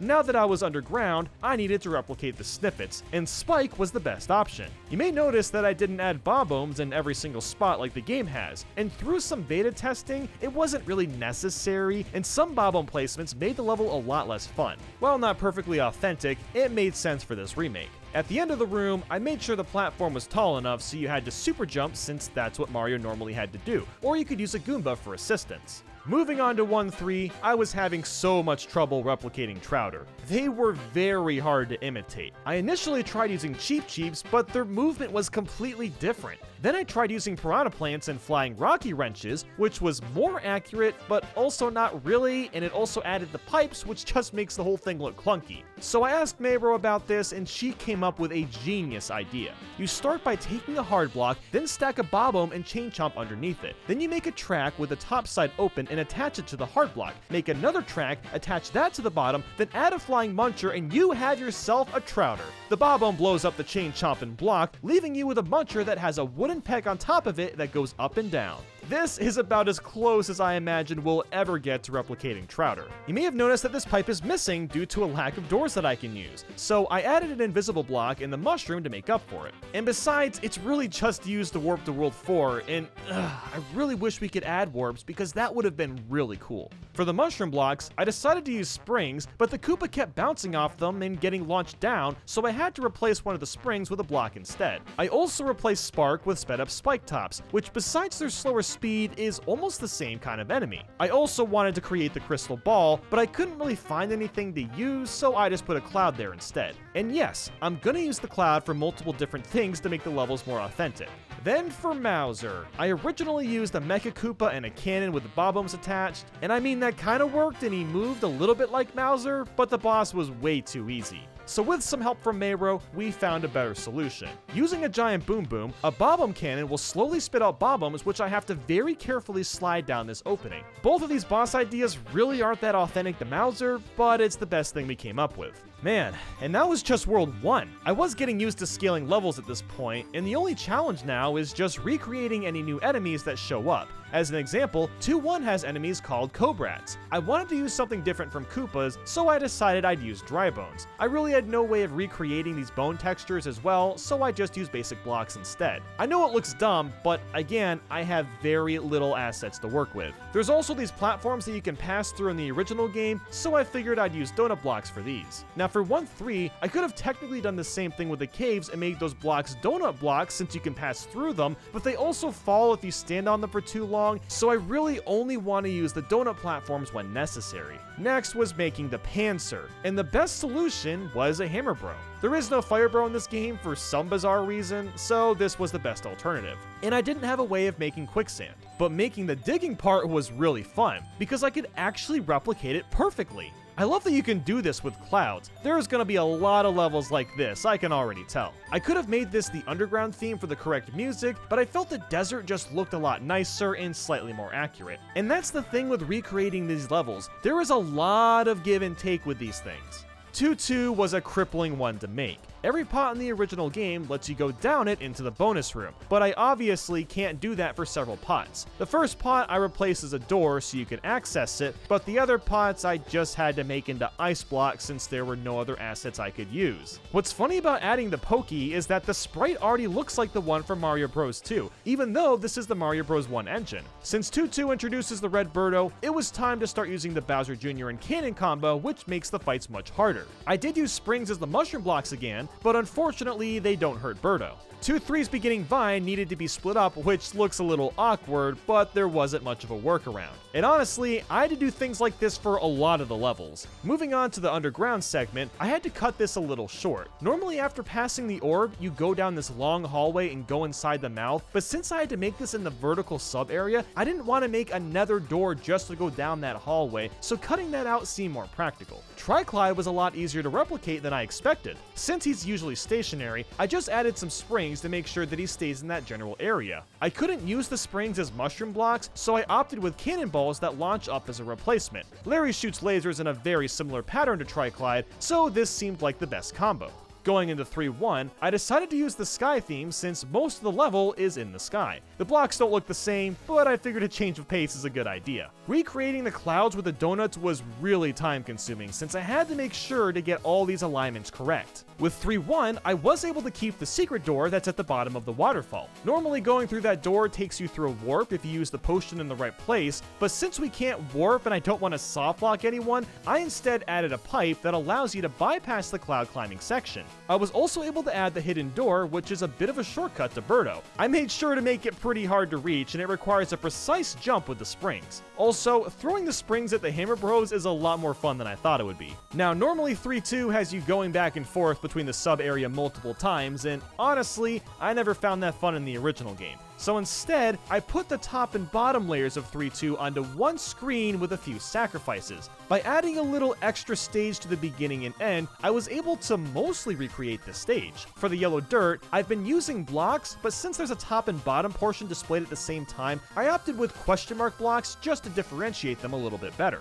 As for the Shy Guys riding the Ostros, I found that stacking a Monimole on top of a Koopa did the job pretty well. The biggest problem with this stage was missing bob-omb throws. At the bottom layer, there's 4 breakable walls you have to go through, and if you mess up the throws, there's not really a way to try again unless you restart. So in the sand portion, I made an alternate route that you can take that is usually close to impossible to make in the original. The route itself is the same, except the big hole now has ground underneath it. The only bob-omb throws you really have to worry about is this wall at the end, so for anyone struggling, you can easily hold a bob-omb and damage boost through it and grab another mushroom afterwards. For the Porky pose, I went with Spinies, which I know are way slower, but I didn't really know what else I could do. 3-3 was a colossal undertaking, and I'm shocked I even fit this whole stage in one level. The reason for that is there's multiple doors, and I had to make a couple sacrifices, but it actually plays almost exactly like the originals. I had to squeeze all the horizontal segments into the first area, and the vertical ones into the second. This is mostly fine, but this room that normally has 3 doors wasn't able to fit into the correct underground theme. But amazingly, I was able to scale everything almost the same and include all the same doors. Since this room with the 3 doors, we're now using pipes that allowed me to use those extra doors towards areas that were more important. For the potted Shy Guys, I figured using a sideways pipe that spawns Koopas would do the trick. I've already talked about replacing Spark with the spike tops, but they have this bizarre pattern in the key room where they just kind of move around at the top sporadically, so I put them on a conveyor belt to imitate this, and the effect is similar, except one of the spike tops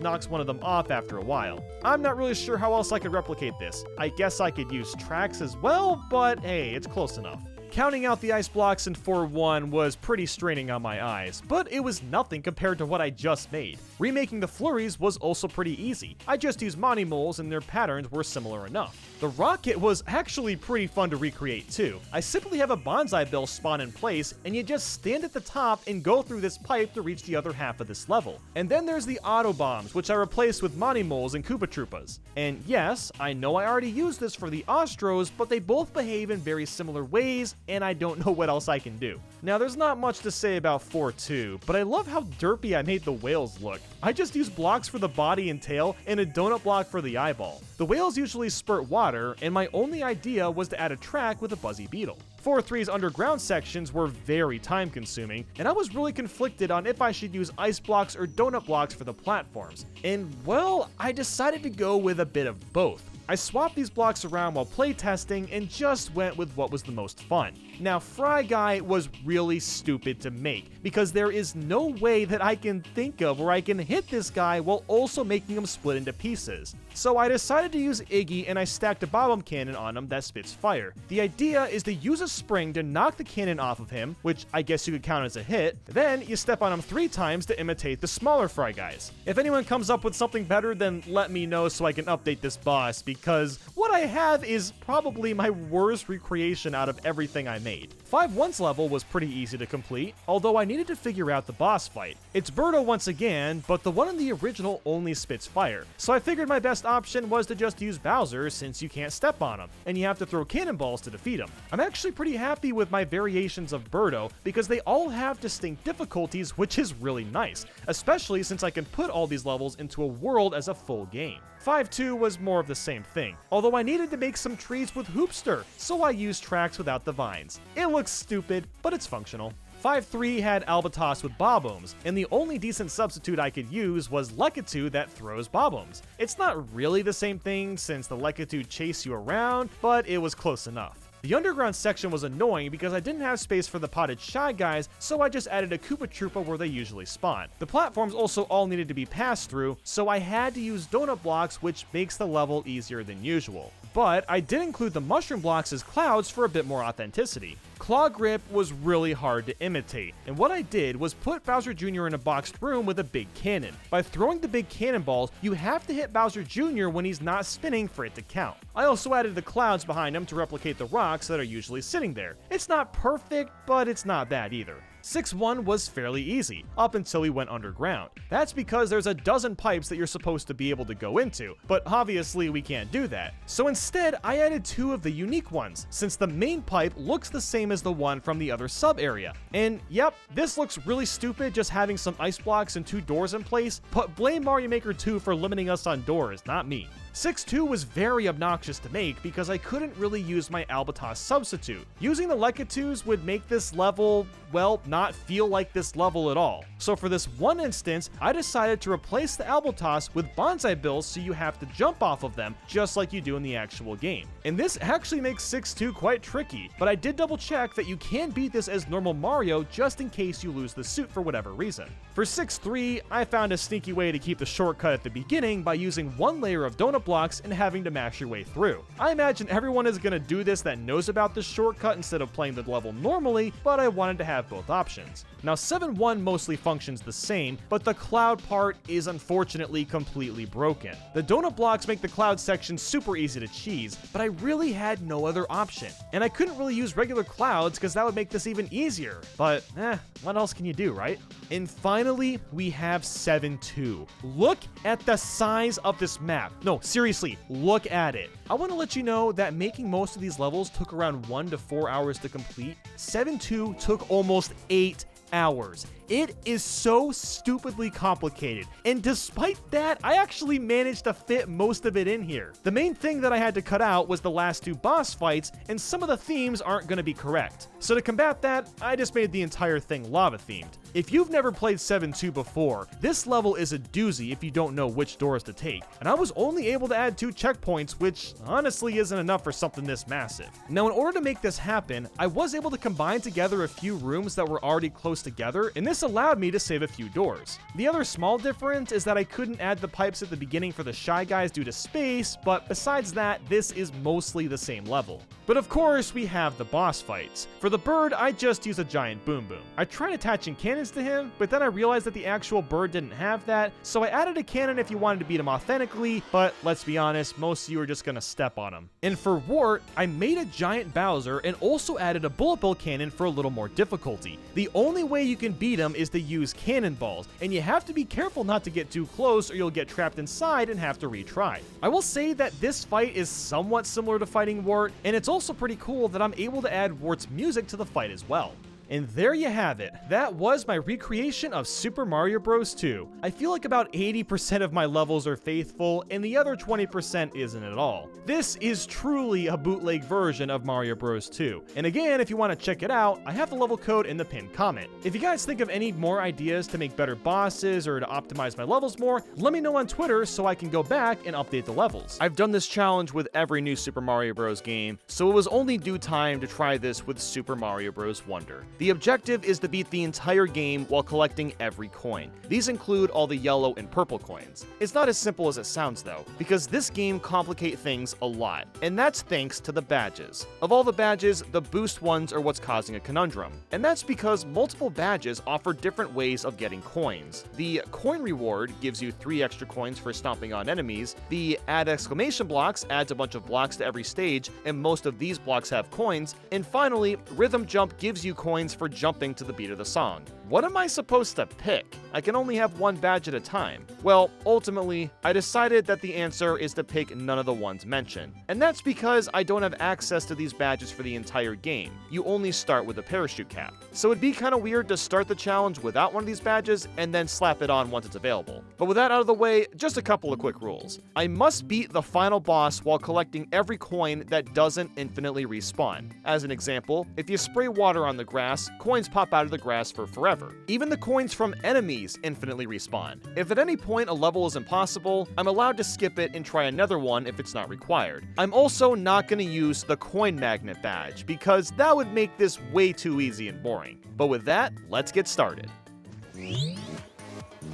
I'm actually pretty excited to be doing these again. It's been quite a while. The very beginning of the game, before the intro cutscene even begins, there is a handful of coins to collect. After Bowser turns into a castle, we enter our first level in World 1. Mario Bros. Wonder structurally operates the same as most Mario games, but also has a ton of differences. For one, you may have already noticed that there's no timer. The timer has been a huge dilemma with previous challenges, so I'm super thankful to not have to worry about that. When you hit bricks this time, you just get the coin automatically. That's also nice because in previous games, the coins would spill out and sometimes be difficult to grab in time. But I can already tell that I'm gonna run into two main issues. One, this game is brand spanking new. That means there's no way for me to be able to access a map to see which pipes are accessible and where the invisible coins are located. So that means I'm gonna be testing every single pipe in the game to see if there's hidden areas, and I'll also be jumping around in the air a lot looking for invisible coins. So that's gonna be a bit tedious. In 2, you'll notice a ton of flowers and bulbs all over the place. I need to water every bulb and touch every flower that I see, because most of the time, they're gonna have important coins for me to grab.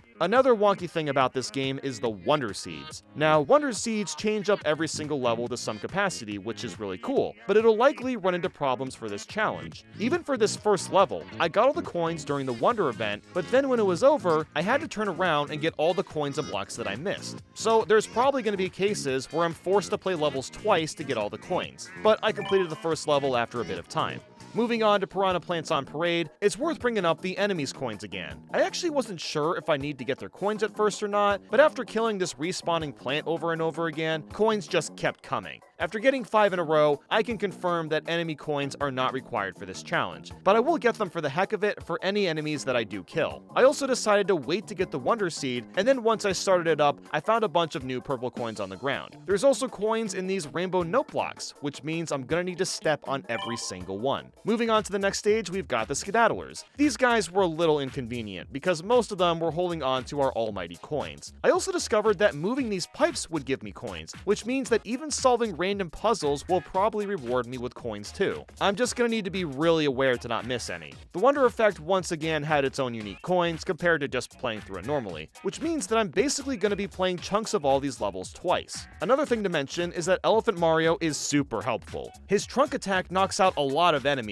and breaks through blocks and objects swiftly, so we'll be using our thick lad for a lot of this challenge. Then it was time for Bowser to tell me how proud he was that he was a castle, and then we moved on to the open world section. This is where things are gonna get interesting, because I can pick and choose what levels I want to play. I only need 10 Wonder Seeds to move on, so I started by going to the shop and grabbing one. Then I decided to play Hurry Hurry because the entire level is just running straight with all the coins right in front of you. I moved on to the Poplin up top, gave him some coins to open the path, and knocked out Parachute Cap 1. Then I went to this secret area and talked to Captain Toad to get 50 10 flower coins. This will probably come in handy later when I need more Wonder Seeds from the other shops. After that, I was starting to get pretty accustomed to what I needed to do. The only thing worth mentioning is that this P-block was a little scary seeing how many coins popped in, but they were all in a straight line and I had help from a Koopa Shell, so it wasn't as bad as I thought it would be. Wonder Token Tunes was super easy. Next was the Wiggler Race. This one actually took a few tries because I needed to keep stopping to break barrels to check for coins, and it turns out the only one with coins was this big one, and the rest of the level was easy. After a quick wall climbing session, we had enough Wonder Seeds to take on the World 1 castle. There were 2 coins that seemed impossible to reach, but then you just need the Wonder Seed to get them. The pipes will then fall, and it's up for grabs. And that right there wraps up World 1. It was pretty easy, but I have a feeling things are gonna get tough once we get to the later stages, so I'm not celebrating yet. After getting a free Wonder Seed and finishing Dolphin Kick 1, we move on to our first massive hurdle, and that happens to be Robber Cove. At first, everything was pretty normal. There's a couple of well-hidden coins to grab, and once I got them all, I went ahead and started the Wonder Seed. This one flips the water upside down, and adds a bunch of glowing pipes and purple coins. Once I got all these, I touched the Wonder Seed, and this happens.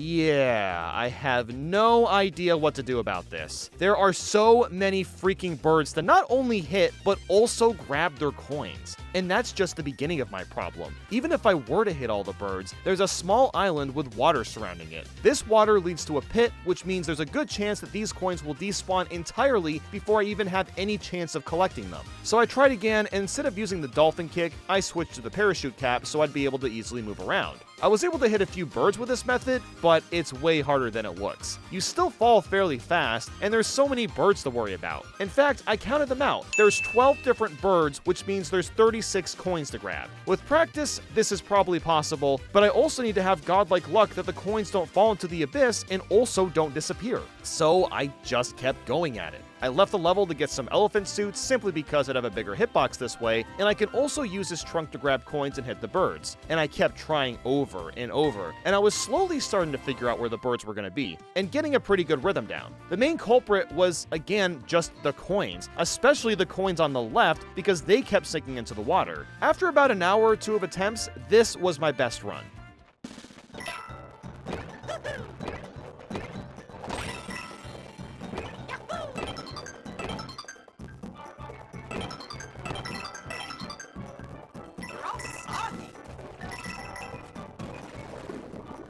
You might think that I got all the coins there, but unfortunately that's not true. I started this segment with 91 coins and ended with 16. If I actually collected all 36 coins, I would have had 27 by the end. So it was really gonna come down to practice and a bit of coin luck.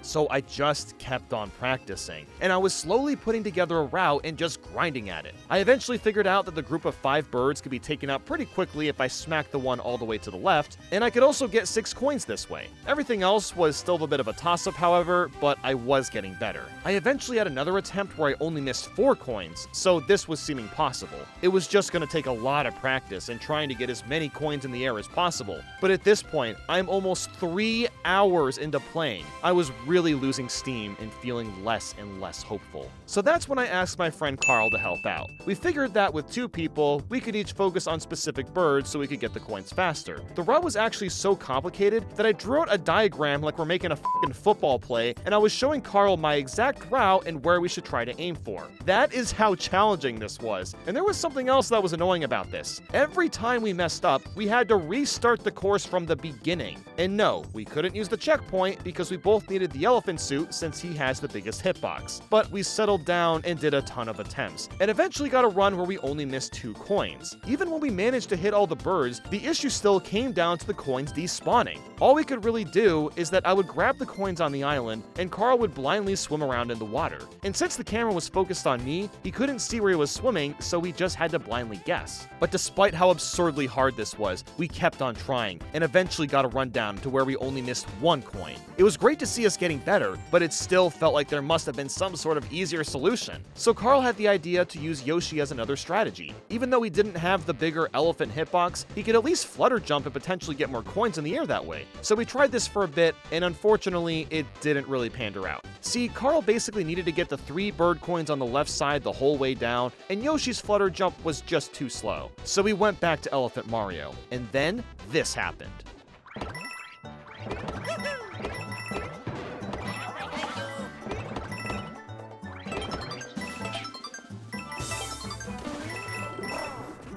Oh my god, we actually freaking did it. Look at this. We started the level with 79 coins. At 36, you end up with 15. If we slow down this run, you can see exactly why it worked. Carl got 4 of the 6 coins and died. I got the middle and right ones and brought him back to life. He went back to the left and got 3 more. I hopped on the rest of the birds, and Carl got 3 more coins on the very last bird, while I just barely hit this bird to knock his coins to the ground. So counting my solo attempts and our attempts, this took 6 hours. Wow, I haven't gotten that stumped on a coin challenge in several years. That was truly wild. So after that, the rest of Petal Isles was pretty simple. But I did want to point out something in Bluebird Roost. This is the first place you get the bubble power-up, and you probably know that putting enemies in bubbles turns them into coins. However, like I said earlier, enemies spawn an infinite amount of coins, so I don't need to bother getting their coins either. This level was much more straightforward, and after that, I was on my way to World 2. At this point, I really had no idea when things were going to get hard again. It could come up at any time, honestly. Thankfully, World 2 had a strong start. I knocked out Wall Climb Jump 2, Puzzling Park, Out My Way Valley, Con Darts Away, Floating High Jump 1, and Up and Down with Puffy Lifts. Then came Fluff Puff Peak's Flying Battleship. Oh god, it's our first auto-scroller, and it's on a linear path, so I can't skip this level. The first half isn't that bad though. There aren't that many coins to grab, but once we get to the checkpoint, all hell breaks loose. You see all those Bowser blocks? You see all those bullet bill cannons? Yeah, they all have purple coins in them, and I have to get them all somehow. And the only way to break these blocks is with Bowser's laser from the Wonder Effect. The only problem with this is that I'm stuck in an auto-scroller, and the lasers are painfully slow to fire. This means I have to somehow get all the purple coins from the Bowser blocks while also getting the coins high in the air. And also, why the heck do bullet bill cannons have purple coins? Were they added here because the developers knew I'd do an all coins challenge and wanted me to suffer? And look at the coins! They fly out of the Bowser block. But strangely, the Bowser block purple coins always fly out in the exact same spots, so at the very least, I know where they're gonna be. But Bowser's laser, again, it is so freaking slow. The only feasible way I can do this is to access the Wonder Flower as early as possible and make sure Bowser doesn't miss a single laser shot. But sometimes, I have no choice but to miss a laser shot because he'll just randomly shoot faster? Why does he take 2 seconds to fire sometimes and then like half a second? It makes no sense. In fact, I got a game over because I kept getting hit by the laser or by the other enemies. So I went back in and I got a backup suit, and I also swapped to the floating high jump badge. A problem that I was having before was getting the laser to hit this top Bowser block, because for whatever reason, it's the only one that has purple coins in it. So this badge made it a bit easier to get up there. But even then, this was so ridiculously hard to route. But I got this down to a science. Ground pound this top block immediately, grab the coin up top and chuck fire to the right, grab all the coins from that box in the fire flower, and wow, the Wonder Seed is on the ground. And then from there, it all came down to very carefully manipulating Bowser's lasers. I finally had an attempt where I only missed 5 coins. The ones I missed was a group of 4 up in the sky, and then 1 at the very end of the segment. I also eventually figured out how Bowser's lasers work. They only fire when he sees Mario, so it's not actually random. This means that I kind of have control of when he fires, which is nice, and this led me to get almost every coin except 1 box. At the very end, only the top box has coins, but my movement was sloppy and the laser hit the middle and bottom one instead. A few attempts later, it looked like I actually got all of them, but checking over my footage, I actually missed 1 because of a despawn. But it didn't matter, I was feeling up to it now. The perfect run was gonna come at any time. I was fired up and ready to rock.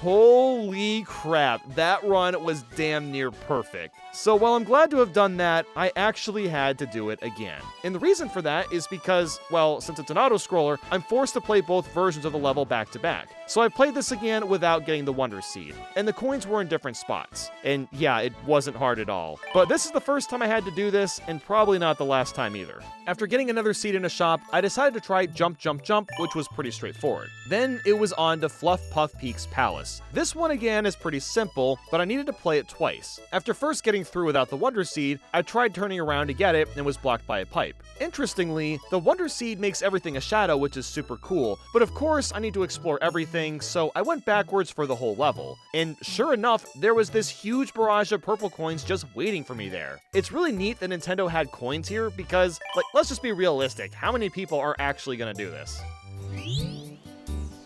But once I finished that, I was done with World 2. So I knocked out Dolphin Kick 2 and Swimming and Pedal Isles. World 3 had a pretty good start as well. I cleaned up an Empty Park, the Hoppy Cat Trial Hop Hoppin' Away, Unreachable Treasure, and Crouching High Jump 1. In fact, the entire world was almost a cakewalk. The Midway trial, Hop to It, and the Sugar Star trial, Across the Night Sky, were slow but painless. But the last level, however, the final trial, Zip Track Dash, had a bit of a catch. It was another level that I had to play twice because of how the Wonder Seed was placed, so when I was going for the Wonder Seed route, I found 4 rows of coins that were super spread out and almost impossible to grab with just one person. After a couple of tries, I busted out a Joy-Con and turned on Player 2. The movement for this level was much more simple than the other one in Pedal Isles we were stuck on, so I just went two-hand mode with the controllers. It took quite a bit of attempts to get used to the setup, but I figured out that keeping the bros close together meant that I could hit the jump and the down button at the same time. So then it just came down to getting a perfect run. Not the craziest challenge ever, but it was a bit of a doozy.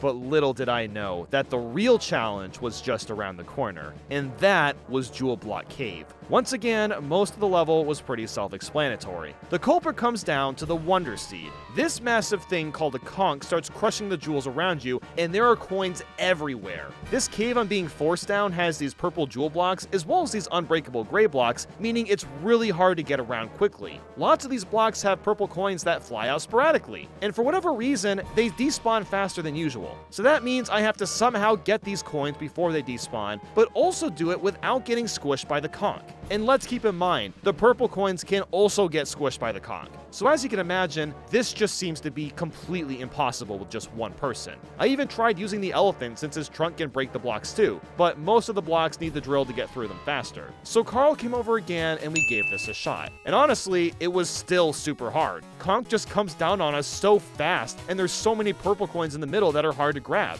Our first strategy was that I'd get the coins on the left and he'd get them on the right, but we just didn't have time to get them all. So then we added a third player to the mix, but this was just an empty controller set up as a dummy. And we had slightly better luck, but Nabbit wasn't really helping that much with grabbing coins. He was getting maybe 2 or 3 per attempt, but we needed more assistance than that. This is when I got desperate and switched to using my feet. This is not something new on this channel. I've beaten entire games with only my feet, so this just came naturally. All I would do is just move my toe left and right while working on coins, and also work on coins on the left side. And miraculously, this made a huge difference. We had an attempt where we only missed 3 coins somehow, but that was kind of a fluke. After even more tries, it just wasn't working out. Thankfully, another friend of ours, Aaron, was free today, so he came over and we got used to how Mario Bros. Wonder played. And that is when this happened.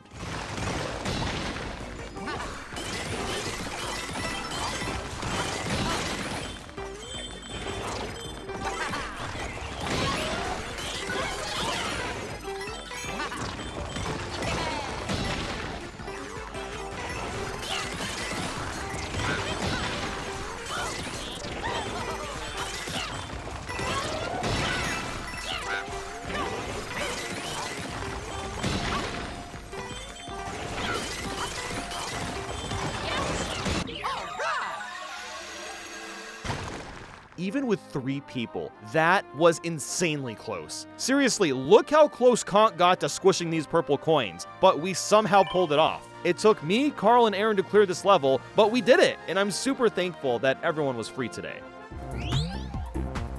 But now I can finally move on to World 4. I started things off with Parachute Cap 2, and while it was a bit feisty at the end, it wasn't that hard to complete. And the same goes for the rest of World 4. I had a lot of easy ones to knock out. These include Ninja Jump Party, Pipe Park, Raise the Stage, R-Mods on the Roll, Treasure Vault, Valley Full of Snoodles, Crouching High Jump 2, Bouncy Tunes, and Sunbaked Skirmish. All that was left now was Sunbaked Desert Palace, and this one was a cakewalk. Which means that we've officially finished World 4 and can move on. Although, oh god, no, not another airship? Oh my god, Pedal Isles, why are you doing this to me? On my first run though, I only counted 3 Bowser blocks, which means that when I have to replay this with the Wonder Seed, I only have to break 3 compared to like 20. So I'm no longer that worried. I played the level again, and it actually only took 2 tries. There were purple coins in the Bowser boxes, but it was so few that it wasn't that hard to get them.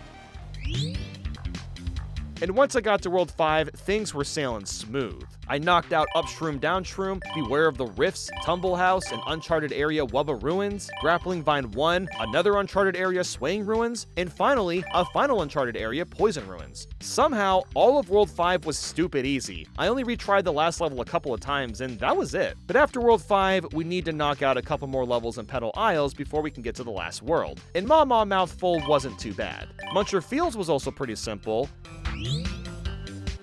and with that, we had enough Wonder Seeds to tackle the final world. What's scary about this one is World 6 is almost entirely linear, so I have much less freedom on what levels to pick. I started with Item Park and where the Rumbas rule. After that was... oh no, another battleship! Thankfully, Deep Magma Bog Flying Battleship is the last one in the game, but I have no choice but to beat this one. Doing this without the Wonder Seed took me some attempts, but it was more than doable. With the Wonder Seed, on the other hand, well, not so much. The Bowser blocks are back once again, and at full force. And what's worse, the auto-scrolling is somehow faster! This leaves me very little time to manipulate Bowser's lasers into the boxes. I kept playing and just assumed that this is where the challenge was gonna stop. The scrolling was so fast and there was just no way I could get all the coins. But then I completely forgot that these pulleys in the background actually stop the stage from scrolling. How the hell does that even work? Why does that work? I don't have an answer, and frankly, I don't care, because this means that we stand some sort of chance of surviving. Now, just because I can somewhat stop the scrolling did not stop this from being incredibly infuriating to route out. As usual, the purple coins from the Bowser blocks erupt everywhere, and there was this one on the left that had a very obnoxious purple coin that would always fall into the pit, so I had to be super aware of that, and of course, there's a freaking Mecha Koopa that's in the way on top of all this. So I had to get rid of the Mecha Koopa, pull the lever, and manipulate Bowser's lasers while somehow collecting purple coins that spread all over the goddamn ship. And guess what? The stupid Mecha Koopa comes back to life if you take too long, making this level even harder than it already was. I know it might not look that hard, but believe me, the coins spreading so far is what makes this take so long. They despawn so quickly, so you're trying to constantly pull the lever while getting the coins, while also hitting Bowser blocks. But eventually, I got this run.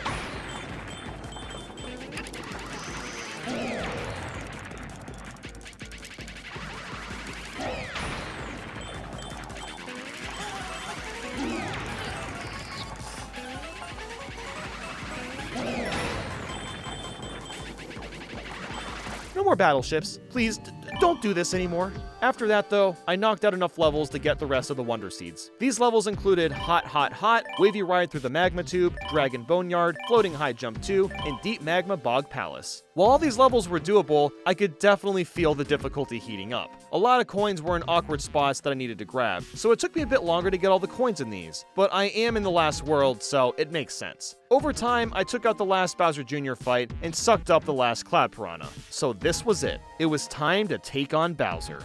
Well, almost. Bowser has a few levels of his own before I can actually fight him. And lucky for us, they didn't put up much of a fight. I got through Missile Meg Mayhem, High Voltage Gauntlet, Evade the Seeker Bullet Bills, and Knucklefest Bowser's Blazing Beats. Again, these levels weren't easy to play, especially because of the Wonder Seed, because it had more Bowser Block purple coins. But thank God it was way easier to grab them since I had more open room and could blast the boxes open myself instead of waiting for Bowser's lasers. But then I was at the man himself. The one and only Bowser that, for whatever reason, got really into Eurobeat music.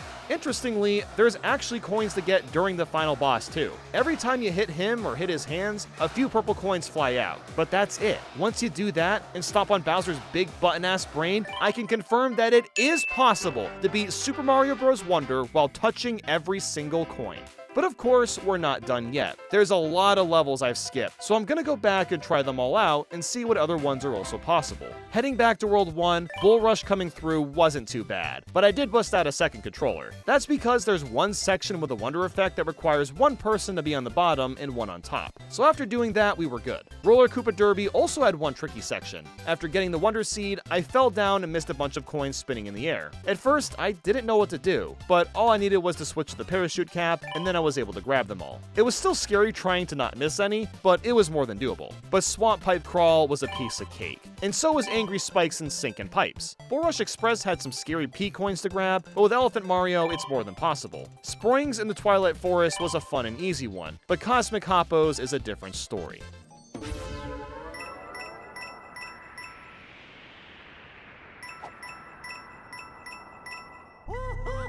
Okay, so there's 15 rows of 5 coins each, and the camera moves so fast that even with multiple people, it would be just about impossible. There's a small chance that with 4 people, maybe it could be done, but it's hard to say. As for the rest of World 1, it was easy to knock the levels out. These include Jet Run 1, Pipe Rock Rumble, and Pop Up Popo. Moving on to finishing World 2, I was able to complete Pokey-Pede Pass, Pull Block Passage, Countdown to Drop Down, Spring Feet 1, Fluff Puff Kerfluff, Kick It Out My Way, Cloud Cover, and Zip Go Round. The only one that wasn't possible was cruising with linking lifts. And that's because when you activate the Wonder Flower, these Lekkatus in the background start throwing crazy amounts of coins. And since we're stuck on this lift, they throw tons of them behind us and it's impossible to not die. But that's it for World 2. It went by a lot quicker than I expected. Next, of course, is checking the rest of World 3's levels, and all these were also a cakewalk. These include the Anglefish Trial, Ready Aim Fly, the Sharp Trial, Launch to Victory, Watery Wonder Tokens, Timer Switch Climb, and Timer Switch Dash. Next, it was time to check out the rest of World 4's levels. All of these were also fairly simple. These include the Desert Mystery, Rolling Ball Hall, Glimpse of the Desert Skies, Color Switch Dungeon, Secrets of Shova Mansion, Flight of the Blooms, Invisibility 1, Rever Run, Floating Wonder Token, and Lights Out. And now on to World 5, with only 4 levels I didn't do originally. And all these were also a breeze. They include Taili's Toxic Pond, Light Switch Mansion, Fungi Funk, and Trottin' Piranha Plants. Next is World 6, and surprisingly again, all the missing levels could be completed. These are Rars in the Ruins, Pull Turn Burn, Boosting Spin Jump 2, Grappling Vine 2, Jet Run 2, Invisibility 2, Spring Feet 2, that's a lot of 2s, Magma Flare Up, and Hot Hot Rocks. So we move on to Petal Isles, which doesn't have many levels to check. Leaping Smackarel, Downpour Uproar, Boosting Spin Jump 1, and Petal Metal were all possible. However, Nosher Lair is not. Yeah, I think that level speaks for itself. And that's not all. Spelunking is another level we can't complete. And that's because we're forced to pick between 2 different routes which both have coins. There's this bouncy route, and then just the normal road, and there's no way to be able to get all the coins without the poison taking me out first.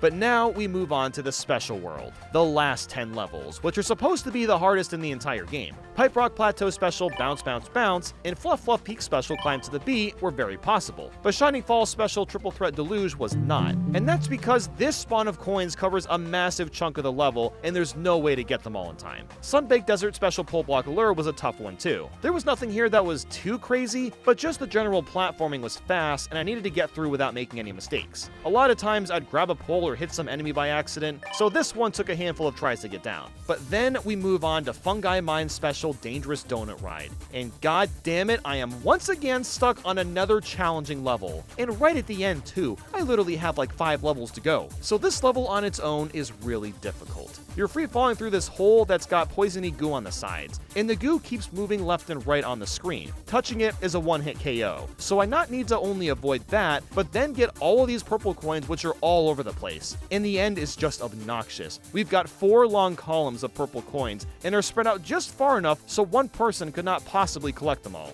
So you know what that means, right? Yep, Carl's coming back to help us again. We also switched to Yoshi so that the random enemies that fall during the free fall wouldn't stun lock us. But even once we both get familiar with the level, it was so hard to keep up. The poison moves so fast, and the coins were only on screen for so long. The long row of coins was also very hard to get, because we needed to keep wiggling the joystick left or right, or we'd get thrown off course and miss a bunch. And we just weren't quite getting it. So it was time to invite another friend over. And no, Aaron wasn't free on this day, it was Troy instead. The 3 of us should make this more than possible, although Troy doesn't really play video games, so it took him a while to get used to the controls. Our biggest issue was just the ending with the row. It was so easy to miss even a couple of coins, even with all 3 of us. But then, this happened.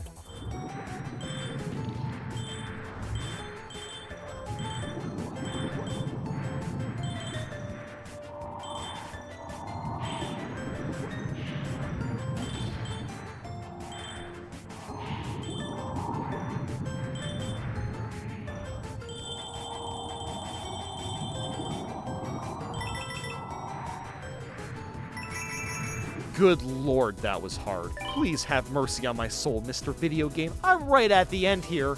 Okay, so Deep Magma Bog Special Solar Roller was pretty simple, and so was Petal Isle Special Way of the Goomba. Next, we've got the semifinal Test Piranha Plant Reprise. And, well, it was fine at first. There weren't that many coins to grab, but then we get to the end and oh my god, come on! Why does the end of the stage have this huge group of triangle coins? Really? So Carl hopped in again and we both got familiar with the level. For this to be possible, we were both gonna need to be Elephant Mario to have the biggest hitbox. But what makes this level so freaking hard is the auto-scrolling. At the end, it gets insanely fast, to the point where you're almost forced on the left side of the screen. And because of this, we're given very little time to react to the jumps we need to make. Now, with practice, of course, we were slowly getting better at this, but it was still just so brutally hard because of how little time we had to grab these coins. We eventually figured out that if we're spaced slightly apart, then it's a bit easier to grab the coins. I would do short hops while Carl would spin jump in the back, and this surprisingly made our runs more consistent, but it still didn't help that much. So we were looking at the badges, trying to see if anything else would help, and that's when I remembered the coin magnet. And even though I've banned that badge, I wanted to see how well it would work. And wow, would you look at that, we got all the coins using it. And that is why I banned it.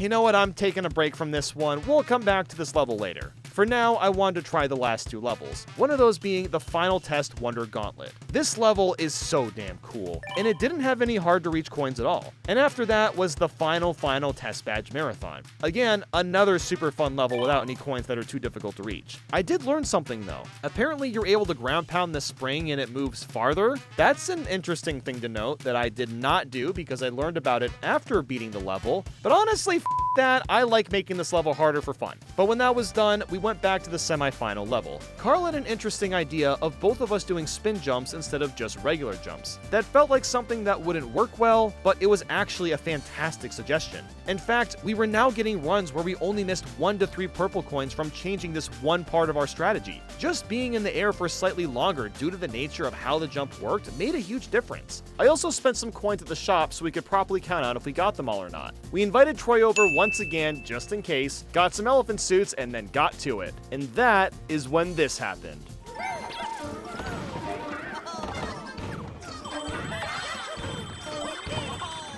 I find it so hilarious how Troy was playing as Peach, died right before the hard section, got 1 coin by complete accident, and that was good enough to complete this. That is so goofy to me. And that wraps up every single level. Man, that was intense. There were way more challenging levels than I expected there to be. Out of all 129 levels, only 5 weren't possible. That means around 96% of the levels could be done while getting all the coins. That's by far the highest percentage we've ever had for one of these coin challenges, which is just crazy. It's basically a tradition at this point, but I want to find out if you can beat the entirety of Super Mario Bros. Wonder backwards. The premise is simple. We start at the end of a level and try to get to the beginning. So of course, we start with none other than Welcome to the Flower Kingdom. There's nothing out of the ordinary here, although you'll notice that these levels don't technically have flagpoles at the beginning. That's because a proper level editor doesn't exist yet, so the modder that put this together, Adam Zero, simply added a wonder seed at the beginning of each level. This gives us the exact same desired effect. Next was Piranha Plants on Parade and Scram Skedaddlers, both of those being pretty easy. This brings us to the open world section of World 1,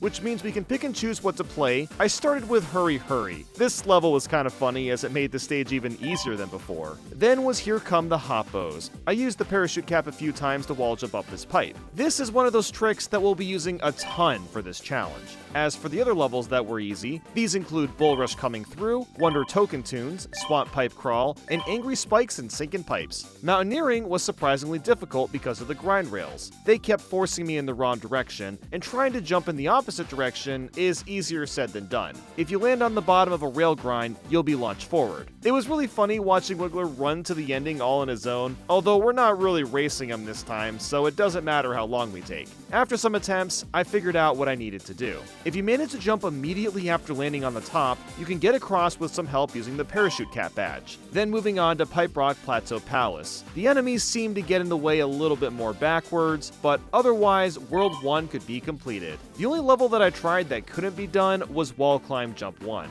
And that's because we're blocked by the ground, and believe me, this will not be the last time this happens. But who cares, because we made our way to Petal Isles. Leaping Smackerel was very easy, and so was Dolphin Kick 1. The culprit, however, is Robert Cove. Right at the beginning, we're trapped in this pit with nowhere to go but up. Thankfully, the parachute cap is a fantastic badge as it allows us to scale up any wall we want to. So after scaling up the wall for what felt like forever, I climbed my way up and at him and got stuck. At the checkpoint, we've hit a complete dead end. We can't pass under any of the platforms, and this level is required to make progress in the game. So, is this it? Is the challenge already over? Well, I have an idea. If you haven't seen speedruns of Mario Bros. Wonder yet, the game is already incredibly broken. There's skips and pedal aisles that allow you to bypass Worlds 2 and 3 completely. These are done using 2 players, and the general idea is to warp one of the players out of bounds and have that player walk on the outline of the hub world to skip it. However, this skip is generally used after completing Bluebird Roost, which is literally the next level I have to play. So I'm one stage away from this exploit. But here's the thing, this trick works because Mario walks down this outline path while the second player is in a mid-air jump. And there's an outline path in this area too, so maybe I could create the same exploit in a different area? After figuring out the steps and timing, I somehow managed to pull off the exploit. I don't think I discovered this particular spot, but most people never need to do this. And also, I quickly learned how awful this trick is. There's 2 mistakes you can make with this exploit: walking out of bounds or back into the bounds. You may think that Mario just needs to walk across the light blue part of the water. Yeah, no. The hitboxes make no sense because, well, you're not supposed to be able to walk here to begin with. I'm basically walking on a tightrope that I can't see, and messing up means starting over from the beginning. The only way I can really get across is with a lot of trial and error. I have to figure out where it's safe to walk, and the only way to do that is to make tons of mistakes. It is at least nice that the exploit is consistent to pull off with practice, but this island is huge and filled with sharp turns. Making mistakes was really easy to do. I mean, just look at how many turns are on both sides of the island. So I had nothing else to do but keep trying, and was getting more and more frustrated the better I got at it. Which I know sounds weird, but the reason for that is because getting a good attempt takes a while. I'm literally flicking my joystick to ensure my movement isn't bad. And this is around when I contacted Isay, because this guy is basically a genius when it comes to breaking Mario games. He showed me a clip of someone trying another route that got him to World 6. So I was like, ooh, that's what I want, skip more of the game. And I started to mess with that exploit for about 10 minutes until realizing that I don't have enough Wonder Seeds to even enter World 6. So I went back to the original island, and this time I was practicing on the left side. I realized that it's slightly less wavy and also seemed to have more generous hitboxes. So I just kept at it, and slowly started to figure out what spots were safe and which spots weren't. It was getting to the point where I had to mark down where I kept falling so I could remind myself where the bad spots were. That is how hard it was to tell. I literally had to make these psychotic guides to help. But eventually, after much trial and error, I got across to the other side. Now's the time to celebrate, right? Well, I should have expected that. I guess I didn't get quite far enough for that to work. So I got to the other side again and actually got fully across. Look at that! Bluebird Roost is right there! Oh man, it's close enough that I can taste it now. But then, I got stuck on the island right before it. Oh, that was a painful mistake. Also, for some reason I wasn't allowed to jump. Man, I have no idea what's going on now. I have nothing else to do but to try once again. The hardest part I learned was this top left corner, as it seemed to work differently compared to the other sections. At the beginning, I was trying to stay in the light blue area, but once you get to a certain point, you need to basically be on the shore while not walking back in bounds, or you just fall. But then, it happened. I got across to the level. Yes, I made it! But, wait, huh? Hold on, I still can't jump? And I can't select the stage? Look at this scenario. Luigi is somehow trapped underground with only his head sticking out, and I'm just stuck here. At this point, I had no idea what to do, so I tried switching to one-player mode, and all that happened was that I warped back to Mario. But I wasn't ready to give up yet. Not after all that effort. The only issue now was the fact that I couldn't jump, so I went ahead and started jumping more while walking on the edge to ensure I wouldn't sink into the ground too much. This made the beginning part a lot harder, as I kept falling out of bounds, so instead I would just walk all the way up until the straightaway part. Then I would just jump and get out of the water, and it made this straight section easier. However, the hitboxes are completely different when you're above the water. Yeah, seriously, the hitboxes change if I'm slightly inside the water or above the water. So I walked farther out into the water, and I found I could just walk across the entire stretch up until this part at the end where I fell through the floor. So on the next try, I got across that gap and then fell through the floor in another section, which means if the level can be accessed, I just need to find all these invisible holes. I got another attempt in, and this time I'm completely above the ground. There's no reason now that I should sink down again, but as soon as I get to the island, my head is sticking out yet again. While yes, I am on the wrong island, I think I kind of have an idea of what's happening. Since we're not supposed to be able to access this level yet, I think the level geometry is only partially loaded in. In between these two dots basically determines if I'm allowed to be above the level or not. So while we can technically walk on it, we're not able to jump because the actual level is probably hiding underneath the hub world in reality. It's a common tactic used in games to load things in different states. Like, just watch any episode of Boundary Break and you'll understand what I'm talking about. I wanted to try it a few more times and I just wasn't having any luck. At this point, I was getting ready to give up and say the challenge can't be done. But of course, because this is me, I was overthinking the problem by a landslide. The answer I was looking for wasn't in the hub world. No, it was hiding in Robert Cove. Yes, the pathway is still blocked, but there's another option I can try to get past this obstacle, and that, of course, is multiplayer. This requires 3 people, and the idea is pretty simple. Put one person in the water slightly off camera, have another near the checkpoint flag to hold the camera in place, and then turn the third person into a ghost. Aim that ghost towards the character off screen, and bada bing, Luigi is in the water. So now I can turn the other characters into ghosts and get past this obstacle with no problems, meaning that we can actually continue on. So after all that, we're finally going into World 2, and things started off pretty smoothly. I breezed through Bluebird Roost, Out My Way Valley, Pokapede Pass, Puzzling Park, Pole Block Passage, Cloud Cover, Floating High Jump 1, and Up and Down with Puppy Lifts. Condarts Away had a really scary wall jump section where I had to climb up before the Condarts destroyed the walls, but otherwise it was also easy. The only one I tried that couldn't be done was Wall Climb Jump 2, because the bridge platform blocked us off, and there doesn't seem to be a workaround with multiplayer. But then came Fluff Puff Peak's Flying Battleship, our first auto-scroller. For the auto-scrollers, we decided to turn off the cameras for the mod so I could just discover if clearing the levels as they were was possible. But I quickly ran into a big barrier. There is no way to blow up these bricks, and I didn't have a way to activate the fireworks. My first idea was to use Bubble Mario to activate them, but of course they just turned into a coin, and I don't know why I thought anything else would happen, like duh, that's gonna happen. So that's when I busted out multiplayer again, and tried a similar strategy to use a ghost to get underneath the platform. After a couple of tries, I managed to get the strat to work, which is great because this was another stage I wasn't allowed to skip. So we had enough Wonder Seeds to try the final level, Fluff Puff Peak's Palace. This one, however, had another blockage, a gold pipe that would normally require you to stand on so that it'll go down. However, even with a multiplayer strat, there wasn't really a proper gap to make this work at all. So does this mean the challenge is over again?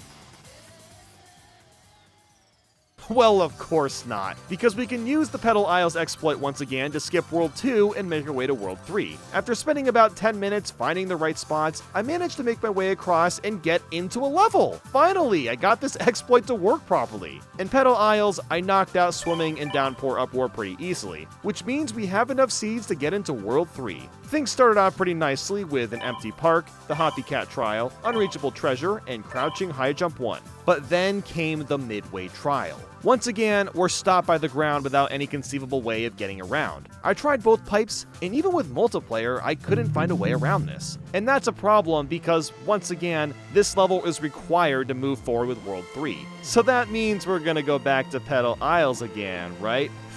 Wrong. Instead, we're gonna do some super goofy skips in the World 3 hub using the same exploit. In order to pull this off, we need to keep Mario on this tile, and then run Luigi down to the corner. Jump and pause midair as usual, and using the same process as before, Luigi warps out of bounds. Now the goal this time is to actually get to the Captain Toad pipe, as that'll take us to World 4. However, I'm not able to jump for some reason, and after several tries, could not clip myself towards the pipe. However, another exploit was found for this very specific reason where I was able to jump in this area. And to do that, I just need to pause when Luigi just finishes running down this path, and for whatever reason, that lets him jump. So finally, we can clear the jump and get across. I talked to Captain Toad to celebrate, and then I warped us to World 4. God, this entire challenge so far has just been one wall after another, and we're somehow walking through all of them. But anyway, we were able to try Rolling Ball Hill and Rubber Run, and both levels were pretty easy. But wait, oh no, we're stuck behind another wall. Normally, you need to hit 3 question mark blocks in the sand to open this wall, but right now, we are literally trapped inside this room. Is there anything we can do to escape?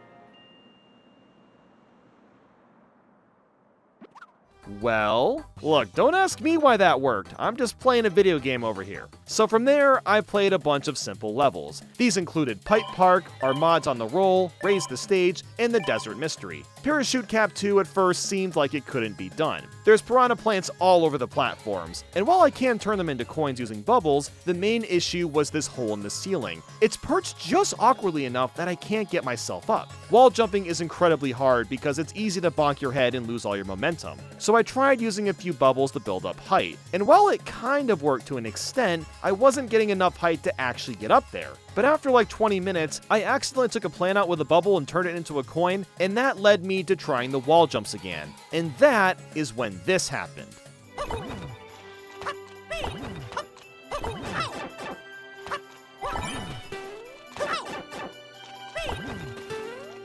Oh my god, I'm astonished I was able to get up here. After that, I just needed to be careful around the plants, and past the checkpoint, I needed to do a few well-timed bubble jumps to get across the gap. But that confirms that this one is actually possible, which is insane. Next, I tried crouching high jump too, and again, I'm stuck at a bridge I can't pass. But interestingly, there's a donut block on the right that I could potentially use to ghost my way to the other side. The only problem is Daisy has to stand on the donut block, Mario has to move so she's off screen, and then I have to ghost with Luigi and touch her before she falls to her death. Doing all this by myself wasn't going to work, clearly. But thankfully, Carl was here to save the day. This took us a few tries, but we actually managed to warp underneath. But then Luigi launched himself back up. Okay, fine, you know what? We did it again, and this time Carl ground pounded as soon as we warped underneath. Because of that, we were able to get across, which is awesome. But next was this massive wall to climb up. It didn't seem like there was going to be a way to get up there, even with the crouch jump. But after trying a bunch, I somehow got up? Like, I genuinely don't know how I did it, but I used the cursor and somehow made my way up to the top. So Luigi ghosted up to get up there as well, and then we just finished the level. Again, another insane one. At this point, all I've got to do is farm a bunch of purple coins so I can get the rest of the Wonder Seeds I need to unlock the last level in World 4. So after doing that and also finishing Bouncy Tunes, I had enough purple coins to buy the last Wonder Seed I needed and moved on to the last palace. This is it. I just need to clear this level and I can move up. Oh no. This is really bad because compared to the first 3 worlds, I actually have to finish this palace or the game won't count it. I busted out multiplayer, but there's not really a good spot to use the ghost exploit. That is until I say manage to find this ridiculous strategy. By standing in these spots and ghosting, you're actually able to clip underneath and continue the level. This only works because Mario controls which parts of the stage are considered off-screen and which are safe to stand on. It's absolutely crazy that this worked at all. But after that, the level's easy, which means we can actually get to World 5. I cannot believe how long this has all been able to be stretched out. But first, I needed to tackle Petal Isle's flying battleship, and it was a fun one to do. I didn't have the clouds to begin with, so I needed to very carefully jump across and damage boost off these fire geysers. After that, there were tons of clouds and the level was pretty simple. Then I needed to get a couple more Wonder Seeds in Petal Isles and quickly knocked out Nostra Lair, which means we can officially move into World 5. Once in World 5, Taili's Toxic Maze, Trot and Piranha Plants, and Beware of the Rifts was pretty easy, but an uncharted area was looking pretty grim. We have yet another sideways pipe that we can't enter, and how appropriate too that it's raining on us. What's the matter? What's the matter? Dude, I'm literally stuck here and can't continue on. I even tried clipping out of bounds with Luigi, and while I was able to do that and walk down the staircase, it doesn't really matter because the levels won't be unlocked or accessible. So that confirms that it is unfortunately not possible to beat Super Mario Bros. Wonder backwards, despite how far we managed to get. My last-ditch idea was to clip into World 6 using the Captain Toad location. I figured that maybe I could go out of bounds here and drop down to World 6, but after some tries, Luigi never clipped out of bounds. But for fun, I'm going to try out the rest of the levels that I missed, because why not, right? Diving back into World 1, I tried out Bull Rush Express and was immediately blocked off. I wasn't even able to enter this pipe, and even if I could, the level normally has poison that rises to the very top, so either way, I would have been screwed. Roller Koopa Derby was pretty simple though, and so was Springs in the Twilight Forest. Parachute Cap 1 was also possible, but had a pretty tight jump. I needed to wall jump my way up here using the parachute for momentum, and you only have just enough room to wall jump before dying. After that, we didn't have much luck with the rest of World 1. Cosmic Hoppos doesn't work because we're once again stopped by the Brown Bridge platform. Jet Run 1 can't be done because the jumps are too spaced out for us to be able to get across. And Pop-Up Hoppo was a surprisingly interesting one. With the elephant suit, I could whack the Hoppo, but couldn't get quite high enough to go over the steps. There were a few instances where it got a little extra height, but never enough to get over the first hurdle. So I tried using the Add Exclamation Blocks badge to see if extra platforms would get added, and nothing changed of course. So then I tried the Crouching High Jump badge to possibly launch it into the air, but I just got bonked instead.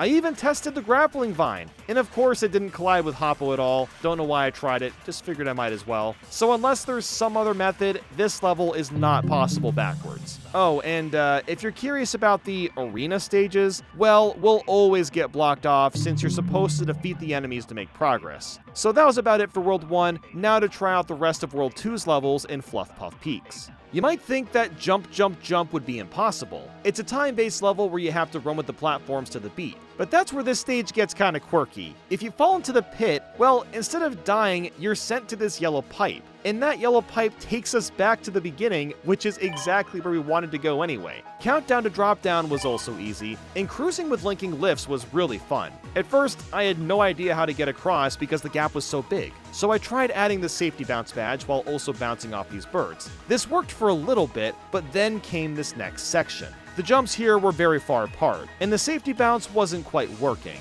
That's when I switched to the floating high jump. Not only did I have higher jumps, but since I would float down, it allowed me to be a bit more precise with my landings, which was really important for this level, because most of the platforms I had to work with were very tiny. So after a few tries, I cleared the stage. All that was left was kick it out my way and zip go round. And both of these were a piece of cake. So outside of the arena stage that also isn't possible, we can move on to World 3, Shining Falls. The Anglefish trial is impossible because we're stopped by this sideways pipe. But then things get spicy with the Sharp trial. Normally, you use a bamboo platform and play the stage like it's an auto-scroller, but we don't have access to that, and this isn't actually an auto-scroller, meaning that I can still try to get across without using it. The only problem is most of the platforms are spikes and the gaps are huge, so getting across is gonna be insanely hard. My first idea was to use the safety bounce. This allowed me to clear the first huge gap, but that was the least of my worries. After that was another big gap, and the only thing waiting for me was a bunch of spikes. So I got a couple of elephant suits and realized I was gonna need to damage boost my way through this. This miraculously worked and actually got me all the way to the checkpoint. But believe me, this is where the real challenge is. To get through this, I need to clear several sections that are filled with spike platforms. I can still damage boost to some extent, but this section is a lot longer than the other one, so that's only gonna work for so long.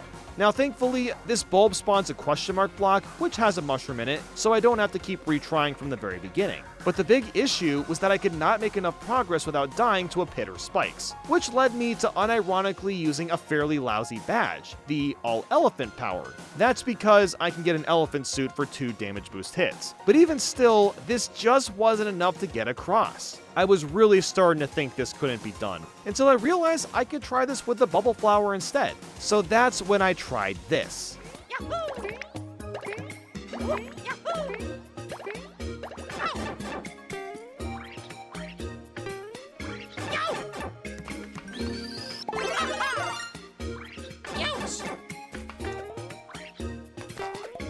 Ah, gotta love the good old bubble power-up. I moved on to the Sugar Star trial, which was painless, and then we've got the final trial. It was immediately looking like it was going to be a hard one to get through. First off, the grind rails are facing the other way, so I need to consistently make precise jumps to go the opposite direction. The first hard bit comes with this grind rail that shoots straight up into the air. You fly up and grab the rail on top of it, but there's a tiny opening that we need to squeeze through. After some attempts, I found that by ground pound canceling and using the parachute cap, that gave us just enough space to get through this part. After that, it was just a lot of parachute jumps and fighting against the current. So I managed to make it to the checkpoint and was confused on what to do next. I jumped across these clouds only to find grind rails pointing down, and I also wasn't able to reach the other side. So I tried some other badges like the floating high jump and even grappling vine with no luck. The safety bounce got us across, but since I couldn't also use the parachute cap, it made climbing up virtually impossible. Then I took my attention to the storm clouds.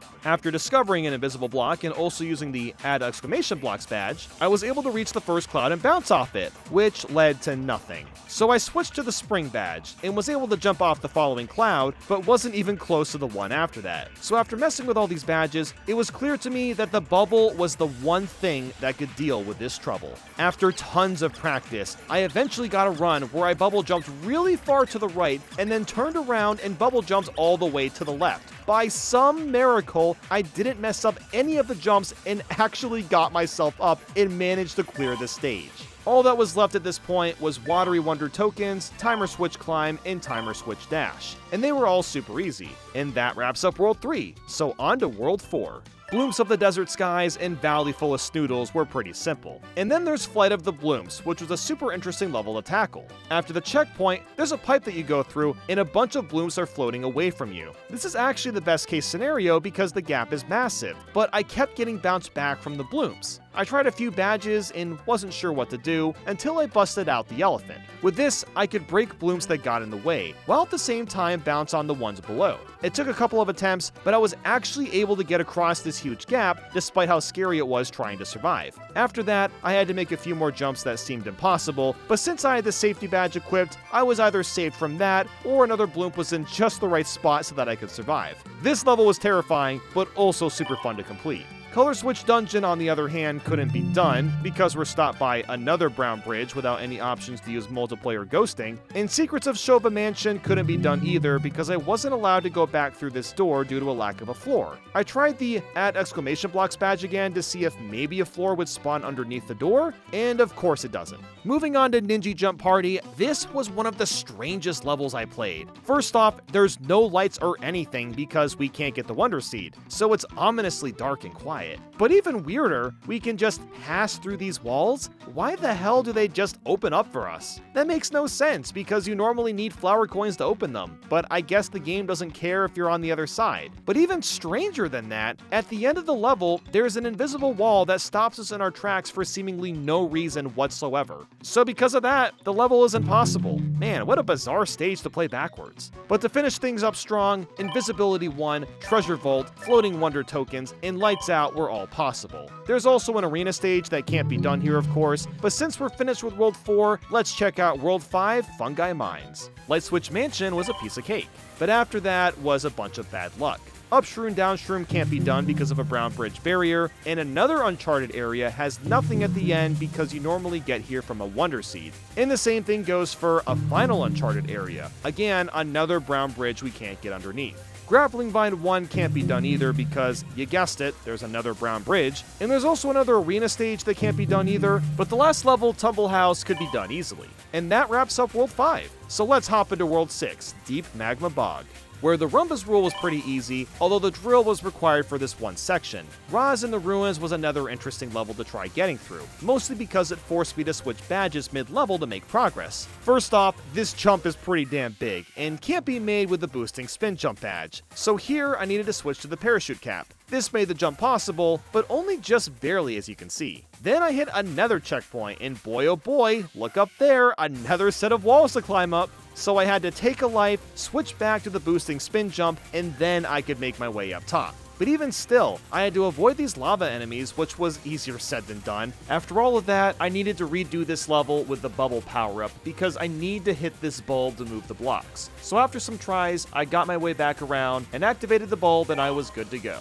After that, though, was a big string of easy levels. These include Pull Turn Burn, Hot Hot Hot, Boosting Spin Jump 2, Jet Run 2, and Invisibility 2. Deep Magma Bog Flying Battleship was also possible, but it required some tight bubble jumps as well as 2 different areas to damage boost in. As for Wavy Ride through the Magma Tube, well, we couldn't even get into the pipe. Floating High Jump 2 can't be done either, because even with damage boosting, there isn't a safe platform without falling. And Grappling Vine 2 simply has nowhere for us to vine. Spring Feet 2 can't be done either because this platform is just a little too high for us to reach, and then we have Dragon Boneyard. This was another really fascinating one, because there's this massive lava section that just seems impossible. However, there's a lot of birds that I could potentially jump off of to survive. So I tried this out for quite a while, and while I could bounce off a few birds, I could not get far enough to safety. So I turned on the safety bounce badge and managed to find a pattern that could get me up this massive hill of lava, but no farther than this. So I instead tried this out with some bubble jumps, hoping it would come to the rescue. And while I could get myself a little bit farther, the main issue was that the lava on the top and bottom are too close together.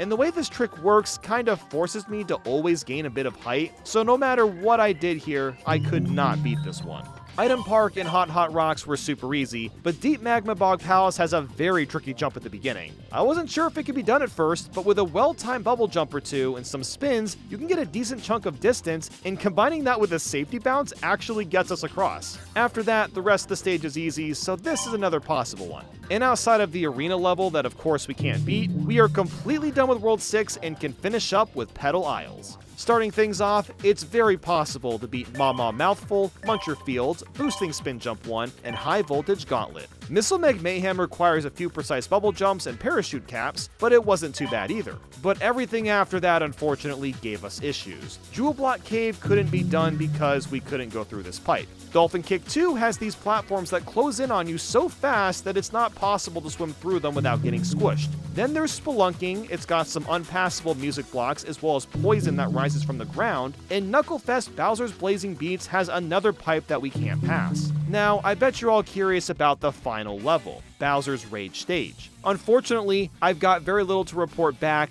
because not much can be done here. That's not to say I didn't try though, because using some bubble jumps made it possible to clear parts of this level. In fact, I was building a bit of confidence, wondering if I could actually do it. But then I forgot that the poison lava eventually stops us, and there's nothing we can do about that. And this world, of course, has the last arena stage, which again is not possible either. And that's everything in Petal Isles, so we'll finish things up with the special worlds. And let's just say, things didn't start too well. Bounce, bounce, bounce can't be done because of another pipe, and Climb to the Beat doesn't seem to load properly. I fell multiple times trying to find the beginning of the level, but I don't think it exists at all in this mod. Triple Threat Deluge was really cool though, because you normally have to walk on the wall to get across, but this time we just played it normally since the Wonder Flower is near the beginning of the level. And funny enough, the bouncy blocks and the pegs are the exact same thing, meaning they have the same bouncing properties. So after a bunch of tries, I figured out that using the grappling vine was the best strategy, especially for the end. There was this strange invisible wall that I couldn't get around, but the vine for whatever reason made the jump work. The only problem now is that I'm forced to grab the Wonder Seed, which traps me on the wall again. And also, the spiky balls didn't spawn for some reason, which just made me stuck here. So unless there's some weird bug or something, this level can't be beat. Pull Block Alert can't be done either because the Wonder Seed you usually get at the end makes everything disappear, including the platforms you'd need to get down. Moving on to Dangerous Donut Ride, this one can't be done because as soon as you leave the red pipe, you spawn on top of poison. Special Solar Roller isn't possible either because you're surrounded by lava with no platforms nearby. And then we move to Special Way of the Goomba, which was incredibly annoying. I had to keep damage boosting off these thwomps while using the safety bounce badge to get across. It wasn't that hard necessarily, but one mistake meant either restarting or going back and getting suits. But once I got past most of the hard stuff, the Wonder Seed started and forced me to use it, meaning that this level can't be done. That's because there's no power-ups anywhere in this level, so even if I get the second Wonder Seed, I can't get all the way back to the beginning since I wouldn't be able to damage boost. Man, the special world has been pretty rough for us, hasn't it? But hey, Piranha Plant Reprise only has a couple of hard jumps, and after that, it was possible. That's when I tried the final Test Badge Marathon. Now I imagine that this is the stage that most of you are interested in seeing, and so was I. Can the hardest stage in the game somehow be completed backwards? Well, for starters, playing the invisible section is just as hard as it was in the original, if not a bit harder because the bloops are going in the opposite direction. But also, there was this weird bug in this mod where the invisibility went away after dying once, meaning that I can try the stage without being invisible, which was kinda cool. But even using a bubble to get up to the top of the pipe, we're stopped by yet another bridge. So yeah, we can only get through one section and that's it. But the last level I have to show you is a lot cooler. And that is the final test Wonder Gauntlet, and that's because it uses bubble jumping to the ultimate degree. Throughout this video, we haven't needed to do that many jumps in a row to get across big gaps, but this level in particular is a different story. It's incredibly challenging to complete backwards, and that's because there's tons of hard jumps and enemies that are really easy to run into. So what's the best solution here? Well, it's quite literally to bubble jump over the whole stage. For whatever reason, Wonder Gauntlet doesn't have a ceiling, which means that we can climb up as high as we want to. And I don't know how I did this, but I somehow got this amazing streak where I just kept going up and up and up and up all the way until the end of the stage, which means we were able to actually finish this one, which is so sick. Phew. My god, was this game an adventure. We ended up delaying this video because of all the insane exploits we kept finding. It was quite a rush the whole way through and also a lot of fun. Out of all 129 levels, only 86 were possible, which gives us a 66% success rate. It's pretty crazy how many levels couldn't be done, and also how many required insane strats to be pulled off. What if Super Mario Bros. Wonder had brand new badges? What would they be exactly? Well, today I'll be going over 25 brand new badges that I think could work well in the game. This game has 3 different kinds: Action, Boost, and Expert. I've put together 10 Action badges, 8 Boost badges, and 7 Expert badges. Let's start things off with Throw Coins. Throw purple coins from your inventory as an attack. Hold the R button to throw 3 coins at a time. So there's quite a few attack options in Mario Bros. Wonder already, but I feel like having the ability to sacrifice your purple coins as an attack that you can use at any time would be really neat. Now, the only issue with that is that you'd have to disable the other power-ups, or you wouldn't be able to throw coins when you have a power-up equipped. Another potential problem is that you can max your purple coin count up to 999, which could lead to making the game broken, but also probably not. Mario can throw infinite fireballs, so having basically infinite coins would probably be fine. Next we have Slide Kick. Push down and Y on the ground and Mario will slide in front of him. Or in other words, the same slide kick that Mega Man does. Slide kicks in 2D platformers are a lot of fun, and we've kind of seen Mario have one in the past. He can do a slide kick in Super Mario 64 that bounces a bit, but I think just a regular one that can attack small enemies would add a lot of flow to the game. Imagine just running forward and there's a couple Goombas. Instead of jumping over them, just slide kick through them and then get back up immediately and just keep on running.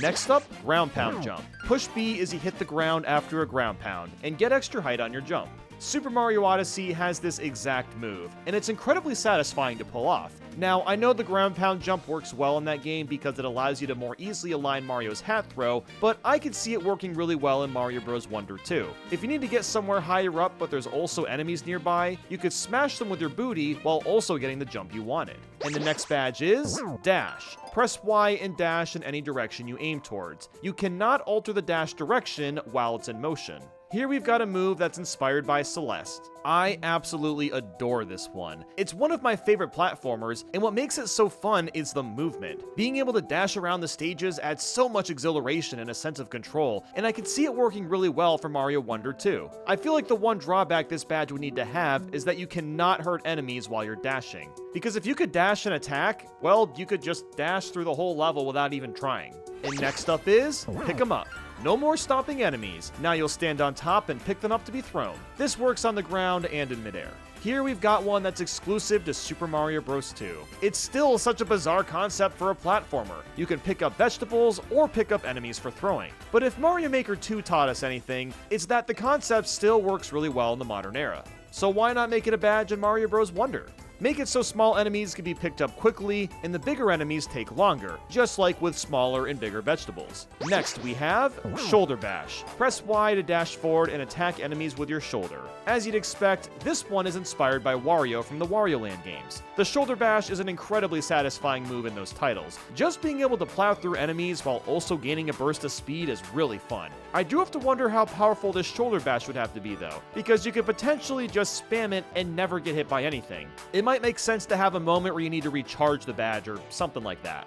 After that, we have Super Jump Punch. Press Y to perform a powerful punch into the air, taking out small and big enemies in one hit. Yep, I'm even digging into the Smash Bros. Series. This is one of the most iconic moves that Mario has for his moveset, and it's perfect for a game like this. You just punch really high in the air and take out all the enemies in one hit. But afterwards, you're kind of stunned for a second until you land somewhere. This could potentially slow down the flow of the game, but it could also be really useful. It's kind of a similar idea to the crouching high jump, only with a little more oomph. And next we've got Dive. Press Y and perform a dive through the air. You'll slide for a bit, and if you're going fast enough, you can roll out and continue running forward. I really enjoy diving in the 3D Mario games. That's what makes the movement in Mario 64 and Mario Sunshine so satisfying, and it's kind of shocking this has never happened in a 2D Mario game. And it'd also be awesome if you could kind of aim your dive a bit too. Maybe if you tilt the joystick up, your dive heads up a bit more, and then if you tilt it straight to the left or right, it's perfectly straight and you get a bit more distance. Up next is Florian. Throw Florian in an arc and he'll either collect coins near him or slowly attack an enemy. So Florian is kinda the mascot for Mario Bros. Wonder, although he's also really easy to forget about. We see Prince Florian in some of the cutscenes of course, but he doesn't really show up in the gameplay, so why not turn him into an extra attack? I mean, he's already helping us, being the official badge master himself. And finally for the action badges, we have Flower Power. Pick up the talking flower and press Y to make him shoot a fireball that flies forward. He can fire 3 fireballs and only 1 flower works per level. The talking flower is a really goofy part of Mario Bros. Wonder. Some love him, some hate him. I feel like it's kind of a mixed bag. So wouldn't it be awesome if he could actually spew fire at enemies? It would be such a jarring badge, considering we all know of this flower as just the guy that talks about whatever the hell he wants. I mean, have him say goofy lines while he's shooting fireballs. And that's all I got for action badges. I tried to come up with ideas that weren't already in the game yet, so let me know in the comments what ideas you've got. But anyway, let's move on to boost badges.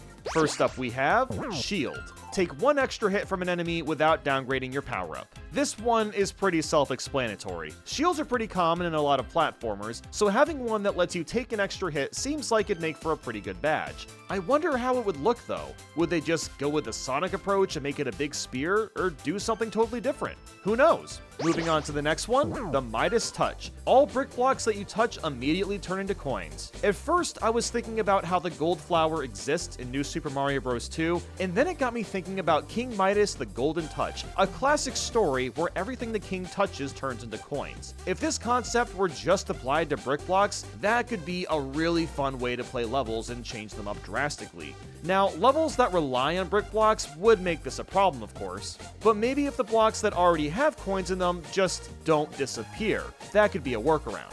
Next we've got Sensor 2.0. Detect significant items like the Wonder Flower and 10 flower coins, as well as secret exit locations. Admittedly, this is probably the least creative badge I thought of. You can already tell what levels have secret exits by looking at the level select and seeing if you have a check mark, even after getting the 10 flower coins and wonder seeds. So that's great and all, but having an indicator that hints that you're near a secret exit would be a nice upgrade to this badge, albeit maybe it's too similar to the original version. But anyway, next we've got Sleepy Time. All enemies are asleep. If you wake any of them up, they attack more aggressively than usual. It's so funny seeing Goombas taking a nap in some of the levels, so why not have a badge where all the enemies are catching up on some Z's? And obviously, if you do attack them for whatever reason, they attack much more aggressively than usual. I mean, I'd be pretty mad too if some dude abruptly woke me up or killed my Goomba friend right next to me. After that, we have Auto Cape. Enemy projectiles are automatically flung back towards the enemy with Mario's cape. There's a brief charge period if the cape is used too much.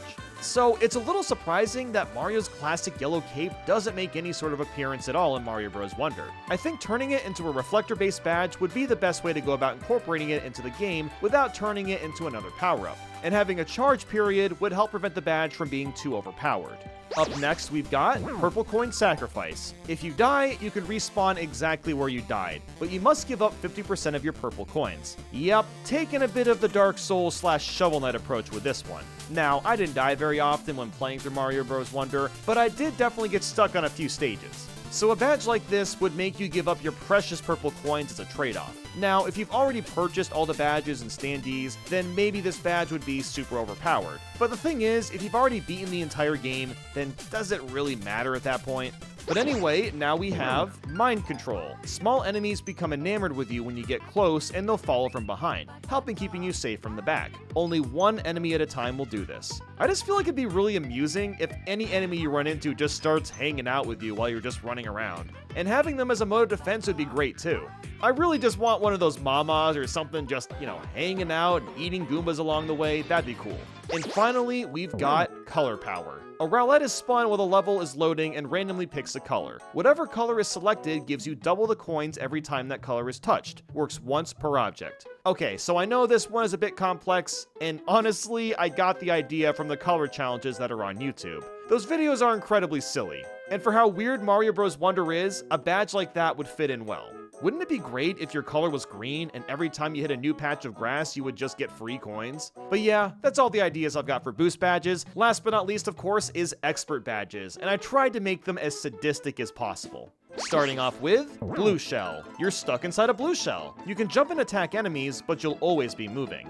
This is basically the blue shell from New Super Mario Bros. DS, but you're moving at the same constant speed the entire time. Years ago, I tried to beat that game while being trapped inside the blue shell, and it was one of the hardest things I've ever done. I don't know how doable this would be, considering some parts of Mario Bros. Wonder require you to stand on a pipe for it to sink, but maybe some workarounds could be made so you could technically beat the whole game like this. But moving on, we have Living Off Coins. Start the level with 10 coins, but they drain and you die at 0. Coin count only maxes to 20 coins. If you really want to make coins feel valuable, this is a good way of going about that. Now, there's already a lot of places to get coins in all the levels, so maybe it wouldn't be too hard as long as you don't get stuck anywhere with no coins. This is another idea we've seen from other challenge YouTubers, and this idea could translate well to the game too. And next we've got this, OHKO, die in one hit, no matter what power-up you're using. Pretty self-explanatory, you die in one hit. I don't see Nintendo ever adding anything like this in a Mario game, but it would be really cool to see that. The later levels can be pretty easy to get hit by things, so this badge would toughen things up a bit. Up next we have Poisonous Takeover. All power-ups change to poison mushrooms. You'll die instantly if you touch them, and they also jump when you jump. Taking a bit of a Mario Bros. Levels The Lost Levels approach with this one. I also really love how in Mario Maker 2, the poison mushrooms jump with you. I think that just makes them all the more evil. So why not fill Mario Bros. Wonder with some of these bad boys, huh? And now we've got the sprained knee. Jump height has been cut in half. Can you still survive? Here we have a really basic idea that could drastically change the game. This one change could force you to start using enemies for extra jumps and completely change how you get through the level. I could see Nintendo actually doing this one too. And next up is Gravity Shifter. Every time you jump, gravity flips itself. Alright, so I'll be honest, this is the least likely badge to happen. There's a lot of levels that have open skies, so this probably wouldn't work that well. But if you could swap the gravity in mid-air, you could technically use it to weave your way through levels, but then at that point, it wouldn't really be an expert badge, so I don't know. Not the greatest idea, but I just love the game VVVVVV that uses this mechanic as its main premise, so I figured I'd throw it out there. And for the last badge, we have Chatterbox. The talking flower will speak to you really fast or really slow. It's random every time. If Mario Bros. Wonder's last badge is going to be a joke, then why not do the same for this video? Having the talking flower talk at slow or fast speeds would just be completely random, and potentially really funny depending on the situation. And that is all the new badge ideas I've got for Mario Bros. Wonder.